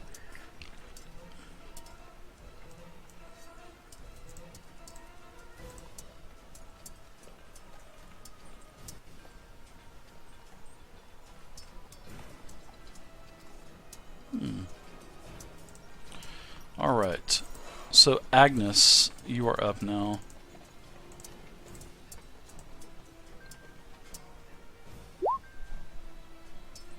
Wow, a crit. So explain to me, seeing that you are surrounded by mooks, why don't you give me some kind of cool attack on what you would do to basically decapitate all 3 of those. So you can go ahead and for a crit in, let's see, how did they do a crit again in this game? And a double damage. I think it is. Yeah, I think you're right. So basically that will do 14 damage. So seeing that you have 3 mooks around you, how would you go about taking all of those out with one swift shot of your weapon? I want to hear this. Alright, give me a second to think here. Since there's 3 at different levels.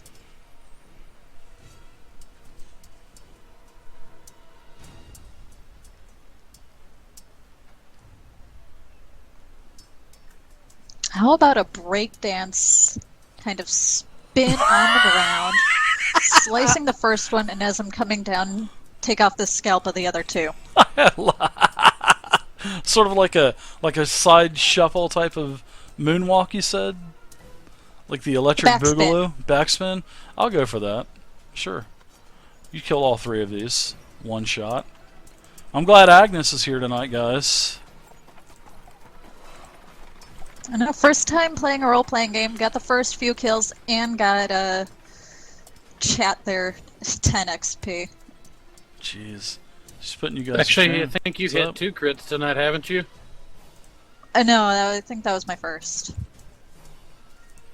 Alright. There was another one. You can Was take that movement Willie? if you want, I Agnes. created a perception check, Steve. We will. That's have what it one. was, okay. Yeah. You can still take movement, so you can charge into those other guys in the back line. You can charge the guy, and bail out the paladin down there. You can. There's quite a few options you can still perform.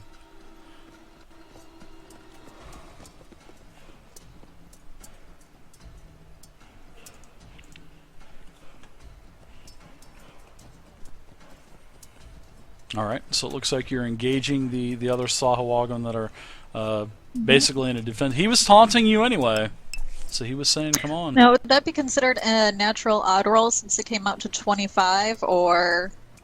No, It's even the roll crit. because it was a 20. Yeah, it was a 20. It would be even. Yeah, it takes the The natural die roll. Okay. the natural die roll. Well, since then, defensive fighting ends at the end of this turn, I'm gonna take defensive fighting again. Okay, sounds good. So you'll keep the +2 up there, which is good.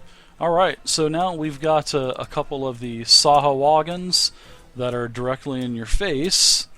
So the first one is going to attack you. That is the one that was actually taunting you, with his webbed hand telling you to come closer. It will attack.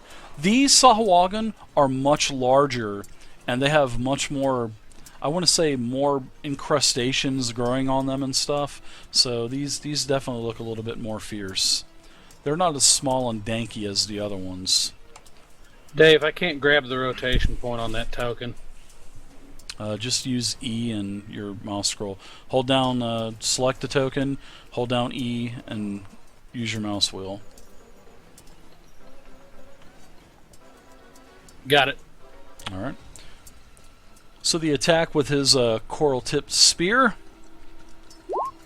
is a 9 versus armor class on you, which is a miss. Let's see. Next up. On me? Yep, on you. That was a miss. Alright, and the escalation die is still at 1, or is it at 2? The escalation die is now at 2, I believe. It's It at is 2. at 2. It'll go to Yep, 3 it's 2. after the one right here. Okay, so I can use counterattack. Okay, cool. And counterattack is what, a basic melee attack, is it? Once per round when escalation die is even and an enemy misses with a natural odd attack roll, you can make a basic melee attack dealing half damage as a free action. Wow, very nice. She's on top of it, guys. She For is, sure. She is on top of it. Alright, so 12 versus armor class is a miss on this guy. He basically parries your weapon away with his spear.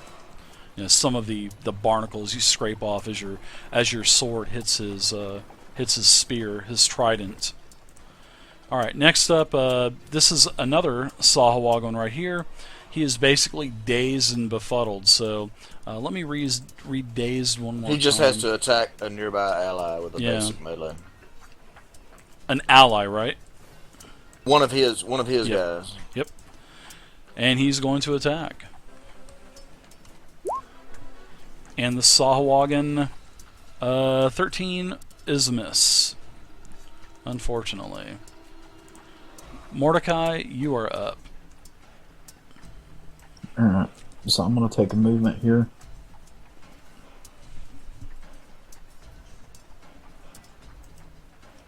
Wait a minute.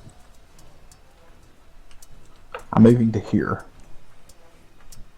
And I'm going to attack with Flying Blade at this guy. Okay, Flying Blade. A ranged attack, okay, gotcha. So you're basically throwing one of your 7 daggers, right? Yeah, the ranged attack. However, on the hill on this one, I get to add sneak attack damage. That should be a +3 from the escalation die instead of a +2. Oh, we are in the next round. So, yeah, we are. So Okay, hang we'll on. say it's a 15. All right. So you got a 15 versus armor class, and the 15 is a miss. Shut Anything else for you? the front door. Look that's at it. Wee Willie laughing over there. Yeah, These I'm are not- pretty tough little level ones, aren't I'm they? not the only horrible one up here, I see. No, apparently Agnes No, you're is just the the one one only that doing a hasn't damn made thing it right off now. the dock. I've been By the netted way- the whole time. These guys are greedy and they want everything for themselves. So I threw the gluttony dagger at him. Killian, how about you? Okay, so I'm going to look at the larger Sahuagin here, and I'm actually going to do 2 things. First, I'm going to issue my challenge to him and tell him that the worm has examined you and has found you wanting. As I roll my attack, I'm also going to use one of my uses of Smite Evil. Oh boy. Make it count, Killian.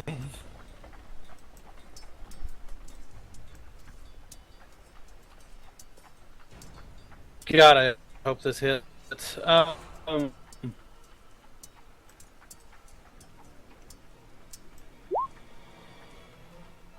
Oh, for fuck's sake!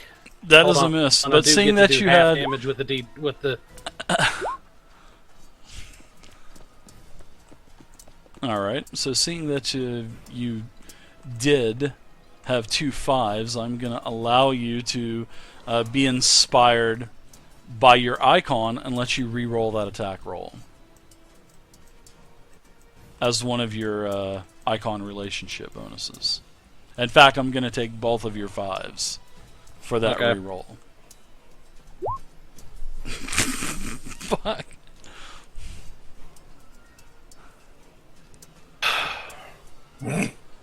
Just go. Wow, you guys are doing wow. Spam that a couple more Making the times. woman do all the work. Spam that a couple more times. Let's see if you can get anything higher than a 9, Killian. Wow. It got worse. A little better. Still not fucking hitting. Try one more time. Let's see if you can try one more time, buddy. Did all of you all lose video, or was it just me? Just you. You're not showing video.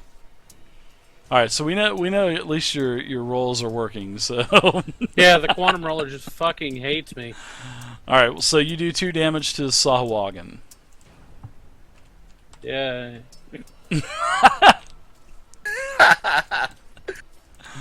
All right, next up is Wee Willie. Vance. It's all on Vance. At least I see. have heal spells. Can the Troubadour inspire the party and rally the party to defeat the larger minions that are left? Alas, that ship has sailed, David. I'm going to attempt a battle chant against this guy again. Right here. You sure it hasn't sank? And let's see, where's my macros at?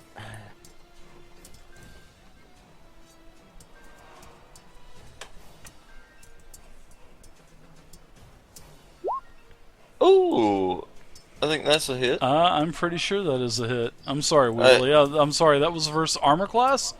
That was a No, miss. No, I'm just. that's versus my magic defense. No, that's a hit, man. Let's see here. There's I look at Killian. Killian, how are you holding up, friend? Physically fine. Morally, not so much. Well, buck up. Morally, not so much. We'll make it Yes, through my this. morale is Morally quite or low right now. emotionally?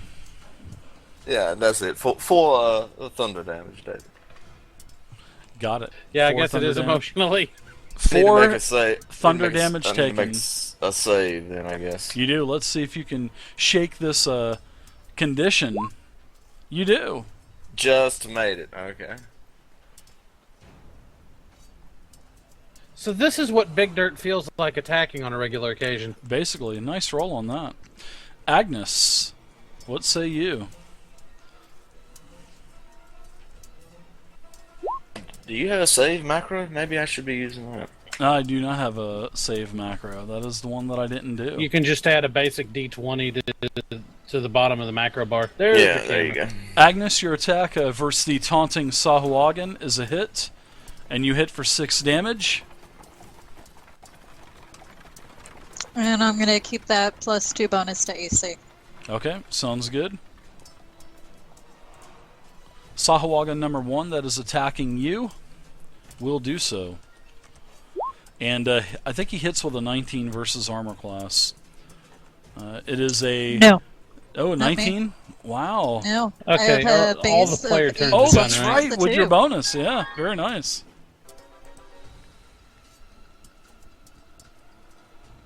Very nice. Yeah, Mordecai, the let me defensive know. fighting comes in handy. But let me know when it's your. Well, I'll just watch the tracker. When it comes up to your turn again, remind me to up the die. Yeah, I forgot. I should have remembered that.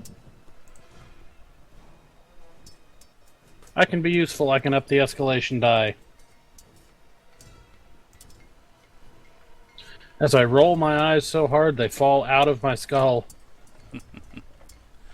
So we now are at, what, escalation die 4? 3 right now. Well, Still we at got a 3 couple till more, yeah. the last Sahuagin, yeah, and then I'll Alright. up it. So the next Sahuagin is also going to attack you. This is the one that's going to attack Killian down to the south below him. Actually, the only one that's engaged to him. And 19 versus armor class on Killian. I think that actually will get through. Okay. Yes, by 1. So his coral tip spear hits you. I had a natural even roll, so I will go ahead and give you an extra d6 damage. And I rolled a full d6.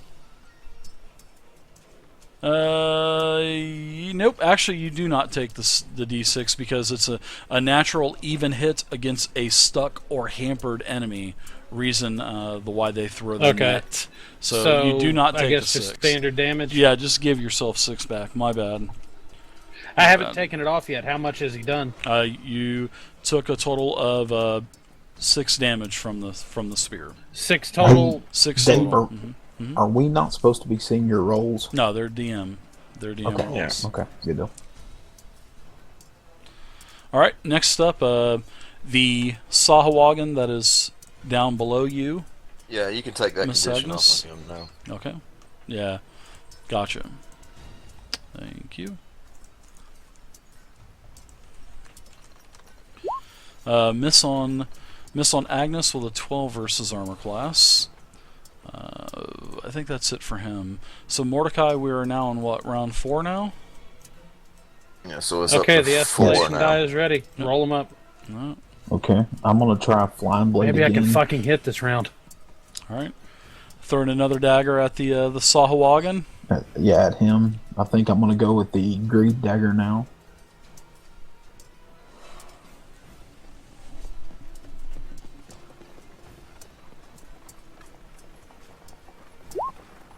The dice cam's supposed to be on where we're at. You ain't the only one. Wow, Mordecai. What is that? That's horrible. So that means you rolled +1 for your level, +4, so that would be 9. So you rolled a 2. Oh my god. Unbelievable. Alright, so next up, let's see, anything else you want to take? Any movements? Yes.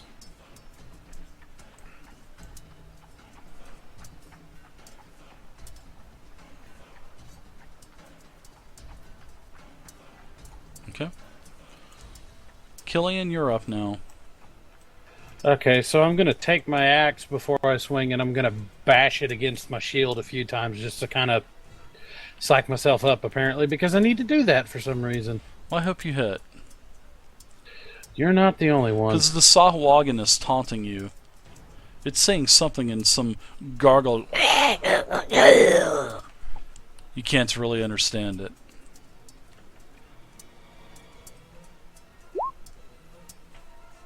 Oh, fuck me!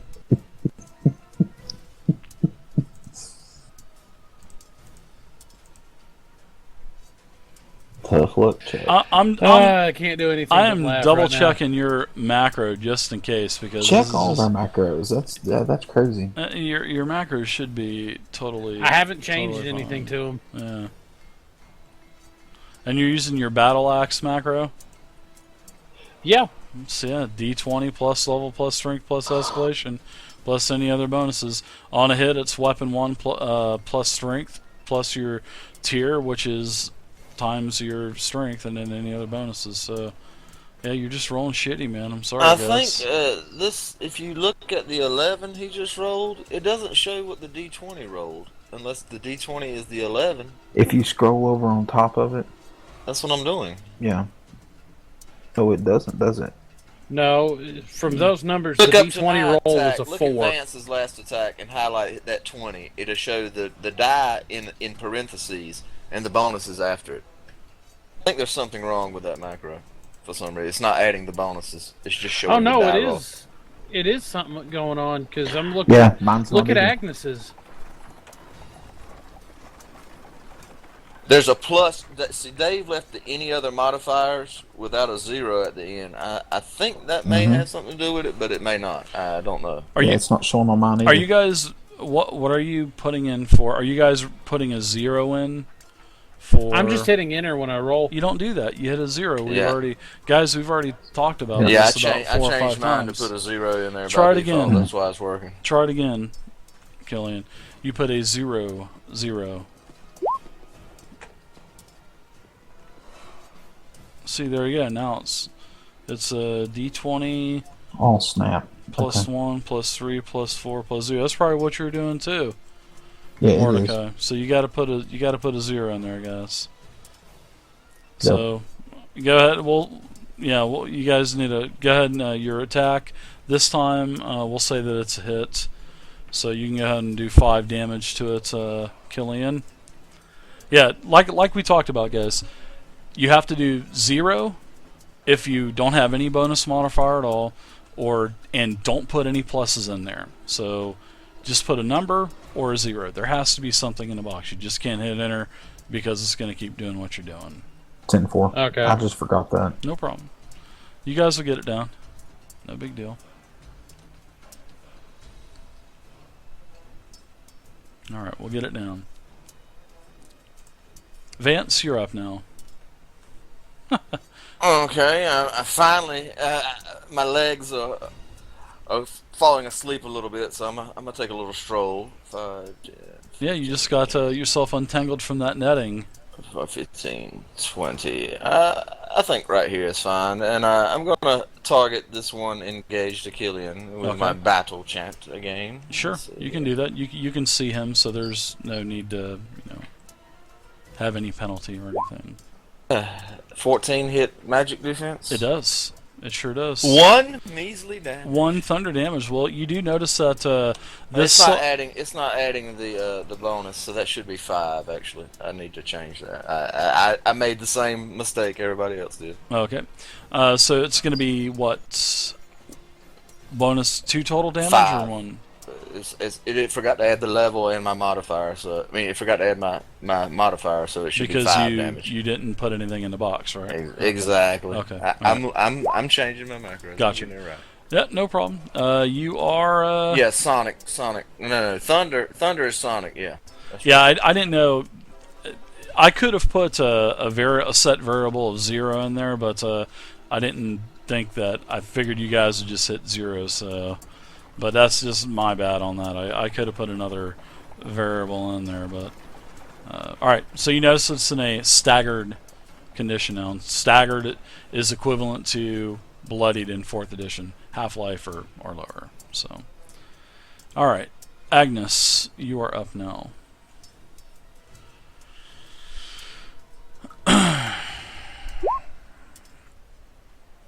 Get in there. 17's a hit. Good hit. 10 damage. This Sahuagin that you hit is also in a staggered condition. It is now bloodied up pretty good. You've done quite a bit of damage to it. You can see several large wounds on it. So, All right, I'm going to keep my defensive fighting. Okay.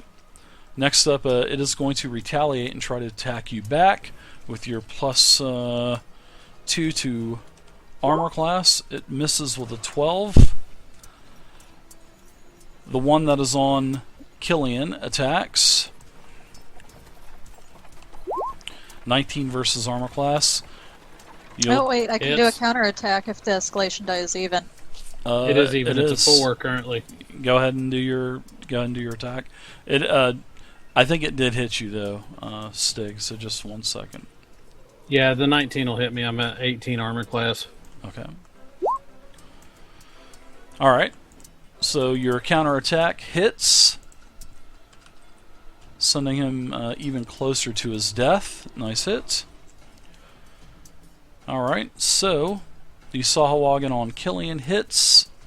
It is a 19, and you will take a total of 6 damage from the hit. And last but not least, the final Sahuagin will basically peel away.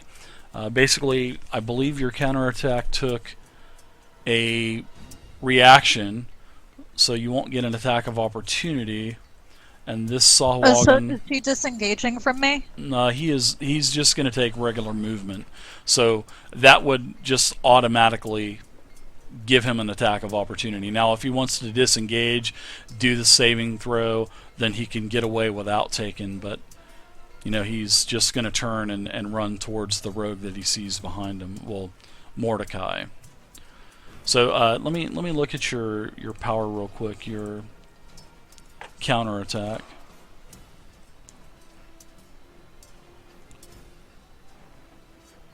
Oh no, it's a free action. So counterattack is a free action. So you can go ahead and take an attack of opportunity because you haven't had a reaction attack, so go for it. Give me another basic attack on this guy that's running away from you. Hit him hard, knock him down. 14 is a miss, though. So he does engage Mordecai. He is going to attack Mordecai with his coral-tipped stick. Well, his coral-tipped spear. And, 22 versus armor class. Yeah. So you're going to take 6 damage, Mordecai. Okay. And that is going to be it for him. So now we're up to a new round. The escalation die is going to go to 5 now. Alright, so Mordecai, you're up. Remember to hit zeros. Need to make myself a post-it note or something before next week. Do what now? I'm checking the power right now. Said I need to make myself a note or something before next week to add those zeros in. Just to keep reminding myself. Yep. Probably shortchange yourself in the first 4 rounds of combat. Zoinks! On the plus side, more than half are dead now. Okay. I know. Agnes, she's rock Dave, star. I'm gonna use my ability Shadow Walk. Okay. It's an at will, but It's at will versus his mental defense. It's my charisma plus level. Okay.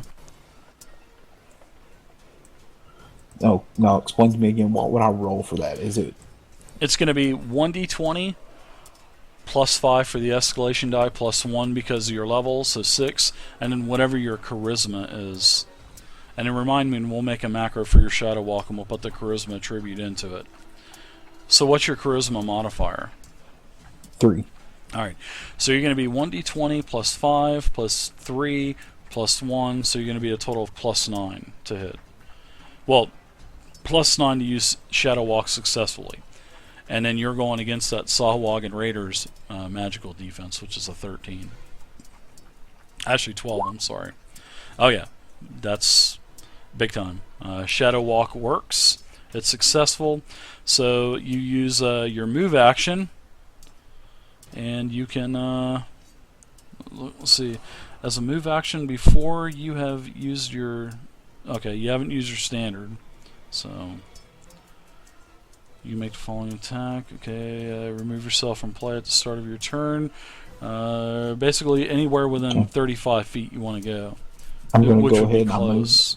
Okay. I'm going to move to there, and then I'm going to put my attack. So I've used that action. Do I have to launch just a standard attack against this guy, or can I launch a sneak attack against him? You can do a, well, you have to use, Since it's an at will. yeah, well, yeah, you can use it, sure, because it states that you have to use your move action, which triggers Shadow Walk before you do your standard action. So if you attack first, you can't use that. But seeing that you use that first, it doesn't say that you can't attack. So yeah, you can go ahead and attack and get sneak attack damage in there too. Alright, good deal. Then If that's you what I'm hit. going to do. Yep. Cutlass to the forehead.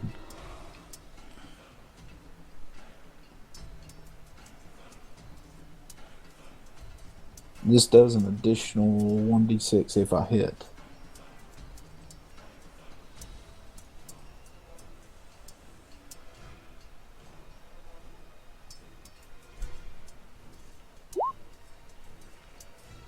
Dang it. We'll say that it go ahead and hits the target because of the lowered, the weakened condition that it's in, the staggered condition, and plus it's getting pretty late, so we'll say that it hits.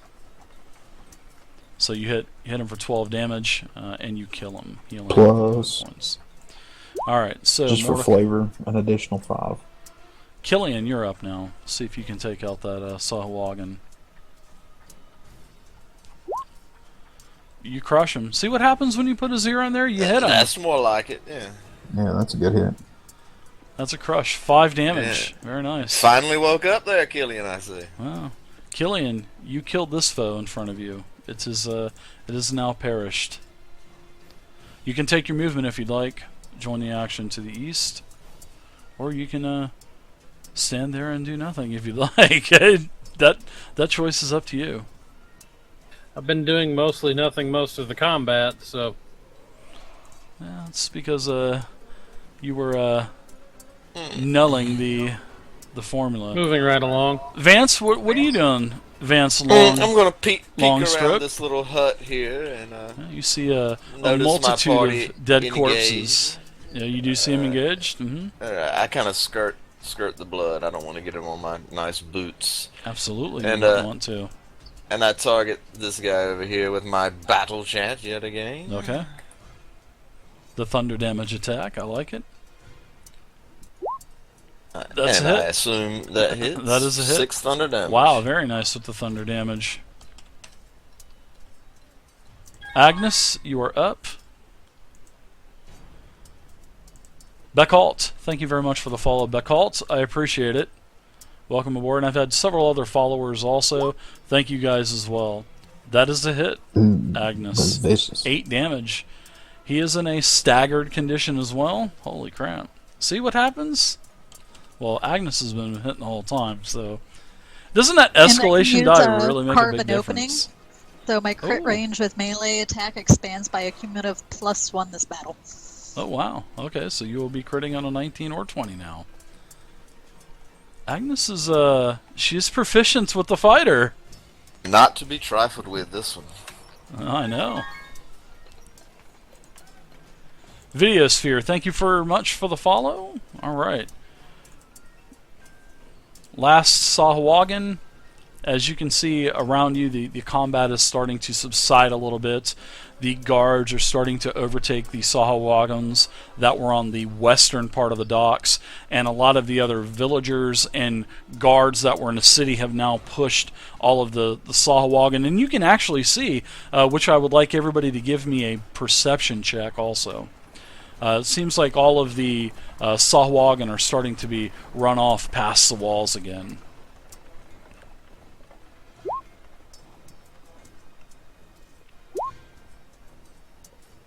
I'll wait for your perception checks.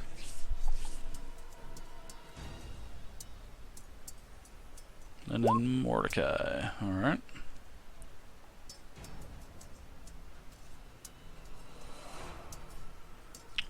Sahuagin here. I'm going to go ahead and do a... I'm going to roll against Agnes.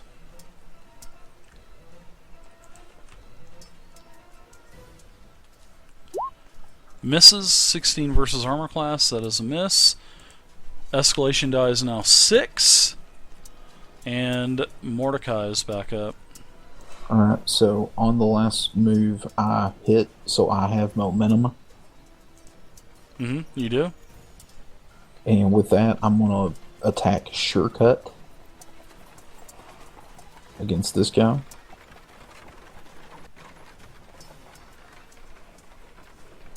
Alright. And it's dexterity plus level versus armor class. So that would add an extra +6 to my attack. Is that? What's your am I dex? understanding that right?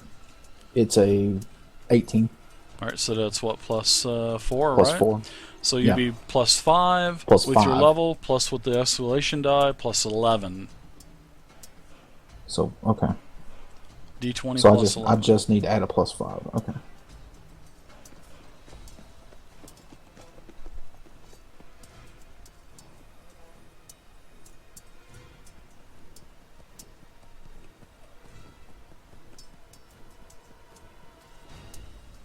And upon a successful hit, it does sneak attack damage. 34. 6 damage plus 1d6. It's not quite 34, but we'll take 5 off of that. It'll still be a 29, Okay. and that's still a hit. You do damage to it. It is in a 10 damage. That staggered. looked like one of Gim's rolls there. Yeah, it was. Staggered. It is staggered, Killian. What say you? I'm going to put this thing down. I hope you do. Plus 6 for escalation, sir. That's a hit. And it goes down.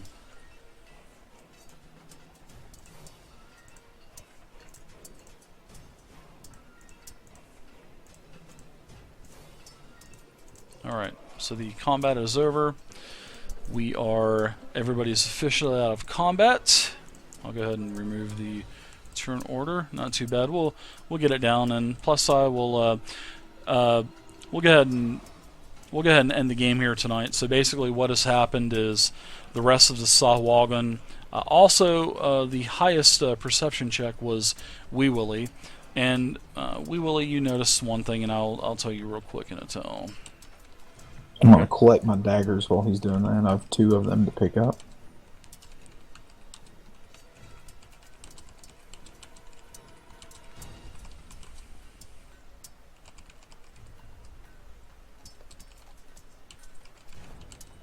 Dave, if you don't mind, can you tell me the contents of that note earlier? I didn't write it down for some reason. Oh, the contents of the notes were basically this. I am going to have your child, and once you get back from your trip, we will get married.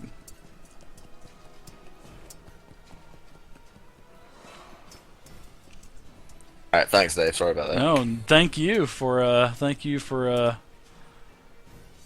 finding that. I appreciate it. Alright, so that's basically how the combat goes. Stig, Mordecai, you guys got to remember to put zeros in there and just don't hit. I'll do some adjusting to the macros, but always be sure to just put a 0 in there. Don't put any pluses. You guys can see that you got to tell all of the other villagers, the guards from the garrison, have all pushed the Sahuagin basically back out of the perimeter of the village. So that is where we're going to end the game here for this week, and we'll continue next Thursday.